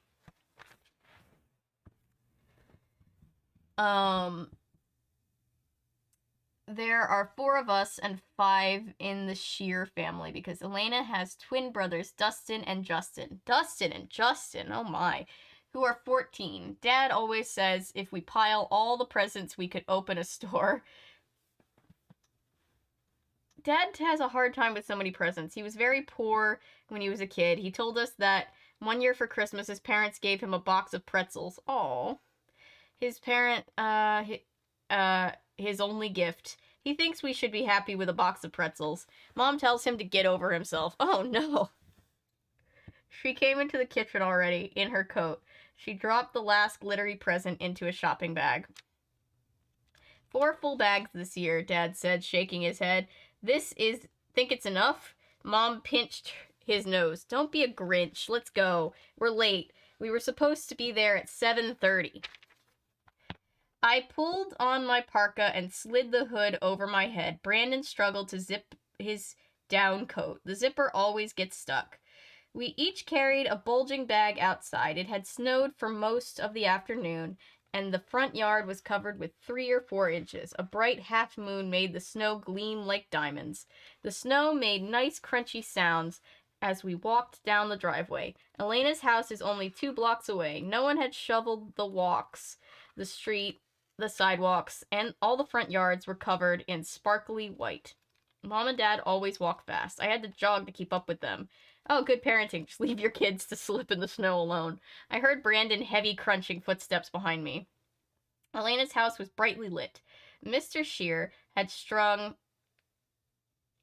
pale blue lights in the tall evergreen shrubs on both sides of the front stoop. A big wreath hung on the front window. We stamped our boots on the front stoop. I rang the doorbell. I could hear voices outside and loud music. The door swung open. Elena poked her head out. She had a red and green Christmas ribbon in her hair. Hey, you're here, she cried. Merry Christmas. We all started talking at once. Elena stepped back to let us in, but then she stopped. Her eyes went wide, and she stared at Brandon. Ray, you brought your dummy, she cried. Huh? I blinked and spun around. Slappy sat behind me on the stoop, facing me, his lips twisted in an ugly grin. It's the character assassination of Brandon in the last quarter of the book for me. I know, right? Just let give us our boy back.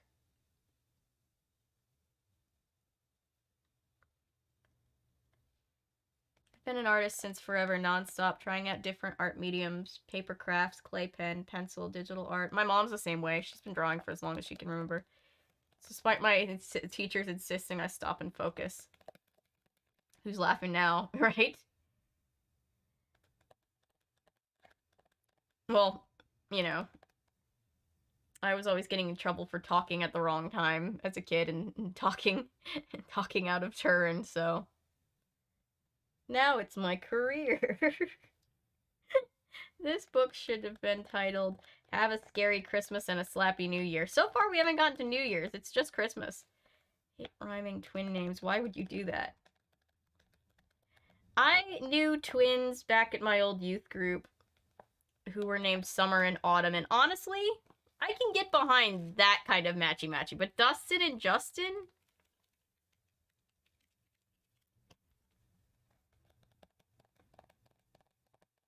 Always fails with a gift idea. Go get them food. Yep.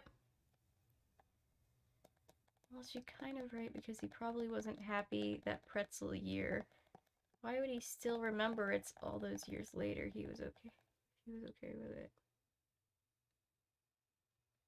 I mean, yeah, I get what she's saying, but that's sad. My mom has always been like that fast walker leaving us in the dust. My mom is one of the only people I know who's shorter than me, so it's more my brother's the one who can walk and leave me in the dust. It's anyone lagging behind or walking slow in front of me, just like her. You would hate hanging out with me then. I have very short legs and I can't help it.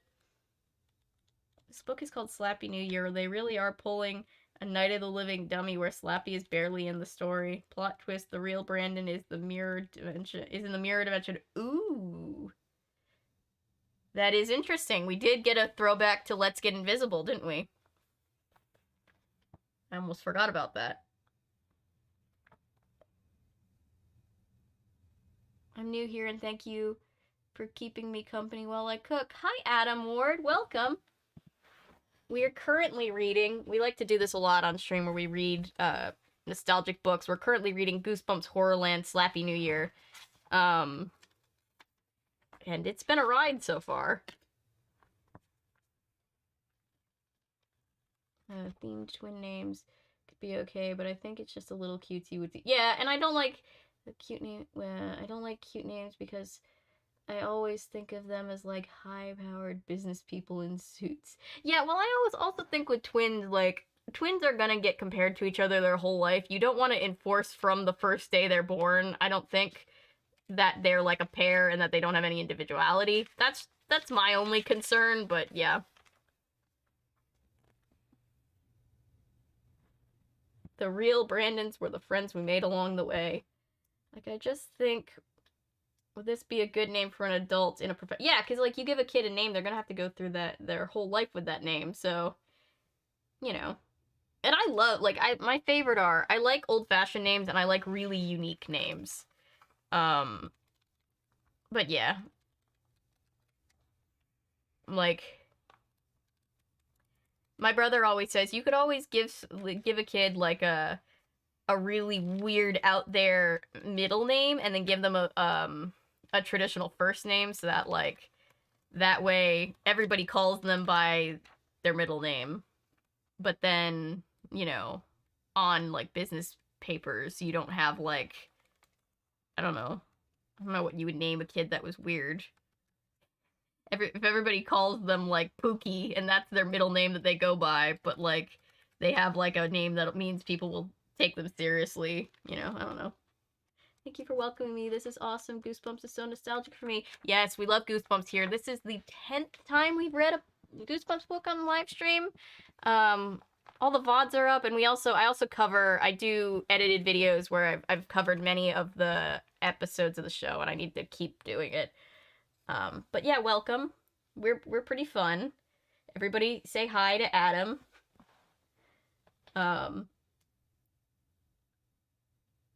I worked at a daycare, so I saw lots of kids with very cute names, and I just felt like, how's that gonna go in a few years? Yeah, yeah.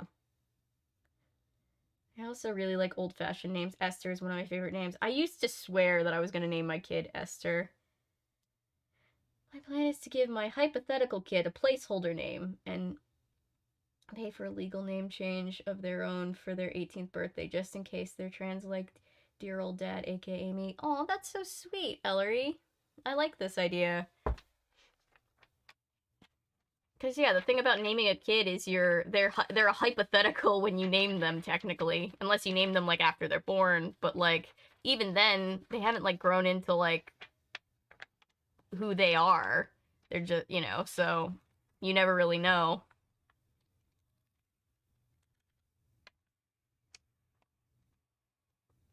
I feel like naming a kid has to be, like, very stressful. I feel like if I ever have a kid, I'm gonna put all this stress on me. It's gonna be like, it has to be a good name. They're gonna be stuck with it.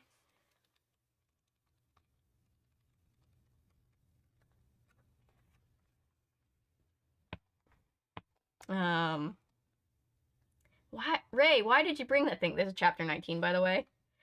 Ray, why did you bring that thing? Mom cried. But I didn't, I started. I turned to Brandon.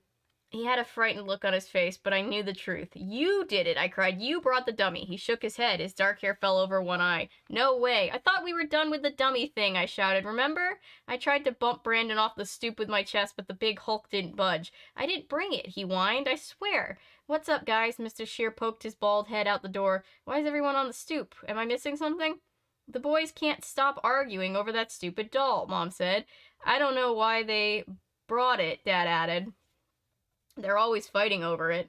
Then nobody noticed? My mom would have, like, been triple checking us as we were going out the door. Then everyone started talking at once. We stepped into the house, arguing and bumping each other. I dragged Slappy in and set him on the floor next to the coat closet. Oh, is the big final showdown gonna happen here? Well, no, it can't, because we're gonna have to get to New Year's. Alright, fine, you're charged. Don't keep charging.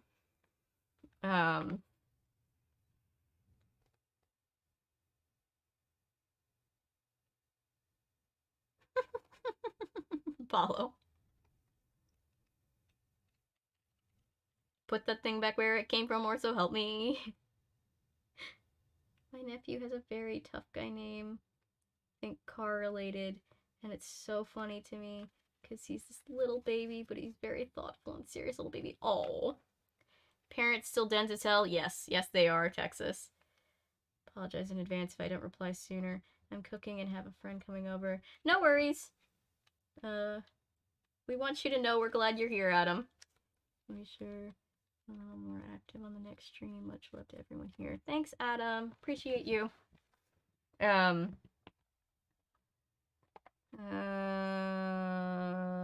dragged Slappy in and set him on the floor next to the coat closet. The house was warm and bright and smelled of turkey roasting in the oven. Ooh. We flung our coats onto the closet floor. Elena's brother, Justin, or maybe it was Dustin, picked up Slappy. He turned to me. I heard about this, he said. Can you make him talk? Not really, I told him. Then why did you bring him? I didn't, I said. Brandon did. I did not, Brandon shouted. Justin made the dummy's mouth move up and down. Did not, he made it say in a high mouse voice. He shoved the dummy into Elena's face. Did not, did not. Elena pushed the dummy away. Give me a break, Justin.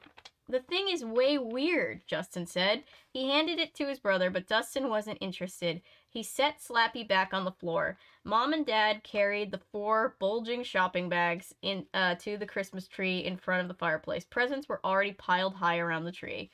Elena's mom burst into the room. She wore a Christmas apron over a red top and green denim jeans. It looks like Santa's workshop around here, she exclaimed.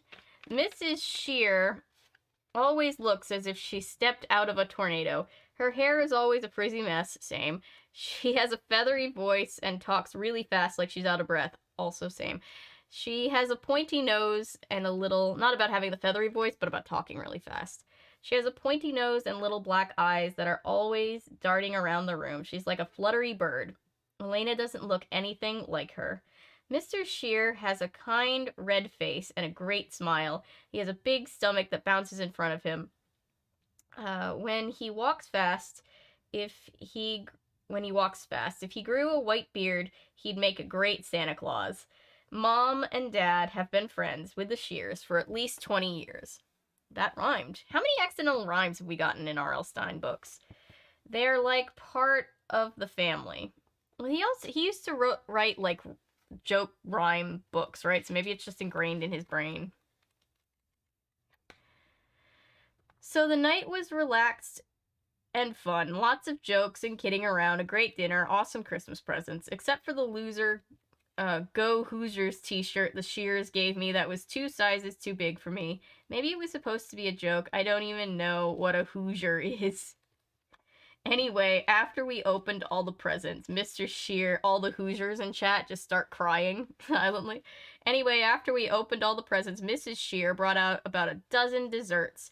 Well, we all sat around the living room, eating and talking quietly and listening to the crackling logs in the fire. A great Christmas party. And then Slappy ruined it. Oh god, I'm not prepared.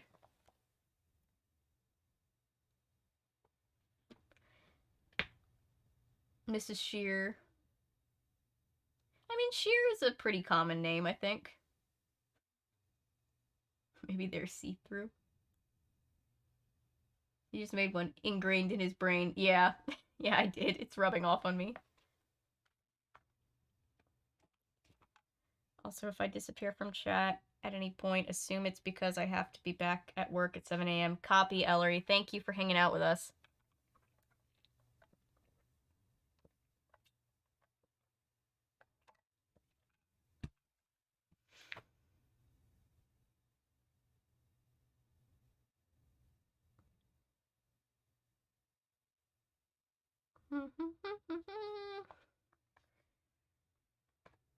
I can never tell if Slappy's evil or if he just has a big ego. We may never know. Oh, we just went down a subscriber. I feel like as soon as we hit 5,000, everybody's just gonna unsubscribe. Just be like, hey, just kidding. Psych. Alright, chapter 20. Ray, can you make this thing talk, Mrs. Shear? Mr. Shear held Slappy up by the arms. No, not really, I murmured. This is the same conversation from 2 pages ago.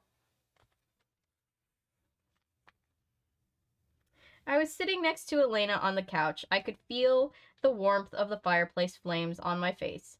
Oh, go ahead. He shoved the dummy into my lap. Put on a show for us. That's why you brought the thing, isn't it? I didn't, I started. Yeah, put on a show, Ray, Dustin said. He said it like a dare. Be funny. Let's see you be funny. Say something funny, kid. As funny as your face, Slappy said. A your face joke, huh? I gasped. I didn't make him say that. Oh, God, here we go. You remember the last time Slappy was put on a performance for the whole family?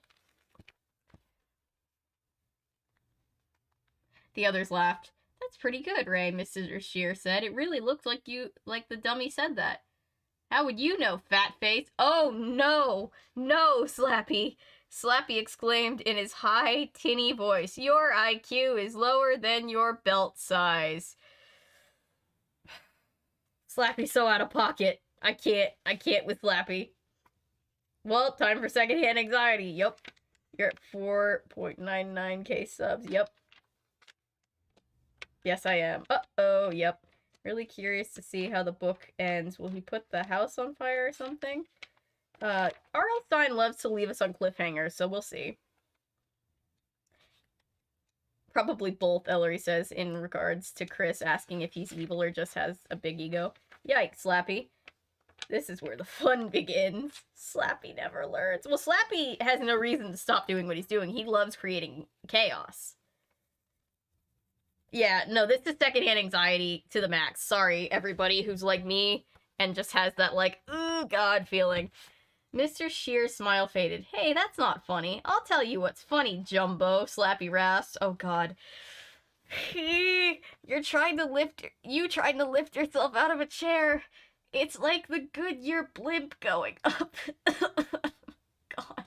The dummy tossed back its head and let out a long, ugly laugh. Ray, stop it, Mom cried. Why are you saying those awful things? Apologize to Daniel, Dad said. I'm sorry you're such a fat, disgusting cow. Slappy! Slappy exclaimed. Mom and Dad both gasped. Mr. Shear's face turned purple.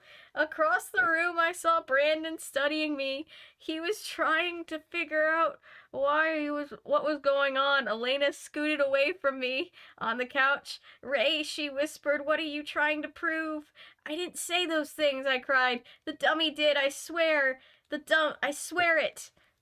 The dummy did. I swear it, huh? I know, chat. Chat's like, damn, no chill. Slappy is too Slappy obsessed to learn. Are we sure Slappy isn't a Loki variant? He's even more chaotic than Loki, I think, which is saying a lot. God of chaos and all. Although, let's be real, Loki would love the Goosebumps series. He would find it hilarious. Okay, why do these kids not throw Slappy across the room as soon as it starts talking? I don't know. This is why we love Slappy. Slappy is a fire starter. The fuck, this bastard tell me Ray is a dick, but he doesn't deserve this. Slappy, I just tell it how it is. Man, that's it. I think my mouth. If Yep, time to get a hammer.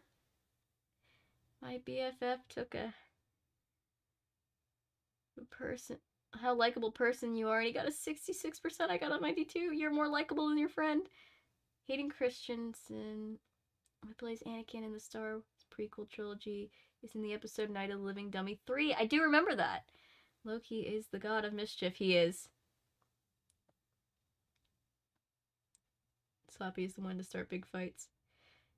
Chad is broken, Avery. Time to get the chainsaw and exorcist. Yeah, both, just to be sure. Oh no, Loki would absolutely adore Slappy. There's no way he wouldn't.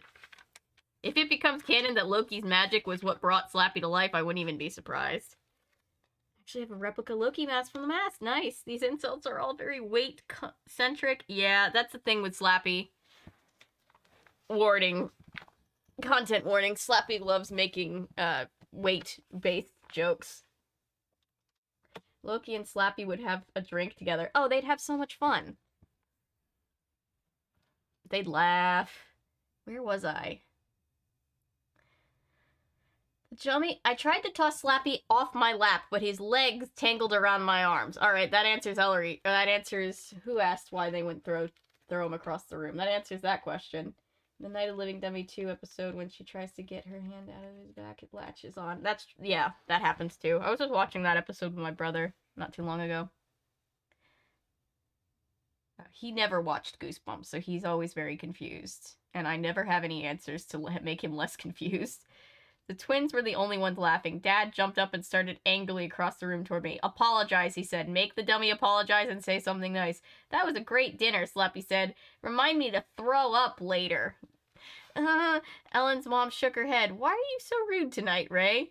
Why are you so ugly, Slappy rasped. Damn, I didn't say that, I cried. I jumped to my feet. I tried to hand Slappy to my dad, but I couldn't untangle him from my arms. Ray, stop, Elena pleaded. Stop saying those horrible things. It's not as horrible as your breath, Slappy screamed at her. You smell like something I stepped in on the way over here. Damn. Elena gasped and jumped up to her feet. She balled her hands into tight fists. Why are you being so stupid? If Slappy gets any more, like, insensitive and not funny, Netflix is gonna give him a special. We don't need this in our lives. Just stop, please.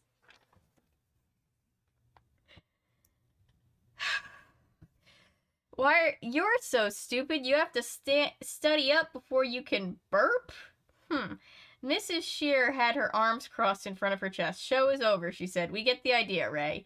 It is your business, Bird. Is it your business, Bird Beak? Slappy shouted. Do you open cans with that nose? You're so ugly. When you were born, the doctors... When you were born, the doctor slapped the wrong end. Fuck. Holy shit. Oh my god. Slappy is a Trump supporter. What the hell, Slappy? That's why Stein likes writing Slappy. The insults. fuck, Cameron? Slappy's acting like a pro ED Twitter user. Yep. That was me, LOL, yeah. Holy shit. That was actually a solid line, damn. That should be a Slappy Chucky crossover. I think this book now is broken, Avery. I was already broken. Slappy would make jokes about Trump. Oh, yeah. Fuck. Oh my god. Enough, enough, Mom cried, tearing at her hair. But I'm not doing it, I screamed. You've got to believe me. Give me that dummy, Dad growled. He reached out both hands for it. You'd make jokes about him along with us all. Probably. That's one Christmas that'll stick with him for a long time. Yup. Yep. I gotta love the holidays. I tried to hand him over. My whole body was trembling. My heart pounded in my chest. I pushed the dummy toward my dad, and then I saw it happen like in slow motion. The dummy's heavy wooden hand swung back, as if he was moving it on his own. The hand pulled back, and then came flying forward. The dummy's hand swung into my dad's forehead. I heard a loud clunk as he gave my dad a solid blow to the left temple. Dad's eyes went wide. He let out a groan. His body folded up, and he slumped to the floor at my feet. Holy shit, Slappy. I hope the Slappy murders the parents. Well, he got close with the dad. That had to hurt. Yup. Even went from believing in Santa Claus to believing in Slappy. Talk about plot twists. Damn, Slappy. At last, Slappy slaps. He'd say a lot of curse words, too, if he had a higher rating. Yup. Slappy patricide. What a band. That's a name for a band. KO to the dad. Jesus Christ. I need a tissue. You're so ugly that when you were born, the doctor slapped the... I can't. God help me.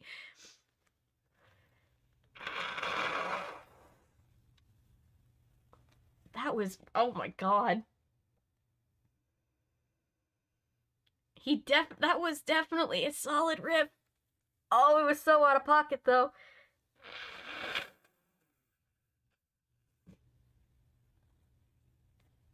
Is this book a slap? Does Slappy slap?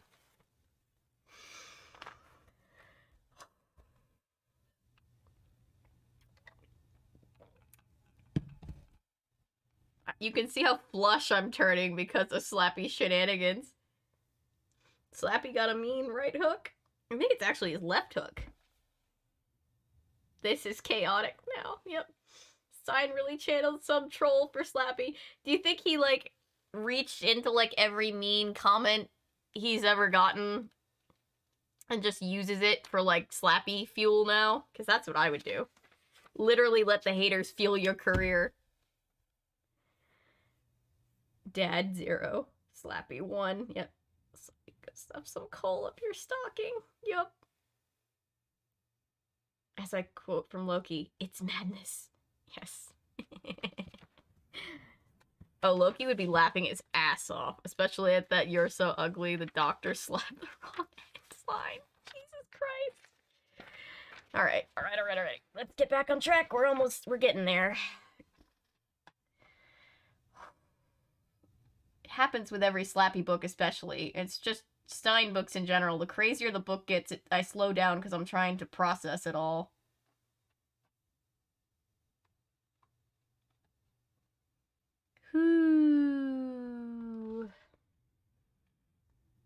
Loki is now watching this from afar with popcorn.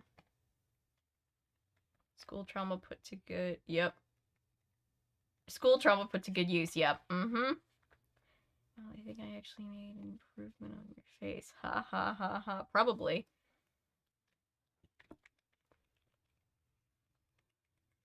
Yeah, Hannah, I feel like you ever needed summon help from Loki, you can just sit and read him this book, and he'd just probably show up and just listen intently.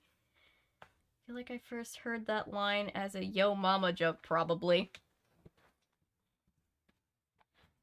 I wonder if R.L. Stein ever researched Yo Mama jokes to write Slappy, you know? Everyone screamed and cried out and went crazy. Mom dove to the floor beside Dad. The others huddled around them. I tried to toss Slappy away, but he swung his fist wildly again. I lost my balance and went stumbling across the room. The dummy tossed back his head and uttered his ugly laugh. I heard Dad groan from down on the floor. What happened? He asked. The dummy leaped from my hands. I let out a shocked gasp. Slappy was running on his flimsy legs, running right at the Christmas tree. No, I screamed. I leapt at him. He dodged away from me, and I flew right into the tree. The tree swayed, ornaments clattered, and clinked. Slappy laughed, and I fell into the tree. The clatter of glass became a crash. The tree toppled, almost bars. The tree toppled onto its side beneath me. Ornaments rolled across the carpet in all directions. Tree needles scratched my face. The strings of lights flickered out. I heard glass breaking. I struggled to untangle myself from the prickly branches. I heard screams and cries behind me, and when I finally tugged myself free, I turned. Everyone was staring in horror at me. Dad was sitting on the carpet. Mom was hugging Brandon. The twins stood frozen, not moving a muscle. Elena had her hands to her face, her eyes shut tight. I didn't do it, I stammered. The dummy. They had to have seen the dummy running, no? Excuse me. I glanced around the room until I spotted Slappy. He was sprawled lifeless on his stomach, face down on the carpet. His arms and legs were tangled beneath the trunk of his body. I was trying to stop him, I said. He came to life, really, I sighed. I could see that no one believed me. I shouldn't have read the strange words, I said. Brandon, tell them what I did. Tell them I'm telling the truth. Brandon buried his face in Mom's sweater. She hugged him. I could see his shoulders trembling. Well, now you know you're not the favorite kid anymore. Rip Ray. Bless you. Thank you. Bless you. Thank you. They had to see that dummy move. He ran on his little dummy legs? It's a tiny wooden doll running. How the hell do you miss that? I know that they were all distracted by, like, the chaos of the dad being temporarily knocked unconscious, but, like, he ran across the room. The big Hulk was frightened. He wasn't going to help me. I guess the party... I would like to see this kid Hulk smash his brother if he's going to call him Hulk derogatorily so many times. I guess the party is over, Mr. Shear said with a sigh. He helped pull my dad to his feet, then both gave me cold stares. I don't really understand what happened here, Dad said. He rubbed his forehead. Ray, why are you acting so crazy? I shook my head. I'm trying to tell you. Dad took a step toward me. We heard a loud crack. His shoe crunched a glass tree ornament. Let me help you clean this mess up, Mom said. That's okay, Mrs. Shear said. We'll clean up after you go. Please, yes, please, just go, Mr. Shear said. Deal with Ray. He has some big problems. Yikes. I turned to Elena. I saw tears running down her cheeks. She was staring at the ruined Christmas tree, broken and on its side. Our New Year's Eve party, she murmured. There won't be a party, Dad said. His whole face was tight, like he was trying hard to control his anger. I can tell you that. Ray won't be going to any parties until he can explain what came over him tonight. Mom was still holding on to Brandon. She shook her head sadly, gazing at the mess. Like a wild animal, she murmured. Ray was like a wild animal. Ouch. I tried to get my brother's attention, but he wouldn't look at me. Brandon had to know what really happened here, but he was too frightened to say anything. The dummy, I murmured. I'm really sorry. Really. I stepped over some broken ornaments to get to Slappy. Oh, thank you. Thank you, Chris. Hulk and Goosebumps MCU just got a boost. Thank you. Hulk and Goosebumps. It'll be... That's so sweet. Thank you so much.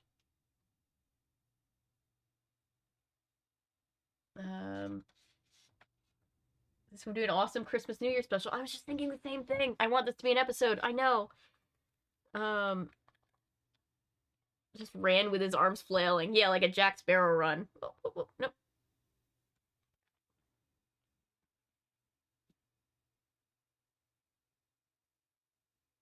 Yeah, no, I want this to be adapted for screen.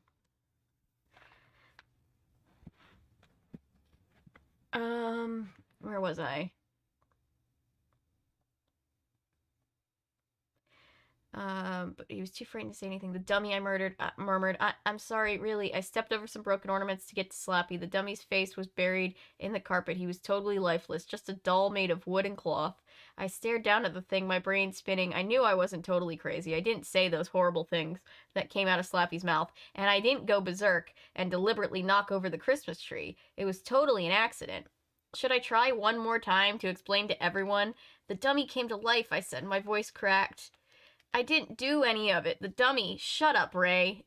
Elena cried angrily. Just shut up. No one's going to believe that stupid story. She uttered a hoarse cry. You ruined Christmas and you ruined New Year's Eve. Okay, okay, I muttered. I give up. I reached down and lifted Slappy off the floor. I swung the dummy over my shoulder. His wooden head hit my back. Then, before I realized what was happening, the head bounced back up. Slappy's grinning face slid in front of mine. The eyes were wild. The wooden lips parted, and he clamped his jaws tight on my nose. Ow! I howled in pain. The wooden mouth tightened over my nose. I gripped the dummy by the waist and tugged. I tried to pull him away to free myself, but the wooden lips clamped tight like pliers. Pain shot down my face, my neck, my entire body. I screamed again. Help me! He's got my nose! Help me, please! It hurts! It hurts so bad! Jesus. This whole thing probably gonna mess up Ray for life. Oh, it's gonna mess everybody up for life. Did anyone not see Slappy jump off and run to the tree? Apparently not. Apparently not. Except for maybe Brandon. But he's just like, you're on your own, kid. Avery, how much of this super chat money do you get? I think I get... It's either 70 or 75%. I think it's 70%, which is higher than any other platform gives. That's higher than Twitch gives their creators. One of the reasons why I stream here and not on Twitch. But also just this is where my community is personally. So this is where I like to be. I like that people have found the regular videos through the streams and vice versa.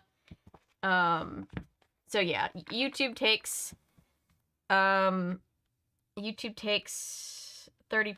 but I get the rest. Yeah. Avery, 499. Yeah, we're at 4,995 right now. 5 away. 5 subscribers away from 5,000. 5 from 5. Okay. I need a drink. I need a drink that's stronger than water right now.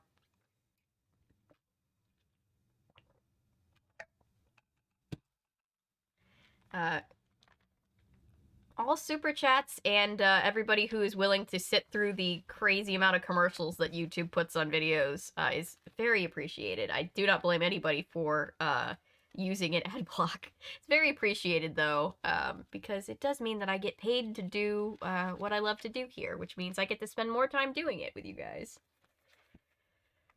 And it also means I don't have to take shitty extras jobs anymore, which I really like. I like working from home these days. Stop it, Ray, Mom shouted. You're not funny. Haven't you done enough damage tonight? Dad demanded. Put the dummy down, now. I can't, I wailed. The pain was intense. My face throbbed. My nose had gone numb. I dropped to my knees. Help me, I pleaded. Blood spurted from my nose. He's bleeding on my white rug, Mrs. Shear cried. Get him off the rug. I get that from their perspective, this kid has done despicable things, but the thought of, like, ew, stop bleeding on my stuff is wild. I felt Dad's hand grip my shoulder. He pulled me to my feet. The dummy's mouth loosened its grip. Slappy's head slumped to one side, lifeless again. Not funny, Ray, Dad whispered in my ear. I'm very disappointed in you. Disappointed and angry. He shoved a tissue at me, and I raised it to my bloody nose. Slappy makes me feel unhinged. Slappy makes us all feel unhinged. Someone help his kid! I skip others' ads, but yours, that segment made this book. Segment really did make this book. Thank you. I appreciate you. Slappy draws blood. Finally, something scary is happening. I mean, I'd be angry as a parent, but I'd be concerned at this point if I thought my kid injured himself. That's a lot. everybody's going through a lot right now, is all I'm gonna say. She shoved a tissue at me. I raised it to my bloody nose. A few seconds later, we were all in our coats, carrying shopping bags filled with our presents from Elena's family, hurrying home in silence, our shoes crunching on the hard, silvery snow. The cold air made my nose sting. I kept a tissue pressed against it to stop the bleeding. The dummy bounced heavily on my shoulder as I trudged up. Up to your room, Mom said as soon as we arrived. Not another word. We'll have a long talk in the morning, Dad said, scowling at me. The dummy giggled. He's gonna hate Christmas forever now. It's not funny, Dad shouted. There's nothing funny about it, Ray. I was too scared and too upset to tell him I wasn't the one who giggled. I didn't say a word. I ran upstairs to my room. I shoved Slappy into the back of my closet and made sure the closet door was locked. Then I started to change my clothes for bed. As I was pulling on my pajama shirt, I saw Brandon go into his room across the hall. He started to close the door, but I pushed it back open. Listen, I whispered. You were right. I mean, you were right to be scared of the dummy. His eyebrows shot up. That was pretty weird back at the Shears house, he said. We have to get the dummy out of the house, I whispered. We have to get it as far from here as we can. How? Brandon asked. I just throw it in the trash. Brandon's asking the valid questions. We can't, I said. He's alive. The dummy is alive, Brandon. He would just climb out of the trash, and he would come looking for us, angry. Fair. I touched my nose carefully. It was red and swollen and still throbbing with pain. Brandon suddenly went very pale. You really weren't pretending tonight? I shook my head. I wasn't pretending. Slappy's alive, Brandon, and if we don't get him away from here, he'll ruin our lives. I know he will, or he'll kill you. Brandon grabbed my pajama sleeve. But Ray, what are we going to do? I don't know, I stammered.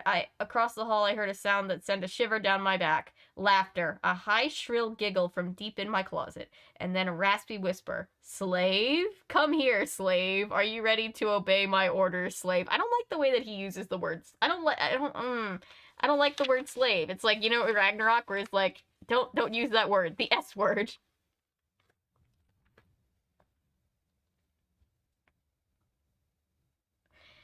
If he's making himself bleed, I feel like we're beyond don't be an asshole type behavior. Yeah, exactly, Adriel. That's exactly what I'm thinking.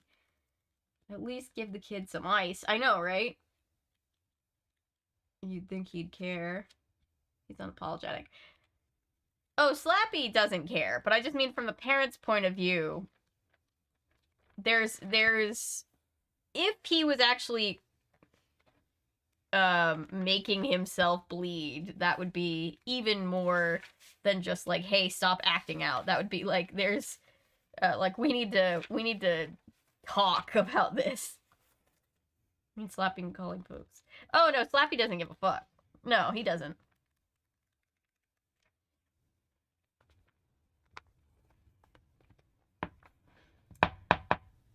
I didn't sleep much that night. I kept listening for Slappy's voice, listening for the rattle of the closet door. The next morning, I stared at the closet door and shuddered. I had to get away. I had to get out of the house to think.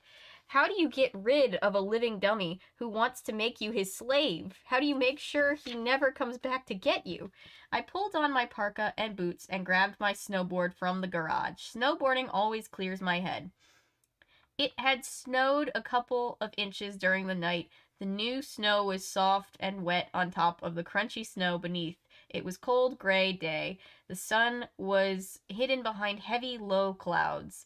Some of my friends liked to snowboard on a steep hill at the end of our street. I was half a block away when I heard a thwack and felt a sharp pain in my shoulder. I spun around. Snow flew around me. It took me a few seconds to realize I'd been hit by a snowball.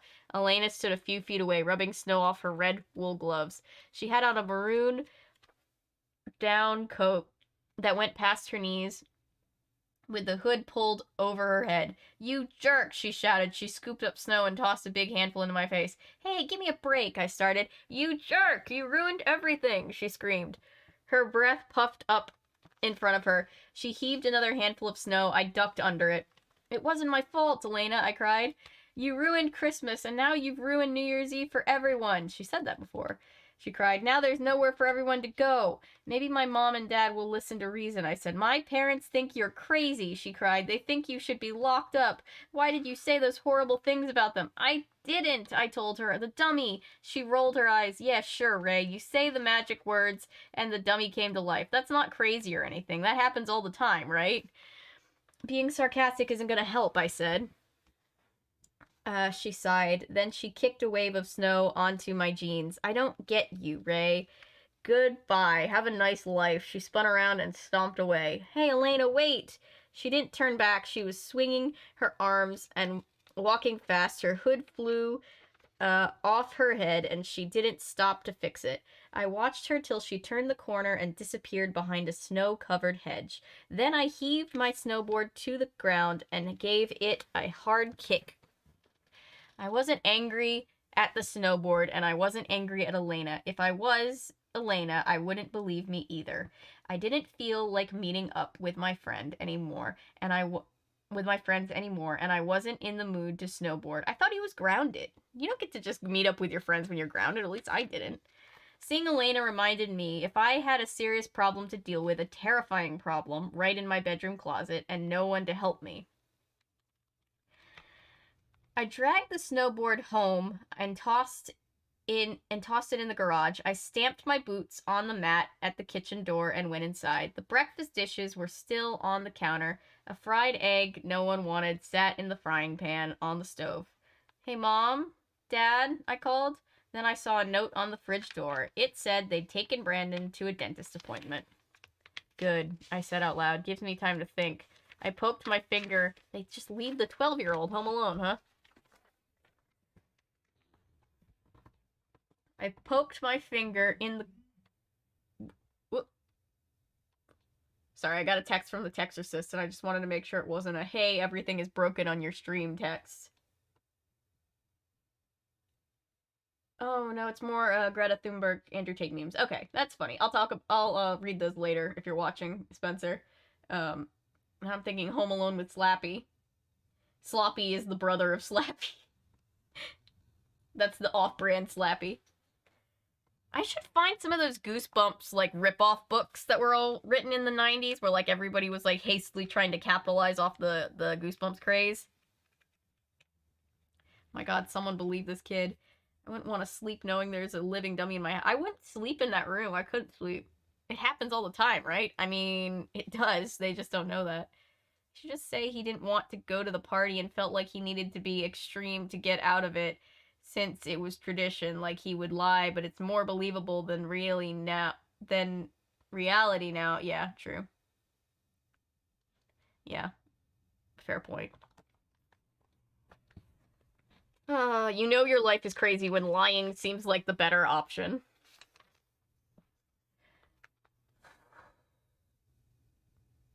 I poked my finger in the cold fried egg, then licked my finger. I began pacing back and forth from the kitchen to the living room, thinking hard about one question: how to get rid of a dummy for good.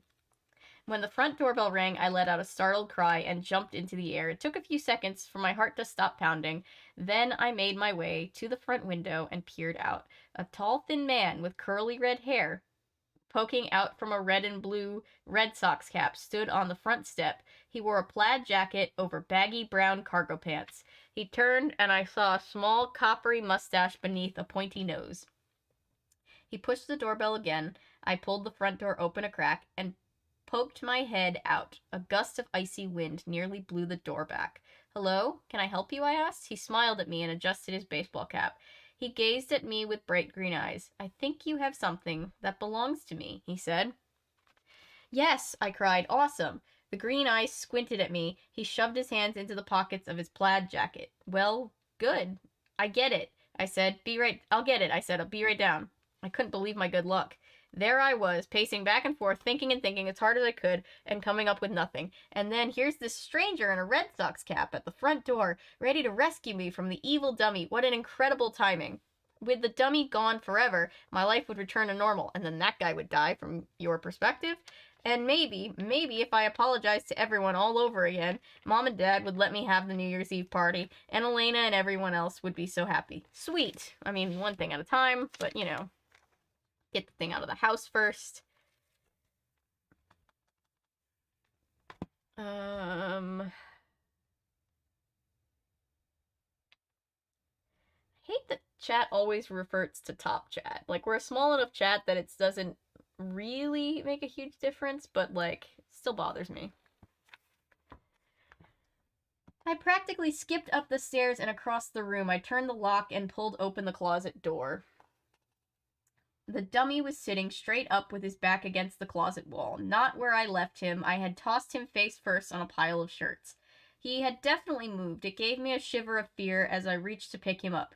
"You're going away from here," I said. "For good. Don't tell him the plan." He didn't move. I grabbed him by the waist and pulled him up with one hand. His body slumped limply. His head bumped the floor as I dragged him from the closet. I let his head bump the stairs all the way down. Thump, thump, thump. I wanted to laugh. I wanted to scream and jump up and down and do a crazy dance. Now that song "Why Not" by Hilary Duff is in my head. Where it's like, do a crazy dance. You know that song? It's gonna be, if you know it, it's in your head now too. My life was about to return to normal. I raised the dummy and held him under the armpits of his jacket. The head bobbed lifelessly on his shoulders. I trotted to the front door and shoved Slappy at the red-haired man. "Here," I said, "take it, and thank you." The man's eyes went wide. He took a step back. He didn't reach for the dummy. "That's not mine," he said. My mouth dropped open. The dummy nearly slipped from my hands. "Excuse me," I uttered. "That dummy isn't mine," he repeated. He adjusted the baseball cap over his forehead. "I came to pick up Robbie." "Robbie," I squeaked. "My dog." The man said, "Isn't this 127 Beechnut?" "No," I said, "it's 227. The man shrugged and gave me an embarrassed smile. "So sorry, wrong house." He shuffled off the stoop and hurried toward the corner. Well, that guy's confused. I let out a long sigh. Slappy suddenly felt heavy in my arms. He slipped to the floor, but he didn't collapse or fold up. He stood on his little brown leather shoes, his hands shot out stiffly at his sides. He raised his grinning face at me and began to laugh. A stab of fear made my chest hurt. I gasped and made a two-handed grab for him.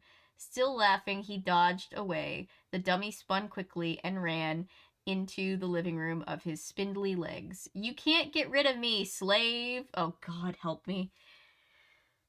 His voice was hoarse and tinny from somewhere deep in his chest. You know what I need?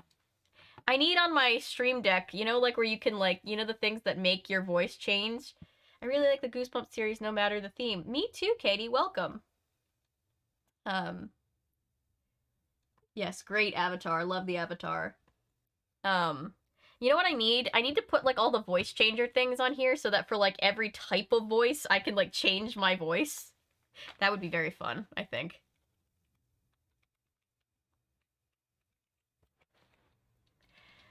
I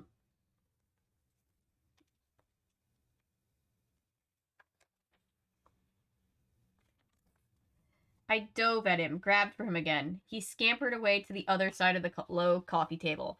"Don't try to lose me again, or you will pay," he screeched. "This can't be happening," I cried. "You can't be alive. What do you want? What do you want?"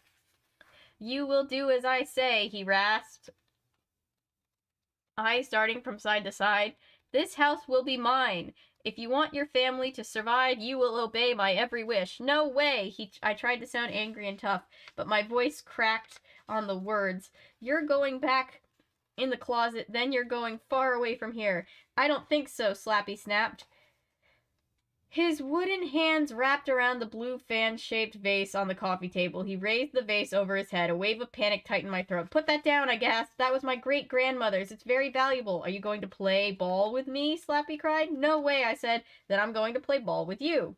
He shouted, "Catch." He pulled his arm back and heaved the vase across the room at me. "No!" I let out a scream of horror, raised both hands to catch it. The vase bounced off my chest, knocked the breath out of me. As I started to choke, it crashed onto the top of the coffee table and shattered into a dozen jagged pieces. "No! Oh, no!" I heard a cry behind me. Still struggling to breathe, I turned and saw Mom, Dad, and Brandon standing on the living room doorway. All three of them had looks of horror on their faces. Grandma Rose's vase, Mom cried. She pressed her hands to her face. I don't believe it. Ray, the vase was precious, Dad said angrily. What happened? My whole body shook. I turned to the dummy. Slappy lay limply on his back under the coffee table. The dummy did it, I screamed. Really, the dummy did it. Brandon hugged himself. He kept his eyes on the floor. Mom and Dad stared at Slappy, a lifeless wooden dummy. Dad moved to the coffee table. He bent down and picked up a few jagged pieces of the blue porcelain. He sighed and shook his head. It can't be repaired. It's ruined. From under the coffee table, Slappy let out a loud giggle. It's not funny, Ray, Mom shrieked. Why are you laughing? Have you gone totally crazy? Do we have to take you to a doctor? Before I could answer, Slappy giggled again. Oh boy. Oh shit, this is just, parents, did you see the dummy move? There's no way they saw it break, but they didn't see him throw it? At this point, I would pack my bags and tell Slappy he could have them, right?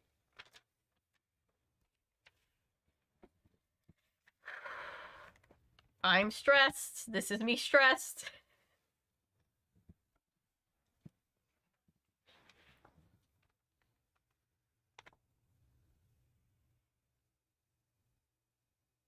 Oh my god, we're at 4,999. We're at 4,999. Holy shit. We're gonna hit 5,000 tonight. Shit. These parents are making me want to throw myself out a window. I know. Welcome back to Goosebumps, where the parents just don't understand.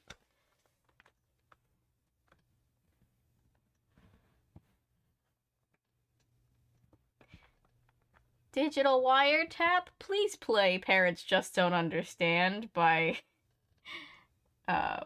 Will Smith and DJ Prince, the Fresh Prince and DJ Jazzy Jeff.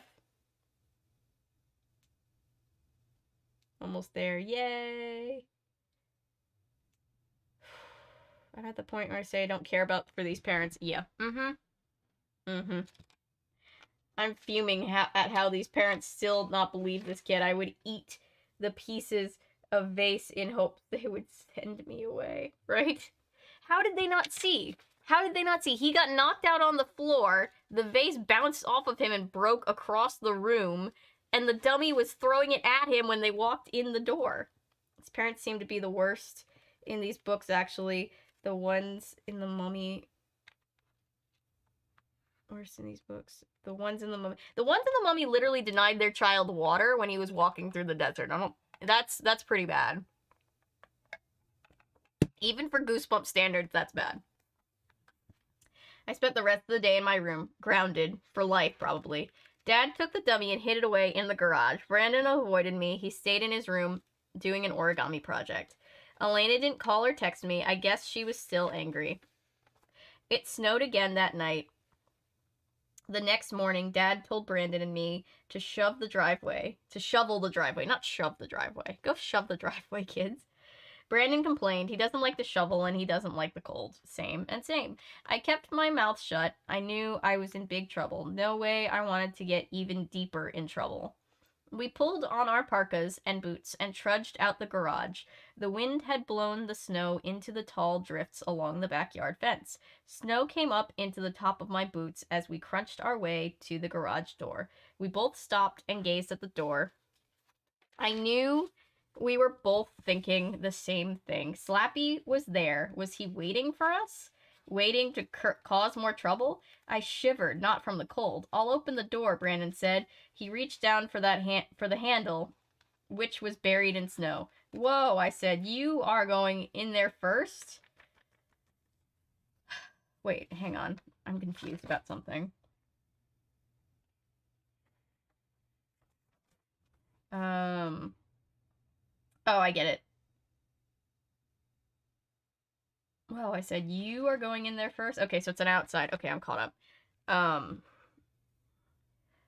He nodded. His cheeks were red. The parka hood hid his eyes. I made a New Year's resolution, he said. He tugged the door handle. Brandon, what resolution, I asked. You know, to be braver. That's awesome, I said. He groaned as he gave the garage door handle a hard pull. Aww. Snow shifted away from the door, and it started to rise. Another tug, and the door slid up all the way. Slappy standing right in front of us, his glassy...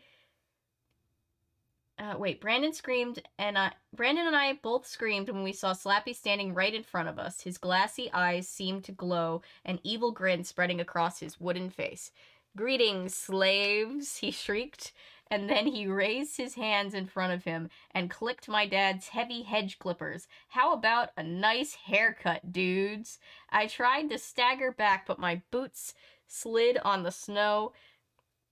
I went down hard on my butt, and before I could squirm away, the hedge clippers came down over my head. Snap, snap. Slappy snipped the top of my parka hood off. I felt cold air on my head. I tried to pull myself to my feet. The hedge clippers snapped again. "How about a nice cut?" Slappy shrieked. "Maybe it'll teach you not to lock me in the cold." I raised both... Okay, technically the kids didn't lock you in there. I raised both hands to shield myself. The clippers came down fast. He lowered them over my face. "No, stop," I screamed. "Stop, you're going to cut my head off." Snap, snap. Oh, jeez.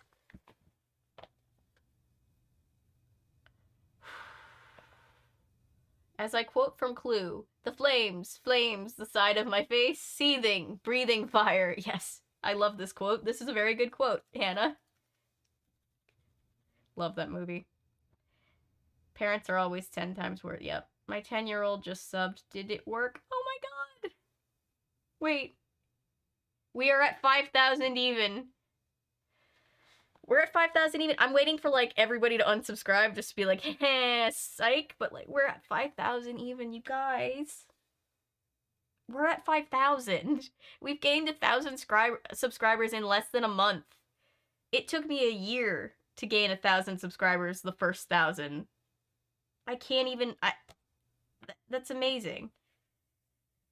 Texas kids, it worked. Thank you, guys. Thank you, Texas and Texas family. And everybody here. Thank you, guys. We've been able to celebrate 4,000 and 5,000 live on stream. I can't...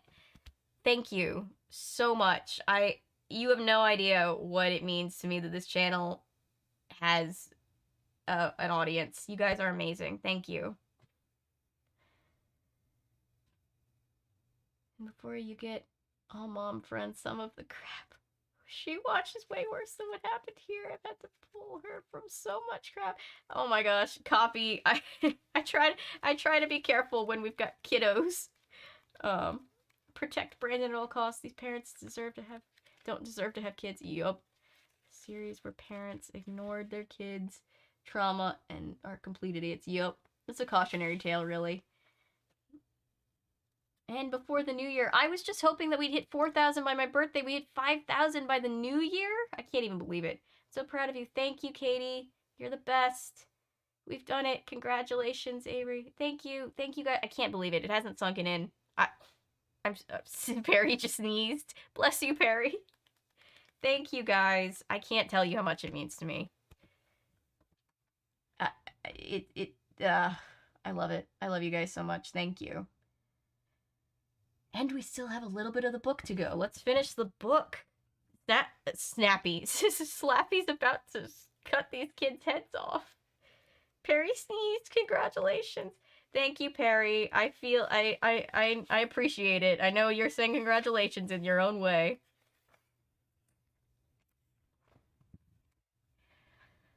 Oh my gosh. I can't. We raised $1,000 for $1,100 now for charity. We've hit 5,000 subscribers. Like, I can't even believe it. I'm just so happy. Thank you, guys. I appreciate you guys all hanging out with me for the chaos. I know it's always chaos. I've subscribed to you, I think, the second week of December. Thank you, Katie. Welcome. I'm glad to see you in a live chat so I can tell you thank you in person, on live. This book is so exciting. Heads will roll. Okay, I'm sorry. I'm being distracted. I need to just keep reading the book. Everybody's like, yeah, we don't... It's okay. We get it. Just keep reading, please. But thank you guys, truly. It means a lot. Okay. Please tell me no kids are losing their actual heads. Chapter 26. Suddenly, the hedge clippers flew into the air. I blinked. Brandon had slapped them away. They landed with a thud in the snow and sank deep into a high drift. Go, Brandon. Let go of me, loser, Slappy shrieked. Brandon had his arms wrapped around the dummy's waist. He lifted Slappy off his feet. You'll pay for this, slave. The chat's... I'm gonna get yeeted off my stream to celebrate getting to 5,000. Whew. YouTube. R.L. Stein wrote it. I can't do anything about it. I'm gonna chop till I drop. No more Mr. Nice Guy. Put me down. But Brandon shoved the dummy under his arms. Then he started to run. Follow me, Ray. I see something, he shouted breathlessly. I was still plopped down in the snow, kind of dazed, I guessed from my narrow escape. I pulled myself up, shook myself off, and started to follow Brandon. The dummy kicked and thrashed its arms, shouting and spitting. You'll pay! You'll pay! I'll put your heads on snowmen! Oh, Jesus. You don't know what you're doing! The blinding sunlight on the snow stunned my eyes. I shielded them with our one glove. Hi, Perry. Perry, we hit 5,000 subscribers. Are you gonna come say hi? You gonna come say hi to everybody? She's like, no, I just want everybody to know I'm here. My cat keeps scratching the heck out of me. Perry does this thing where she just, like, tries to, like, do this affectionate thing where she, like, puts her paw on your face, but she doesn't know how to retract her claws, so you're just like, ow, ow. Come on. Yes, I'm talking about you. Did you have a good nap? She's just staring at me. She'll jump up when she feels like it. Hi. There we go. Come on. Hi. You gonna come up? Say hi?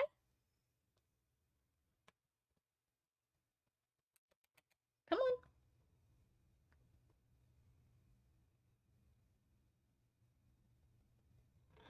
Come on. Come on. There you go. All right. Perry has returned. Wow, Slappy has now become murderous. Oh yeah, well that escalated. Oh yeah. That's some way. I'm gonna chop till I drop.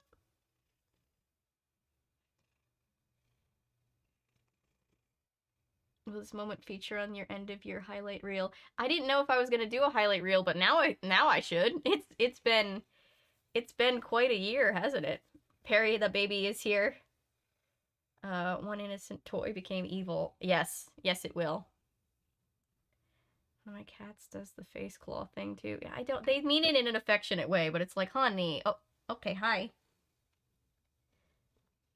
She's annoying me. She's like, why are you up so late talking to nobody? Say hi. Say thank you. Thank you for 5,000 subscribers. Face, oh my god. Alright, where was I? The blinding sunlight on the snow stunned my eyes. I shielded them with one glove as I trotted over the deep drifts following Brandon. Slappy punched the back of Brandon's parka with both fists, but Brandon held onto him tightly and kept trotting. We reached the street, and I saw what my brother had in mind. I heard the loud roar as the big white truck came into clear view. It was stopped in front of the Simpkins house on the corner, a big garbage truck. The truck rocked a little as its engine idled. Steam poured out of the exhaust. Two men in gray parkas emptied trash cans. Okay, really, with the arm? She's got her cat arm just extended. Hi, Perry. Yes, hi. We all appreciate you, Perry. The truck rocked a little and its engine idled. Steam poured out of the exhaust. Two men in gray parkas emptied trash cans into the back. A grinding roar rose up as the garbage was mashed inside. The men dragged the empty trash cans up the long driveway. As soon as they were gone, Brandon went into action. He carried Slappy up to the back of the truck. Put me down, the dummy wailed. You're the garbage. Drop me. Watch out. Or you don't want to see me when I'm angry. Another Hulk reference. I think R.L. Stine is a big fan of the Hulk. Brandon's eyes narrowed. He gritted his jaw. Then he raised the thrashing, screaming dummy in both hands. Whoop, whoop, whoop. Okay, don't fall. Easy. She's slipping. She can tell that she's slipping. She is very fluffy. Her grace needs... yeah. Slappy is possessed. She says she is a very sweet cat. Oh, we're back. Okay. You can sit there. I don't see why not.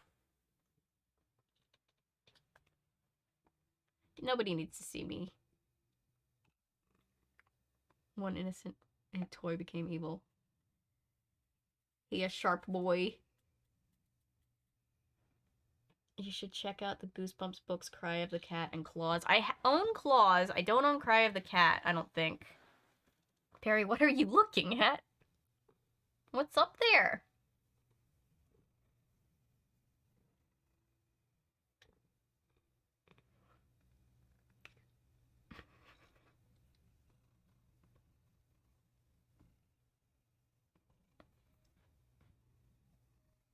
Happy midnight, everybody. Night of 1,000 Claws. I need to check that one out, too. Perry sees Tech Ghost. Is Tech Ghost up there? Tell them to behave themselves. They've been doing alright this week. Except for not having sound. But that really was more of an oversight on my part, I think. See if the camera got my good side. You... Whoa. You know what? We'll go full on Perry cam.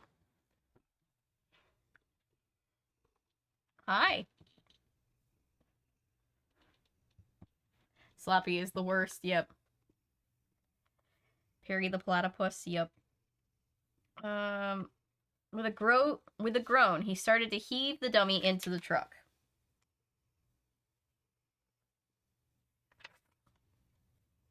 But Slappy twisted his body, gave a hard jerk.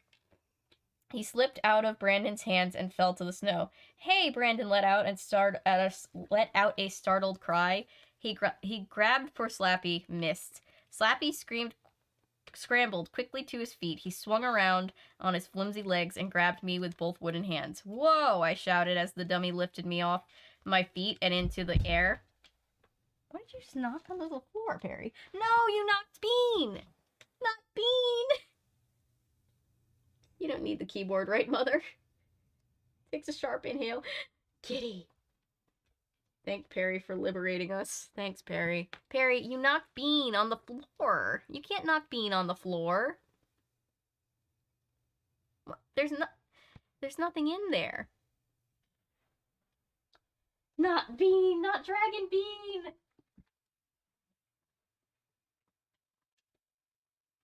You have to share. I don't care that you don't want to share. What? You're not taking my seat either. Hi.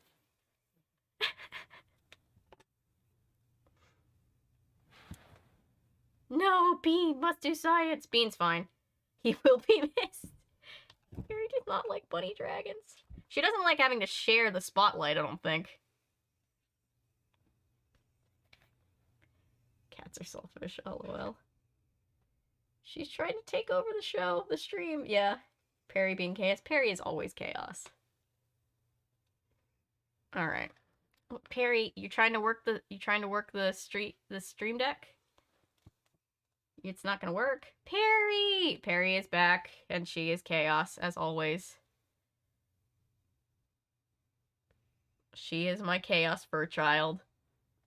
Look at this face. Look at this. No thoughts. Just vibes. She's never had a single thought. She has the smoothest brain. Is that a Harry Potter cup? I'm a Hufflepuff. It is a Harry Potter cup. I've had it forever. I always got Gryffindor back in the day. Before all the horrible stuff about J.K. Rowling came out.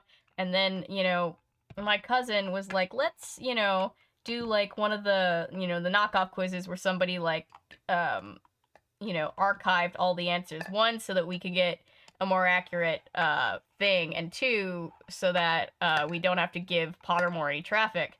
And so we did, and I got Slytherin, and I didn't know how to feel. Cleveland show theme as she takes over. Perry. You really think this is your channel, don't you, Perry?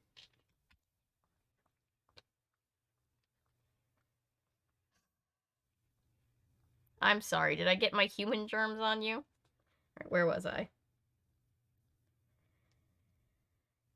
Slipped out of Brandon's hands and fell into the snow. Hey! Brandon let out a startled cry. He grabbed for Slappy, missed. Slappy scrambled quickly to his feet. He swung around on his flimsy... Don't mind me, Perry. On his flimsy legs and grabbed me with both wooden hands. Whoa! I shouted as the dummy lifted me off my feet and into the air. How can he be so strong? Is it his deep evil that gives him so much power? The questions flashed through my mind, but I didn't have time to figure out the answers. The wooden hands dug into my ribs before I could move or squirm or twist or cry out.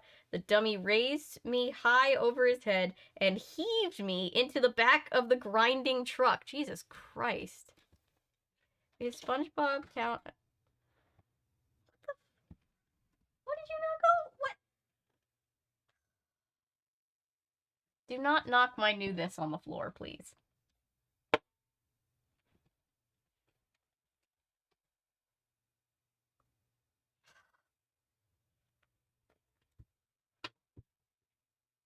She resents you implying that it isn't hers. Yeah. I love that Perry can just come in and just destroy everything, and the chat's just like, all hail baby cat. We love our baby. Just over here like with an on fire room. Good night, everyone. I have to get some sleep tonight. Thank you, Ellery. We appreciate you. Alright. Almost there. Almost there. We've got like 20 pages left. Perry messes with stuff. Perry meows. Perry purrs about stuff.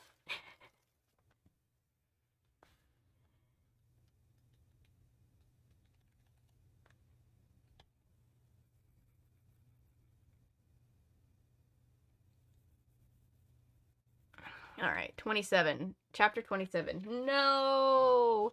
I heard Brandon shout over the roar of the truck. He burst forward and bumped me hard with his whole body. I sailed over the side of the truck and landed on my back in the snow.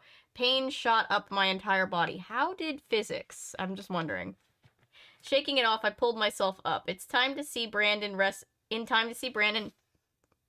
with the dummy on the ground. Grunting and groaning, they rolled over each other, making the snow fly. Brandon, I called to him, struggling to my feet. Brandon was on his back, half buried in snow. Slappy sat on top of him. The dummy raised his fist to pound my brother. But I grabbed him around the waist. I pulled him off Brandon, and without thinking, without really planning it, I flung the dummy with all my strength. Starting to doze off too. Gotta wake up at 8. Go to sleep, guys. You know, if you wanted to hear how the book ended, the VOD's always gonna be there. We appreciate you. SpongeBob count as a furry. Don't touch the squid. Oh, sorry. Wait. I got distracted. Fuck if I know. I don't know. Now you know what to call the April 1st stream. Or we'll just call it Perry doesn't like cats. Perry doesn't want to be a cat anymore. If she's talking about Cats, the movie. I thought Slappy turned on the truck. Maybe he did, and I was too engaged with what Perry was doing. I mean, the truck is on and grinding, but, you know, he tried to throw the kid into the truck, and it didn't really work. I'll stay a bit longer.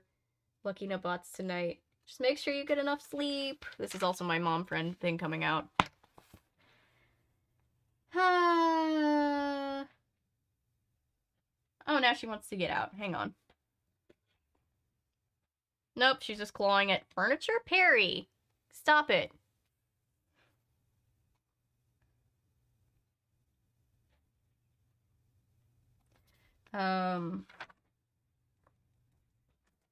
Slappy bounced off the back of the garbage truck, then he slid down, and was sucked into the truck. Slappy kicked and screamed as he was pulled inside. Brandon and I froze as a long, shrill howl rang out in our ears, a howl of pain and horror. And then the truck began to grind. The roar drowned out the howl. Gruesome. I shut my eyes and pictured the dummy, the wood, the cloth suit and jacket, pants, the little shoes all ground up, ground wood, shavings, and bits of cloth mixed in with the disgusting garbage. We didn't move. We were both breathing hard, our breath puffed up in front of us. The grinding roar ended. Silence now. Hey, what are you two kids doing? The men were returning to their truck. One of them hoisted himself into the front cabin. The other one stared hard at Brandon and me. Nothing, I said, just watching. He stared at us a while longer, then gave us 2-fingered salute and joined his partner in the truck. We watched as the truck crunched over the snow and headed up the block. Then Brandon and I let out victory whoops and slapped knuckles and danced up and down.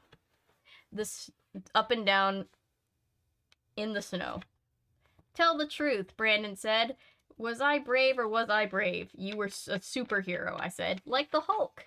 We hurried home, dancing and laughing, tossing snow at each other. A great morning, an awesome morning. I'm never going to be scared again, Brandon said. You will, but that's okay. That doesn't mean you're not brave.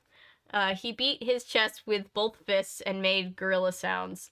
We both entered the house, beating our chests and grunting like gorillas. Mom and Dad thought we had gone snow crazy. I called Elena. I apologized. I pleaded with her to come over. She appeared after lunch. Mom and Dad greeted her and wanted to chat, but Elena and I knew we had work to do.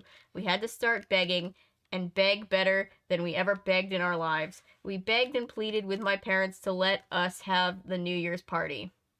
We promised to be perfect for the whole new year. We promised to help out with everything in the house forever. We promised to make sure the basement was totally spotless after the party. We promised everything a kid could promise, and finally, after a long private talk with Elena's parents, Mom and Dad said yes. Go ahead and have your New Year's Eve party. What? My parents would never. You kidding me? Elena and I didn't have time to celebrate our victory. We still had lots of work to do in the basement. We hurried down there. There were still some paint cans to move out of the way. We stacked them near the walls. Then we found 2 brooms and swept the floor clean. This basement is so dark, Elena said, gazing around. We'll need lots of colorful balloons and some streamers across the ceiling. We have to make it look like a party. I started to answer, but I stopped with a gasp. From the top of the basement stairs, there was rasping, evil laughter. You should create a YouTube channel for Perry. Oh my god. We'll create a side channel for Perry. On April Fool's Day, we'll post this video where Perry reviews a thing, and then, like, we'll have a side channel where Perry just talks about, like, all things internet related to, like, pets and shit.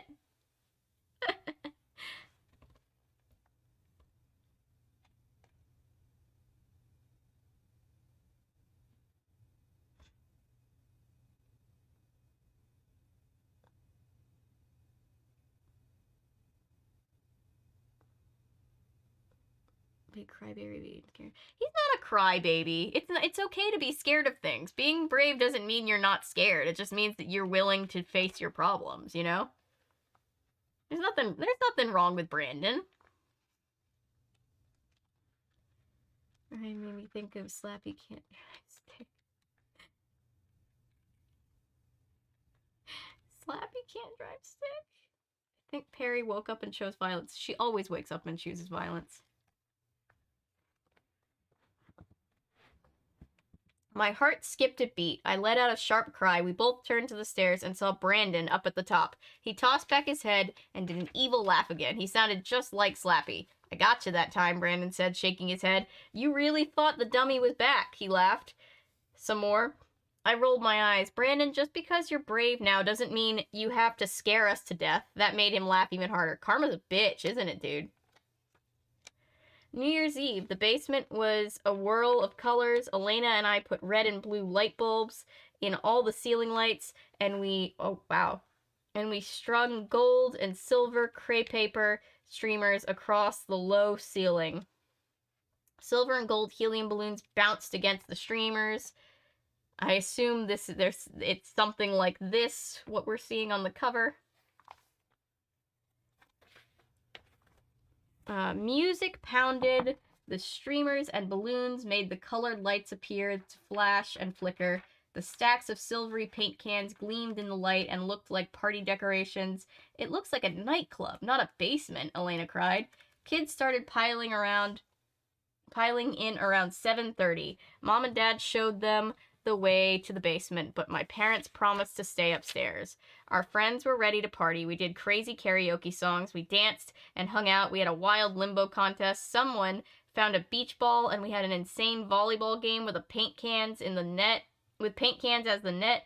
We gobbled pizza and big bowls of chips. Elena and I kept congratulating each other. We both agreed the party was awesome. It was awesome until a little after 10 o'clock. That's when the music suddenly stopped, as if something had pulled on the plug. And in the sudden silence, hideous, evil laughter rang out from the top of the basement stairs.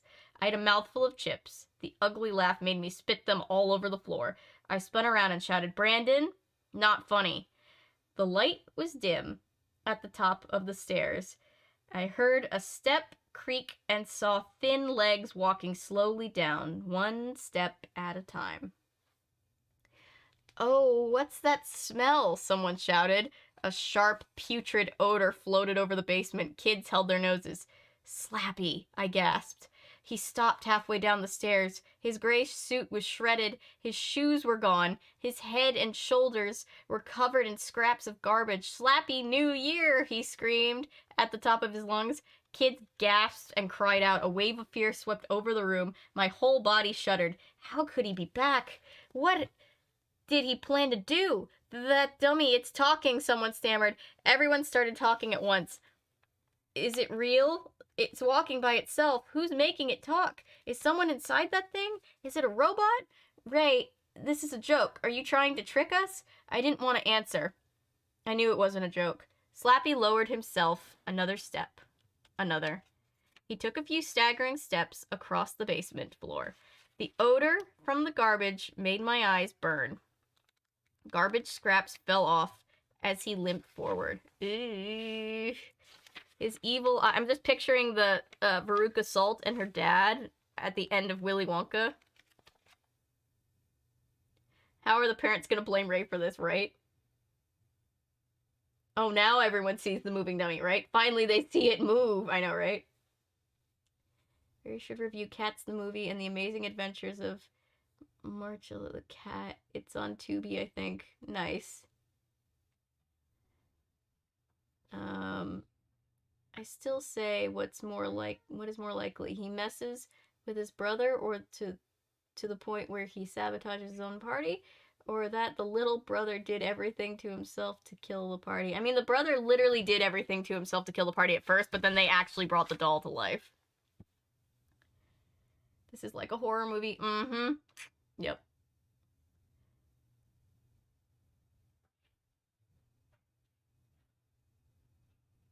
But no adults, so still won't be believed, probably. Perry, are you trying to get out the door? Can you wait a minute?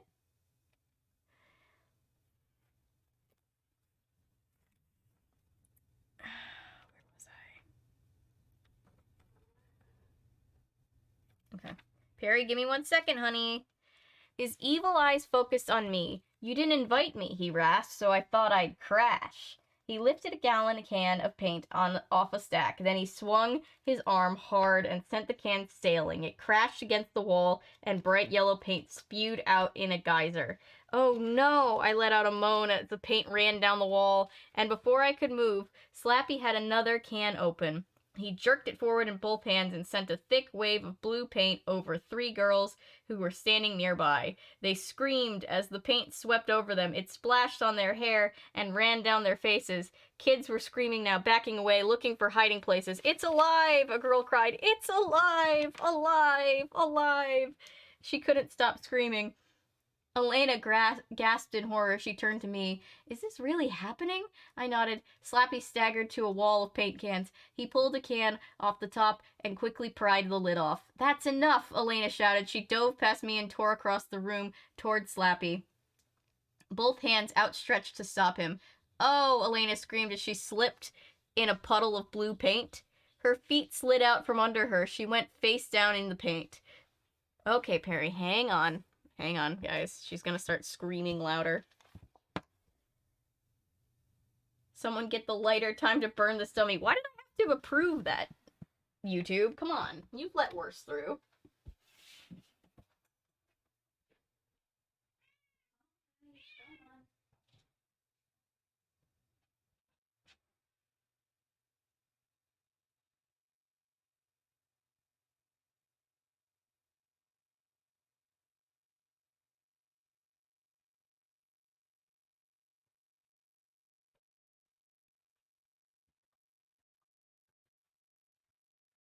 Her Highness needed help getting out the door. The agent of chaos cannot be stopped. Free me, mother, or else, right? No, mother, free me now.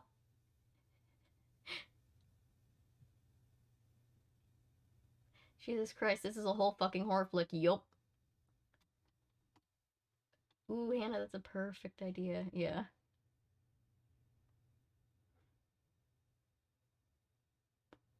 Perry should review the Ghibli film The Cat Returns. Ooh. Faints over the cuteness. She is pretty cute. Imagine the third movie being this. Oh, yeah. Yeah, Perry thinks I'm her assistant, and she also thinks this channel is hers, so we might as well give her her own channel, like, off to the side to, like, appease her, you know?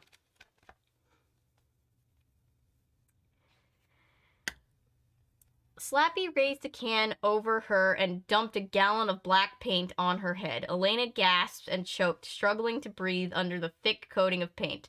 I bent down beside her and tried to smear paint away from her eyes and nose. Looking up, I saw the terrified kids racing up the basement stairs. Slappy laughed his hideous laugh and heaved another tidal wave of paint all over 2 boys trying to hide under the food table.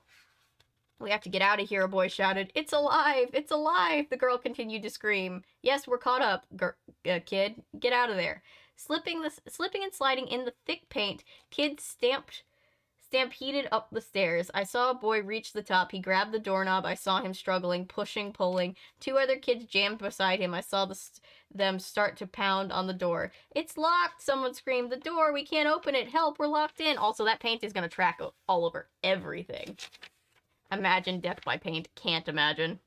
Feels like something that would be on your gravestone if you were dead at the haunted mansion. A wave of black paint sailed at my head. I ducked and it splashed onto my back. Kids screamed and cried and pounded the basement door. Where were my parents? They had mentioned going next door for a few minutes to say Happy New Year to the Willards. Slappy tossed back his head in a hyena laugh and sent another gallon of paint splashing over the kids on the stairs. The paint covered their heads and made them splutter and choke. "Treat me like garbage," Slappy shrieked. "You'll all end up like garbage." Brandon, brave now, dove forward to tackle the cackling dummy, but he slid on the paint-drenched floor, fell, and cracked his head on the hard concrete. "Brandon! Brandon!" I screamed. I heard a loud banging at the excited cries. I raised my eyes to the top of the stairs and saw the basement door fly open. Elena, covered in black paint, began to lead kids out the door. Slappy heaving a gallon of can of paint up the stairs. at them, kids shrieking and ducked. A girl went toppling headfirst down the sticky, wet steps. That made the dummy laugh even harder. I dropped down beside Brandon. Are you okay? He raised his head groggily. I guess so. He had purple and green paint in his hair and down one side of his face. I helped him to his feet. He rubbed a hand back through the paint-soaked hair. Okay, but he needs to go to a hospital if they use the word cracked. Going to head to bed. Good night, Katie. Thank you. Wait, paint cans. This is Home Alone. This is Home Alone. Home Alone, the horror movie. What is Home Alone if not a horror movie persevering, really? You know?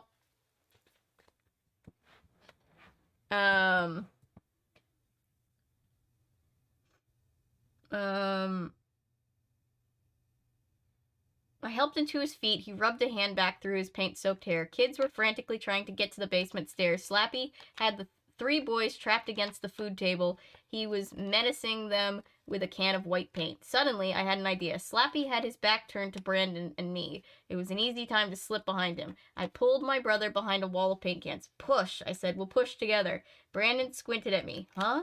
If we can push this wall of cans on Slappy, maybe we can crush him under them. Look, the garbage thing didn't shred him. He's still alive. What do you think the cans are gonna do? Paint cans are gonna do. Brandon shook his head. But the garbage truck didn't crush him. Brandon is a smart kid. Maybe we can at least stop him, I said. Come on, it's worth a try. The heavy cans were stacked about a foot over my head. Brandon and I leaned our shoulders against the wall of cans. On the count of 3, I said. We both took deep breaths. 1, 2, 3. We lunged forward, heaved our shoulders against the cans, and yes, the whole wall toppled over. Slappy let out a high, shrill wail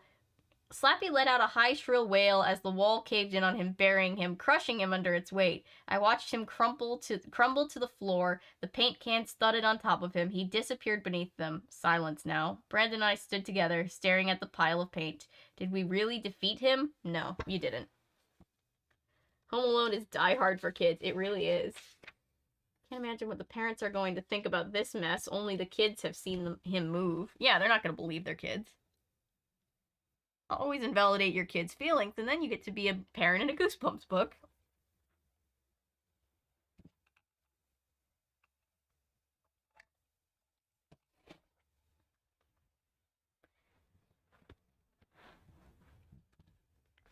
Home Alone is die hard for kids. That's amazing. I gazed around. No one else in the basement. Everyone else had escaped. Brandon and I were the only ones still here.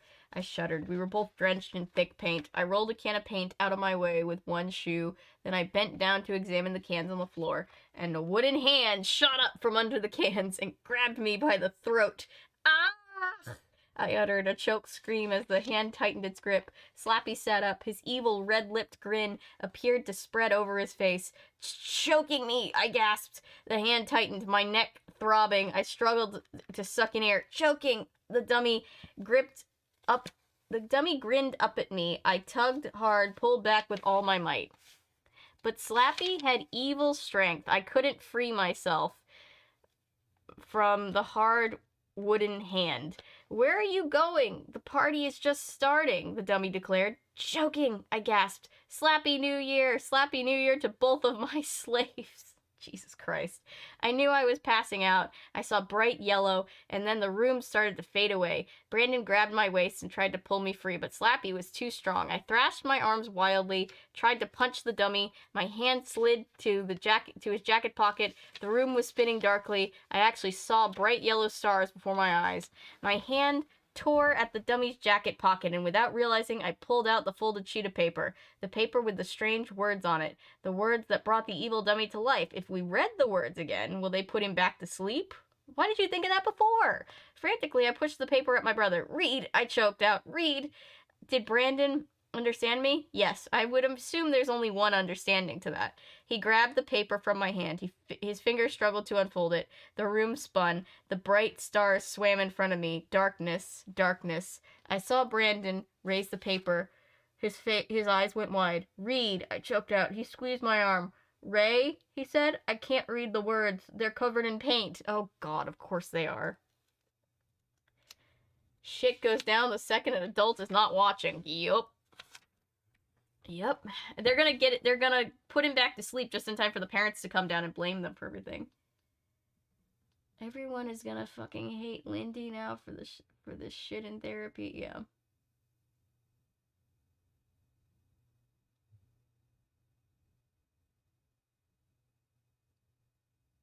Why didn't they think of that before? Yeah, all the other kids are gonna be pissed at the one kid that brought Slappy to life the first time. Plot. Texas is right. For plot reasons. Would have been a shorter book.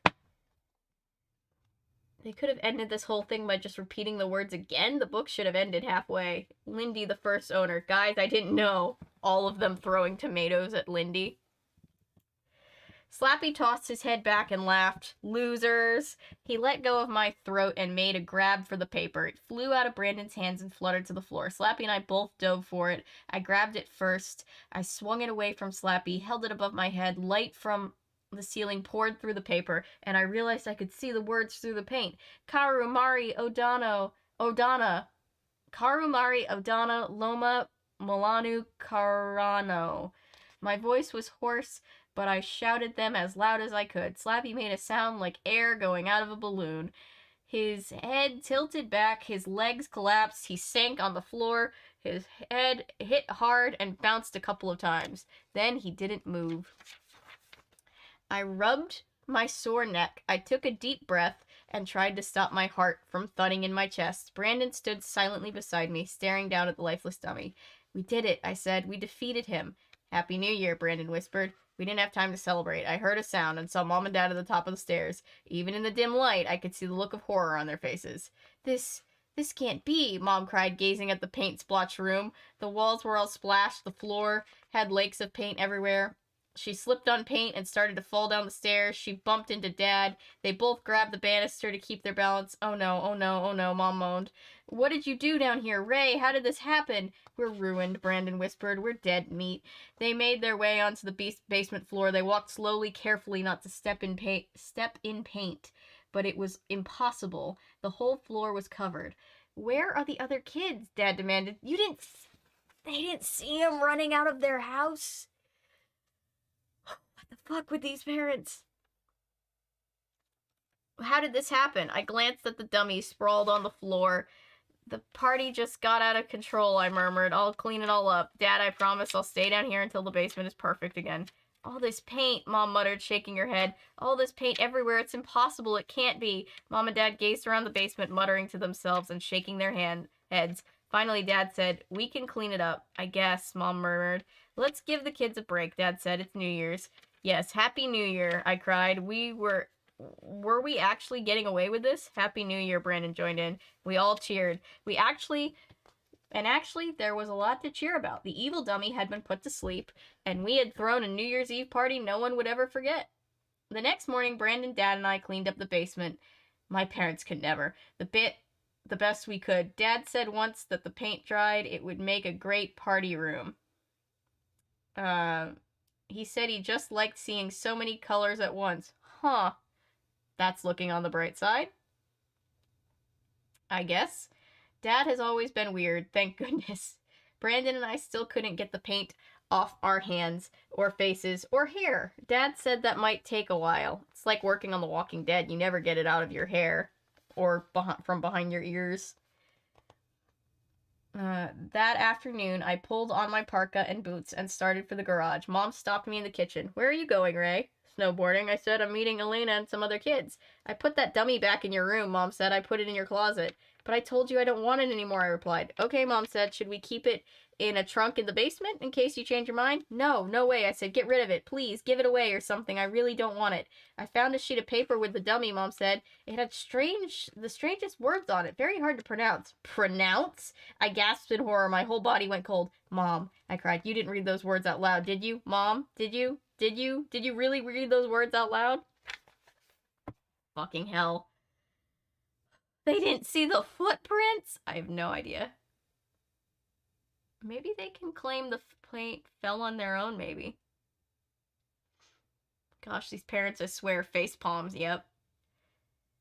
Slappy, just kill the parents. Yeah. Goodness knows you've never given them a break before. Of course not. When it comes to Goosebumps, you know there's not going to be a happy ending. Nah. I mean, Curse of the Mummy's Tomb technically got a happy ending, but it did allude to a darker, like, mummies coming back later on. It opened the door for it to happen, I guess. I'm not sure whether to facepalm or eye roll at the parents. Why not both? Mom, no. Oh my god, no. Slappy, kill the parents, not the kids.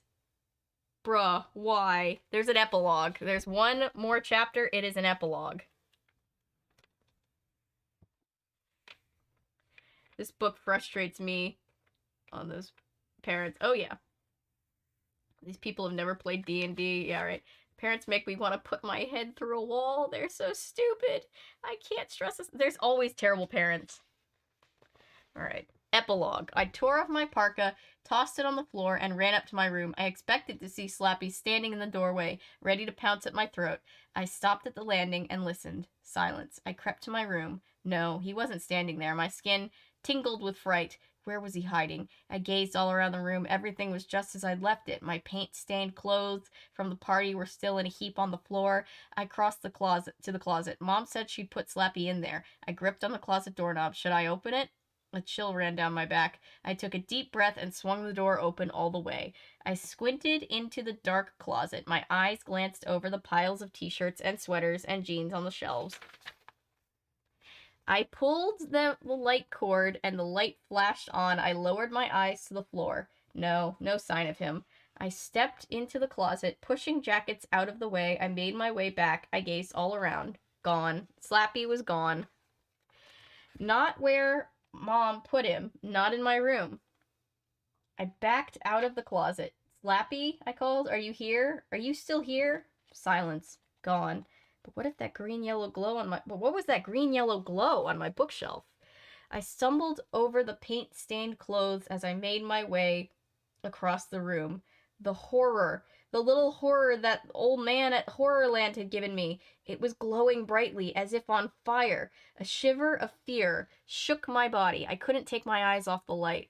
The green-yellow light, so strange, so cold, pulled me. I could feel myself pulled into the light. It spread all around me until all I could see was an eerie glow. And then it faded away. Faded like a dying campfire, and I was standing somewhere else. Not standing in my room. Blinking hard, shivering, I gazed around and recognized the shelves of strange objects and souvenirs. Chiller House. I was standing in the little shop back in HorrorLand, and the old man at the shop owner, Jonathan Chiller, stood over me, a broad smile on his pale face. "Welcome back, Ray," he said, in his high, croaky voice. "You're right on time. The game is about to begin." The green, it's the Goosebumps green. Then you just want to grab them and choke. Yeah, we're all pissed at the parents. We're all on the same page. Andrew, don't read. Wait, what? My parents are bad and unbelievably stupid. That's the amazing thing. Yep. They can be a happy ending sometimes, but it's only one of the best things about Goosebumps. There's so many. Oh, yeah. You never know what's going to happen. Never read shit out loud. These people have never played oh, yeah. Gas. What a twist. Yes. So like I said, this souvenir window.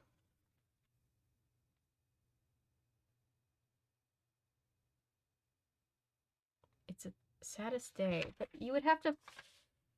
but you would... Illness.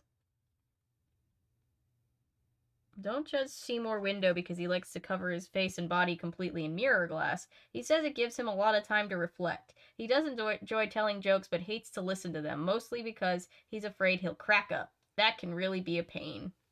Spelled like window pane. HorrorLand trading cards. Ah, I see.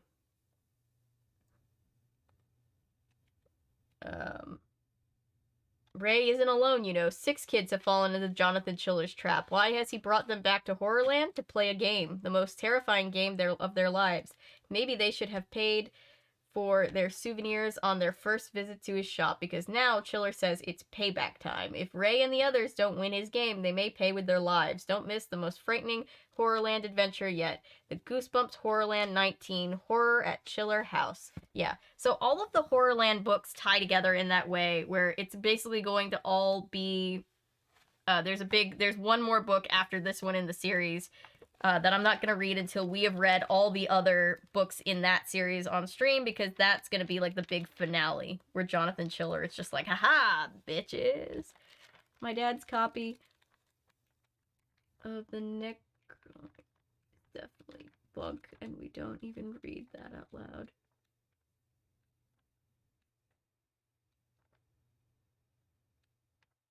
Don't read Latin at the books, yeah.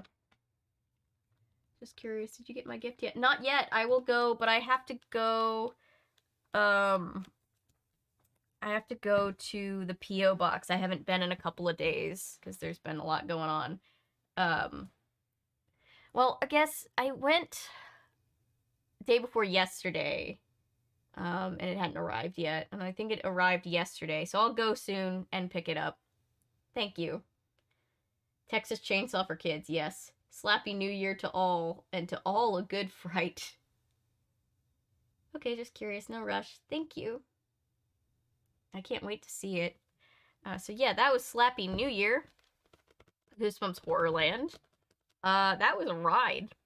That was definitely a ride. I'm excited to read more from Horrorland, from the HorrorLand series now. Have any of you heard the joke that ghosts speak Latin? No. That's funny, though. Alright, well, I guess we can log this book read on a good old Goodreads. I can't believe we hit 5,000 subscribers. I'm not over it. We hit 5,000. We were at 5,003. I really was expecting every time we hit a milestone, I'm waiting for us to just, like, drop back down and be like, it wasn't real, it was just a psych out.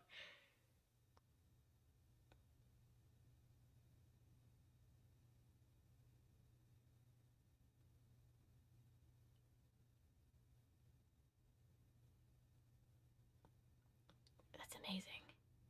Crap, I missed the end. You missed the end. I don't know how much you heard, but Slappy is alive and well again, because the mom is stupid, and now Ray has been transported back to Chiller House, where Jonathan Chiller is just like, hello, kid, time to play my game. Yikes. Because it's a dead language, that's funny. Pretty nice book, besides the dumbass parents, everything was nice. Oh yeah, that's always a thing. That one was pretty solid. That one was, I think, and maybe this is sacrilege, I like this one better than the original Night of the Living Dummy. Not that Night of the Living Dummy was bad. I just like the callbacks and the tie-in with Horrorland and Slappy and the mirror and all that stuff. Definitely fun, but I will knock it down a few points just because of how similar it was to Night of... It was very similar. It was Night of the Living Dummy 2 Electric Boogaloo. I'm interested to see what the actual Night of the Living Dummy 2 is like now, you know? We've got a few books until we get there. Where is Night of the Living Dummy? There's Terror Tower. There's Night of the Living Dummy 2. Oh yeah, we've got time. The that's 31 in the original series. We've got several books before we're gonna get there. This one is better than the original Night of the Living Dummy. I do too. I'll finish tomorrow night. Congrats again. Thank you guys. Thank you for being here. Thank you for 5,000 subscribers. Thank you all for your super chats and gifts sent to the P.O. box. I appreciate you all so much. If I don't stream, or I'll post before the new year, but I might not stream the next couple days, so Happy New Year. I can't wait to get up to more shenanigans in this new year. And I will see you guys soon. Happy New Year. Slappy New Year, and to all a good fright. Oh my gosh. Good night. Congrats again. Thank you guys. I appreciate you so much. Bye. I appreciate all of you. You guys are the best. Good night.